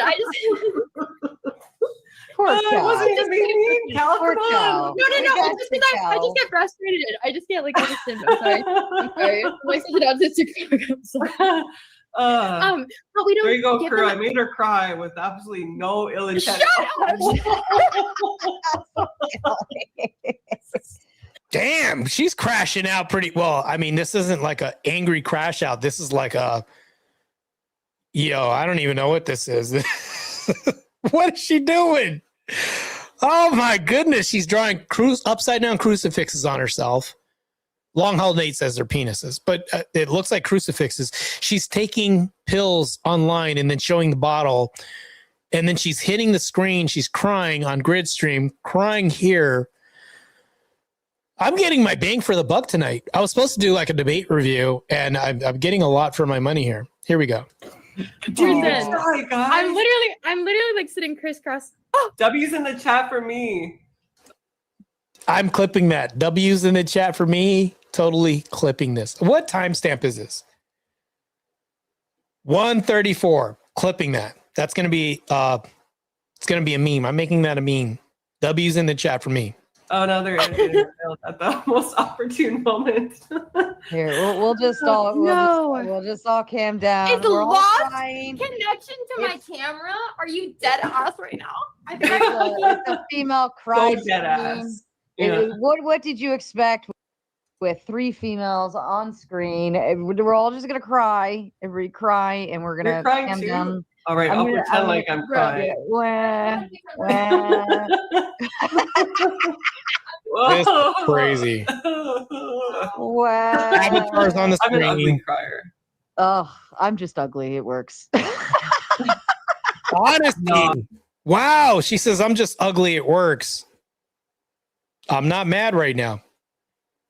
Right now, she's got a face for radio. She's even admitting it. Oh, Sarah, you're fine. I'm teasing. I'm not that what is it? Patronizing or self, I don't know. Deprecating? Deprecating, yes, thank you. You all calm down. We Hey, wanted you know to what? show We're in this solidarity. together. We're all gonna fixed cry it, I fixed together. it. Okay. Yeah. Sorry, I pulled it out the back of my router by accident. I think at this point that crying is a debate tactic to like make us less focused. So Based. Paige calling her out on her BS or bullshit. Paige wins because she isn't punching her camera, and also because she's Paige. GG, everyone. Yes. Oh, man. So based. Let me take Emmett's thing down so you guys can see the comment. That's what she said. Paige wins because she isn't punching her camera, and also because she's Paige. Yeah. Very based. Oh, man. This is so crazy. Sarah admitting that she's ugly. Crazy. This is some the sisterhood of the traveling pants bullshit from Sarah and Kel right now. Yeah, for sure. Brittany says, wow, she told the actual truth for once. Yeah, I know. Crazy. Rev Ruz says webcams don't plug into routers. Obviously, Rev didn't take the gospel from a public school or education. Rev Russ is extremely based. Here we go. Fire emoji. Paige. I know. W Paige. I'm totally I'm clipping the crap out of that. That's getting clipped. W Paige. W Paige again. W. W's in the chat for Paige. Even Cool Vic. W. Miss D. W. Damn. I love the support. I love it. W for Paige. Let's go. Just to No, recap, I just get frustrated. No, but my point is, I will get right back on track. Okay. it's definitely a tactic. I rest my case. You bet. My point is, we don't give these people a test to be like, Okay. no. So valid point. Okay, valid point.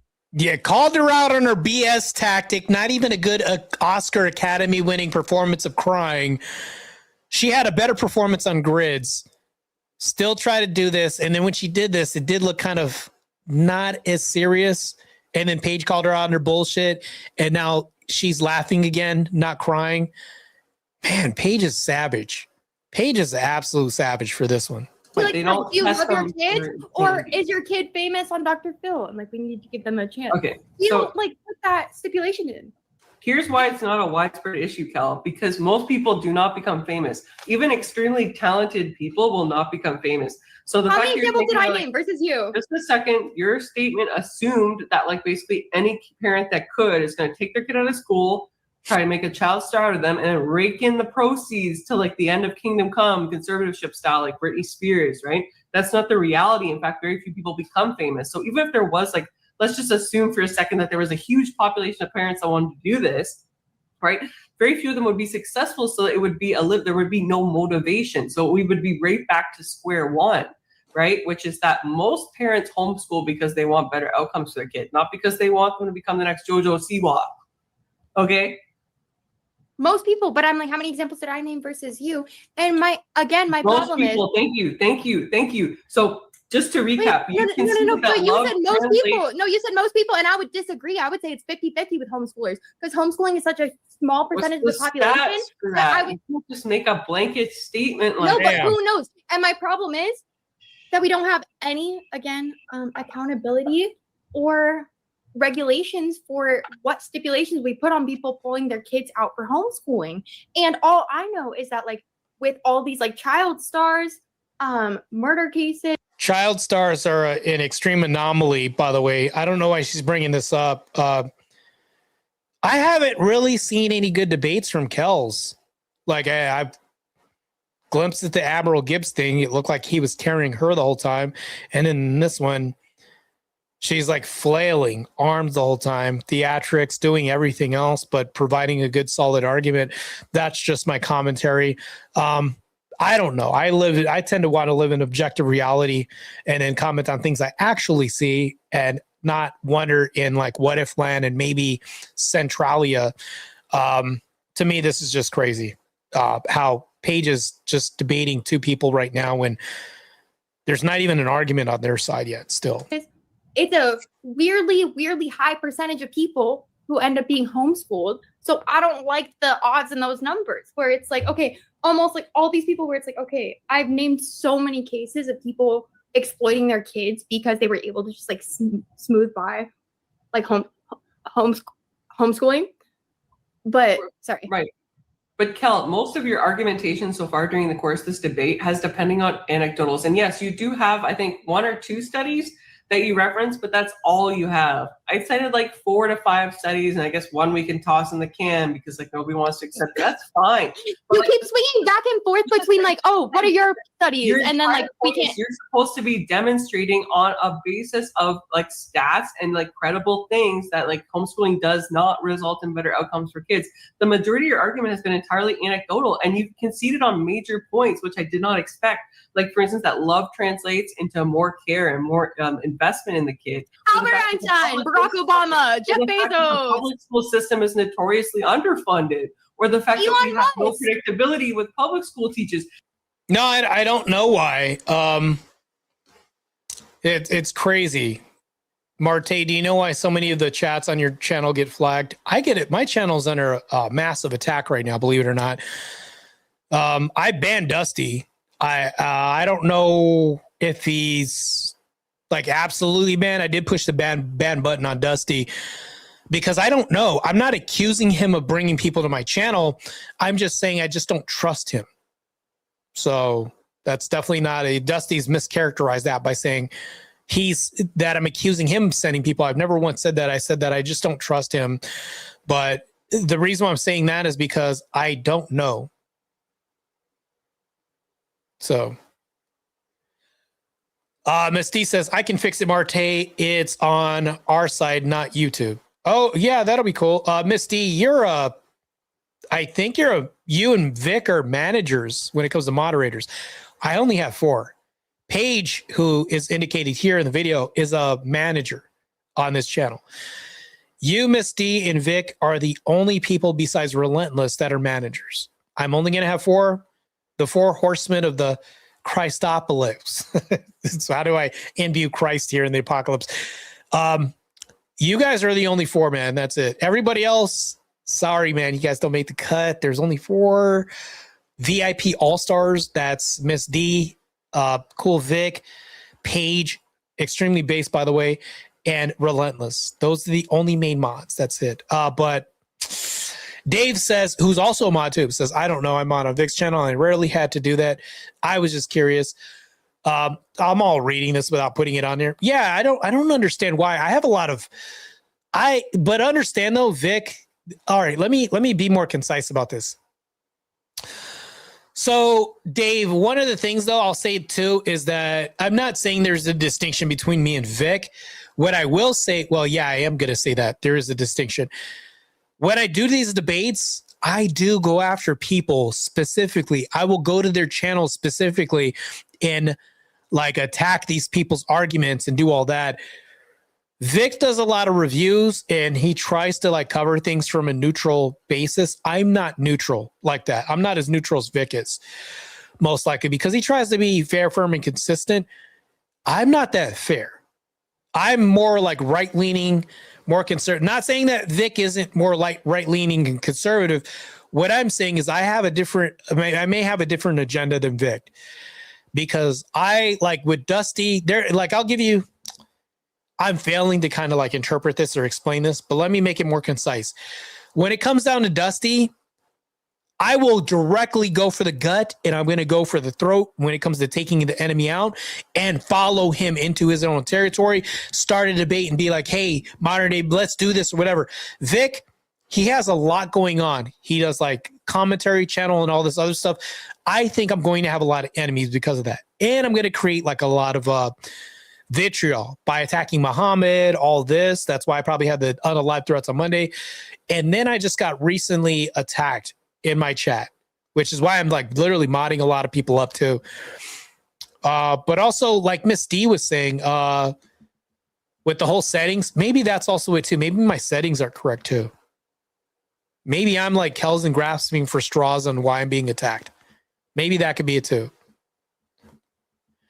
I can't wait till I grow up like you, Cool Vic. Yeah, I know. All of us want to be Cool Vic when we grow up, man.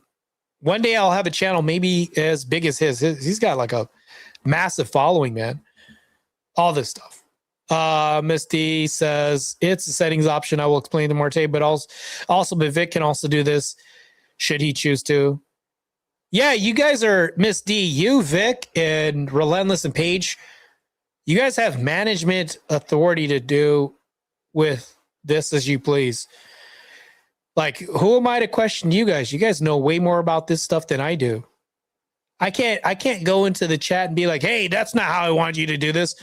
I have you guys would not be managers if I had to come and police you guys on doing. I made you guys managers so I don't have to police you guys, so that you guys can have full authority to do whatever it is you want. Matter of fact, I have a second manager on like editing videos and deleting my whole channel. She wants to do this. It's so I have a spiritual father at my church. She does the social media for them at my Orthodox church. She has the power to like delete my whole channel if she wants to. I have a co-person on my channel. She's really good. She's really good people. So yeah. Marte, Miss D is too mean to be a mod. I think she's based. I think she's super based. What's up, are we not, man? Good to see you, man. I know Misty is super mad. AWNM is just upsetting spaghetti. All right, you guys are making me hungry. Spaghetti sounds delicious, and I don't know why I'm ranting about things that have nothing to do with this extremely based woman that's on the right now. Like everything is like it's just Elon- your entire argument is based on a house of predictability. straw, We do and all I have have to do is keep a predictability. lighter and just like let things happen. You know? Damn, so based, Paige. Savage. Your whole argument is based on a house of straw. All I have to do is light it up and it goes down. We do have predictability. We do have predictability. Do we We have, have years. ladies, do we have like the reasons why people choose to homeschool? Did we go through those yet? I think that would be helpful. Yeah. I mean, sure. So the number one reason obviously would be to give their child an individualized learning experience. Emmett, stop, please. No, don't do that, Emmett. You and the food, bro. You're really messing me up right now. First it was the fried chicken. Now you want to talk about spaghetti. God, now I have to get Emmett, damn you. I hate you right now. Emmett is the most vile person on the planet right now. I absolutely hate your guts right now. Emmett, how dare you make me want some delicious spaghetti right now with some pasta. God, Emmett, we might have to do another debate because I hate you so much right now. Now I'm very hungry and starving. Crazy. You're about to make me get back on EBT just to get some other food. Just to find another reason to get food. I might have to be a little bit more ghetto now on my channel just to justify EBT. Just to get some more food. Okay, Emmett. Gosh. I was informed that racism is based. I have to be, well, a lot of us are. Yeah, but that's not, bro, you're obfuscating, Emmett. You're going back to racism. You just brought up spaghetti. You brought up fried chicken in our debate on Vic's channel. I got weak in the knees when you did this because I'm black and I love fried chicken. And now you're bringing up spaghetti. How insulting, Emmett. This is crazy. You're appealing to the stomach fallacy right now, to the appetite fallacy. So crazy. You appealed to the melanin fallacy when you brought up fried chicken. You know, black people can't resist it. Now you're bringing up spaghetti in the late night hours of snack and grub time. Crazy. KFC was based now. KFC with spaghetti and Bugatti. Oh, so now you're that's a low blow. Low blow. Jared, you're becoming vile right now. The vitriol is building towards you. You're becoming a line stepper right now, Jared. I'm telling you right now, you're a line stepper. You're right there. Had it right here. You're like, this is bad. This is bad. I got to stop letting you guys get to me. This is horrible. Not everybody learns at the same pace. And like I said, with the exception of special needs children, they aren't afforded that same customization in a class of 20 to 30 kids. The secondary component would be curriculum exposure, right? Not all parents for religious or other reasons might want their kid to be exposed to. Marte, I switched off the auto chat censoring. Is that good? I don't know. I trust you, Miss D. I don't know what that means or what you guys are talking. Sorry, according to my own chat, I'm a boomer now. So, and then Are We Not Meant to? So we can say bad words now. I don't know. Maybe I don't. Talk to Miss D. She's a manager. You know how I could say you're the boss? You're not the boss of me. Well, that doesn't apply here. She's the manager of mods. So, yeah, when it comes to that, she's the boss of me. I'm not going to, who am I to infringe on her rights that I give her, So, yeah. Habitual line stepper. Yes, Jared is a habitual line stepper right now at this point. If he does it again, it's a pattern. How dare you, Jared? Appealing to the stomach fallacy and then tag team with lowlifes like Emmett who use kryptonite against black people like fried chicken. This is crazy. Are we not met? Wow, I guess we can. Wow, bad words now. Oof. Oh, yes, it works. Sarah, thank you for censoring yourself. I don't know if that's a good thing to uncensor stuff, but remember main mods, I'm trusting you guys to censor everything. It's only temporary until we have a staff meeting. Yeah, I know. I should have I need to invite all you guys to I don't even know how to use Discord. I should have like a separate chat to where all my mods can get together and we can just have a conversation. That's what needs to happen. All the main mods and stuff. Are we not med? Wow, bro. What a bug. You caught a bug, the F bug. Crazy stuff, man. This is a spicy conversation happening here. Are we not men? It's pretty spicy, bro. Oh, here we go. HIV, Lord have mercy. And contraception education. For instance, like it could be just for the simple reason that the parents want to teach them that in their own way. They don't want some random stranger to do that, where they can't be in the classroom and be listening to what's occurring. The third reason could be for financial reasons, right? Maybe it's really expensive to get to the nearest school, or maybe they have an idea of what they want to provide that might cost more. Like, for instance, I don't know what the charter school situation is, but like, let's say they want them to go to private school and they know, hey, I can do just as good of a job, if not better. The other reason might be in terms of the commute time, right? Sometimes, like for instance, myself, I had to take like an hour bus just to get to school. And sometimes parents might find that they can be better allocating their time towards the actual learning, right? So there's a variety of reasons. And like the last thing would be just they want to be with their kid more, because like, let's be honest, your kids grow up so fast, right? And like, wouldn't you want to spend all that time with them, nurturing them and helping them become a better human being? I hear you. I'm like, yeah, you kind of debunked your own argument as far as like, oh yeah, how expensive is it to get to the next?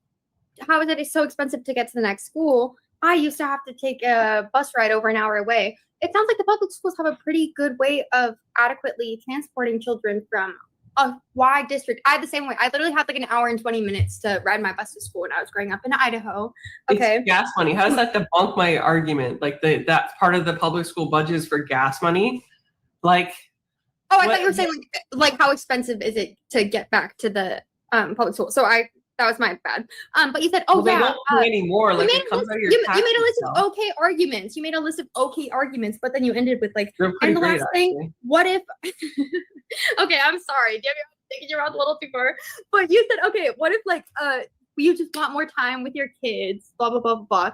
Okay, you're literally relying back on personal anecdote, and we're just hoping that we have like the best intentioned parents pursuing homeschooling. When I can really only I can't think of any like public school, like people who are private schooled and are successful. Like you said, Serena Williams. I don't know fucking shit about Serena Williams, about the people who are like, they're not like loud vocational advocates for. Okay, I'm back. I had to like clip on my phone the part where Paige says W's in the chat for me and does this. Oh yeah, we're making a meme. I'm making a meme of that. I could show that. Anyways, yeah, this debate was crazy. A crazy debate. Now I'm like kind of parlaying with the chat right now a little bit. Okay, now I'm pissed off at the chat. Why are you guys doing this to me now? Peach, you're getting on my last nerves right now. I want meatballs now. I'm actually hungry right now, and you guys are really not helping me out at all. All right, you're on my bad list already, Peach, right now. Talking about food. Peach, not corn. Sorry, could it? Joseph, right now, you're on my last nerve right now. MSM, really, bro? You're going to talk about food right now? I'm starving. My stomach is grumbling. You know what, Nature Man? You're getting on my last nerves and pissing me off, bro. All right, you're a line stepper at this point. God, now I'm about to drool right now. I'm literally about to drool right now. I'm so hungry right now.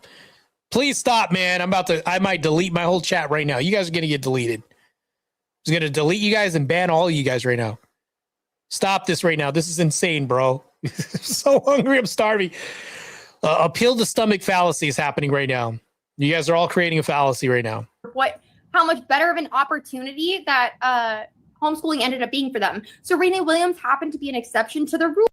Bro. Lasagna. You know what, Joseph? You're on my last damn nerves right now. MSM. Really? You might just get body slammed right now. Stop it, please. Pete. All right. I'm fed up with you guys right now. I'm going to flip this table over right now. So I'm hangry right now. You guys are talking about pizza. Stop, please. I'm asking you guys nicely before I rage and turn green right now. Detroit. Bro, stop, please. Stop doing this. You guys are going to make me crash out right now. Stop, please. Please stop doing this. You guys are hurting my hunger feelings right now. Stop, please. I'm starving. Emmett, I'm sending assassins at your door right now, bro. You're going to get, you're on my, you know what? I'm going to send John Wick to you with a pencil. That's what you deserve that. You deserve what's coming right now. You're gonna get penciled by Wick. Maul, I don't care how Darth Maul you are right now. You're talking about kryptonite right now to black people. I'm gonna rage right now for some fried chicken. This is crazy. I'm sending assassins at your door right now. You're gonna get this. I'm coming after you right now. You guys are all gonna get wrecked and destroyed. I'm sending John Wick with a contract and a pencil towards you guys. Man, all you guys, and now I got to body all you guys. I got to put a contract on all you guys. Flapjack.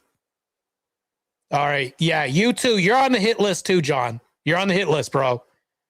Patience, worn out, and hunger to the extremes right now.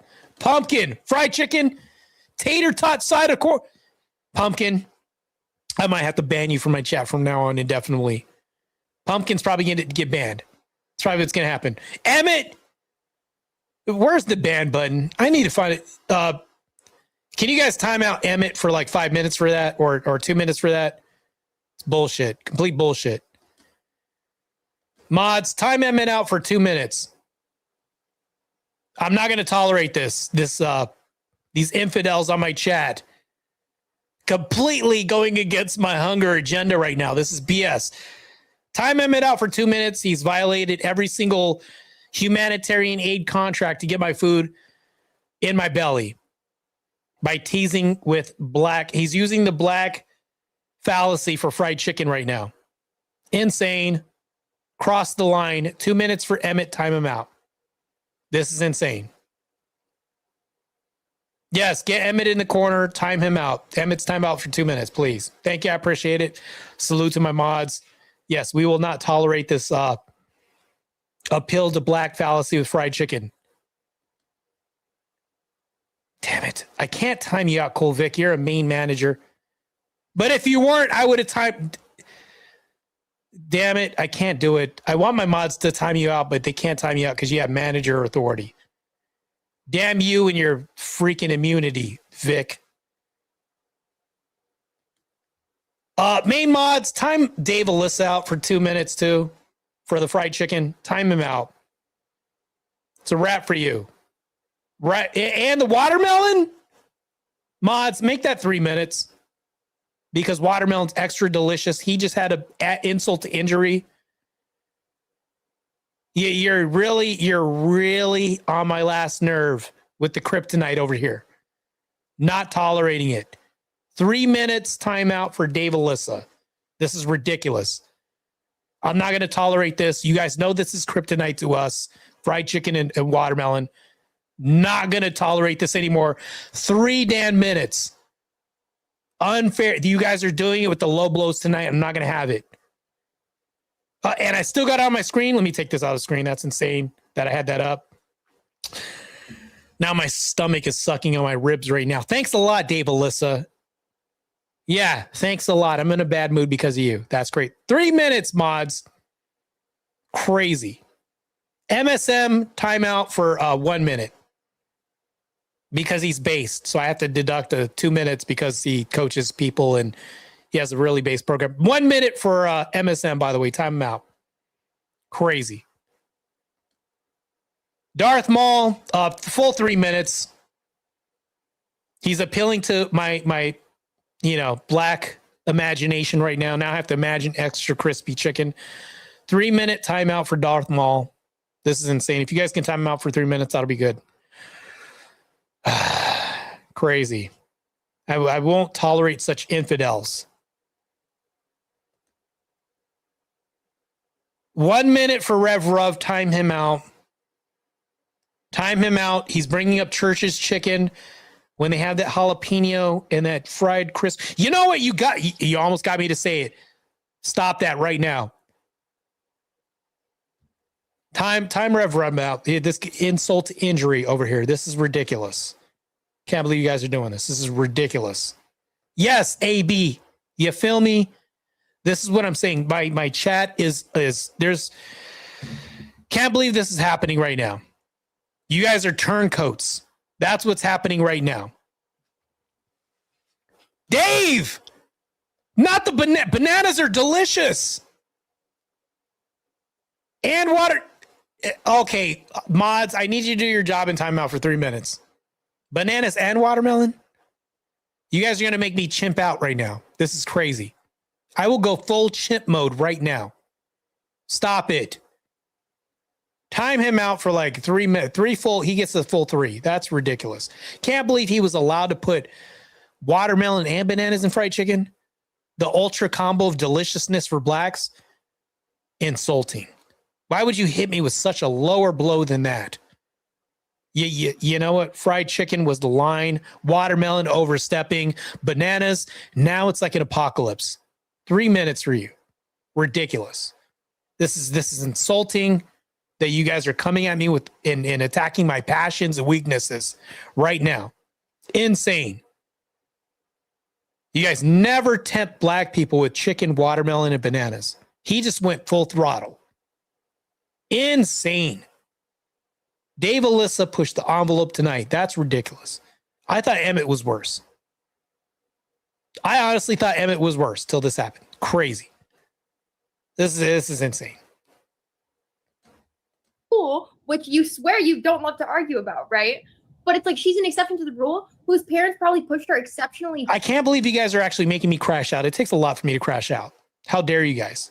hard and maybe exploited her to be, you know, a high-paid athlete eventually, sure, but overworked, underpaid teenager first and foremost, that she was able to just like be yanked out of education. Who knows? We just don't know, you know?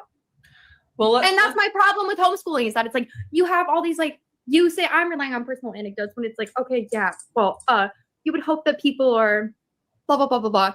But again, sorry, I was talking over you earlier with these examples, but at the end of the day, like Katherine Johnson, okay. All like, right, I dude, can't take it anymore. I'm hungry, and then a Paige's based ass is in a kitchen of all places, coincidentally, and then there's a frying tomato right in her kitchen. Now I can't unsee food. This is crazy. I can't believe you guys have done it. You guys have actually triggered me tonight. I don't get triggered, but my own chat triggered me. What a mutiny. I can't believe I had a mutiny on my stream tonight. This is crazy. This is just insane. Yeah, I'm hungry too. I'm extremely hungry. You guys are crazy. Now I want to box all you guys in the we're all gonna. I'm gonna fight Marte versus my whole chat. I don't really care. I will fight my whole chat right now. Trigger with the hard R. Yeah. Super mega triggered. I'm extremely triggered right now. Now I got to drive over to Churches. Thanks a lot, Rev Russ. The reason why I called you Rev Run is because Rev Run likes a lot of fried chicken, and then you had to go ahead and do the appeal to fried chicken fallacy. Insane. You know, because Run DMC. That's where I conflated that. Anyways, back to this.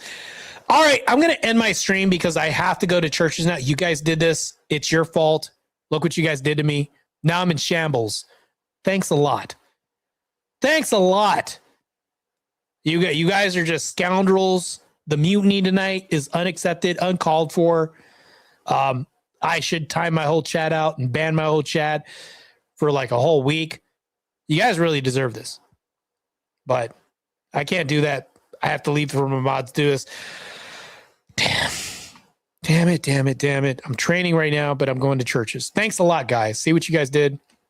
I'm about to water my mouth, and while Kells over here is watering her eyeballs, and my mouth is watering. So crazy. But you know what's preventing me from drooling? Watching Sarah's face right now. It's actually drying everything up right now. So I don't know. Anti-drool, anti-wetness, Sarah's face. It's a remedy. Just gonna tell you right now. So yeah, crying Kel for sure. Crying Kel, crazy. I want a picture of Mart. Look, Joseph. All you line steppers that are participating in the mutiny, in the mutiny, stop this tonight. Such a mutiny on my ship tonight. Insane. Emmett started it with his fried chicken. Yeah, you guys are gonna have crash out Marte right now. We should only have one crash out right now. Let's not make it two. This is crazy. Kel definitely crashed out tonight. That was crazy. Yeah, sure. Sure, turncoat. Then you want to talk about soul food right now with me? Fried chicken? Low blow. You know I love this. You know black folk love this, and then you want to bring it up? How very low. Very crazy. What a mutiny that you're leading, Rev Russ. Leading a mutiny on my ship. Yeah, I'm going to crash out on you too, Vic. Bringing up fried chicken. That's insane. Vic, you're on my last nerve tonight, especially. Crazy. Think you'd have more couth than that, being my maid manager moderator. Crazy. Yeah. Chicken breakfast. Oh, gosh. Chicken breast. Look, stop. Let's stop this right now. You guys are appealing to my passions right now.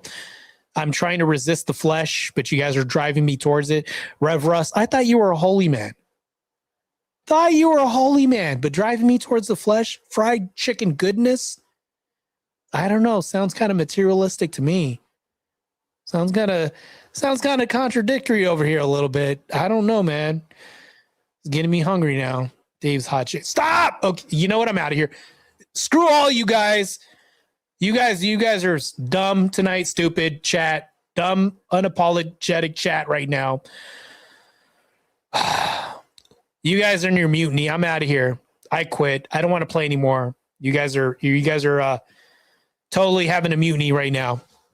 I'm not going to participate in this as my mouth waters. Insulting. Anyways, Christ is God. You guys take care. I don't appreciate the mutiny tonight. I don't appreciate you guys talking back with fried chicken goodness. Insulting. I shan't not be insulted any further than this.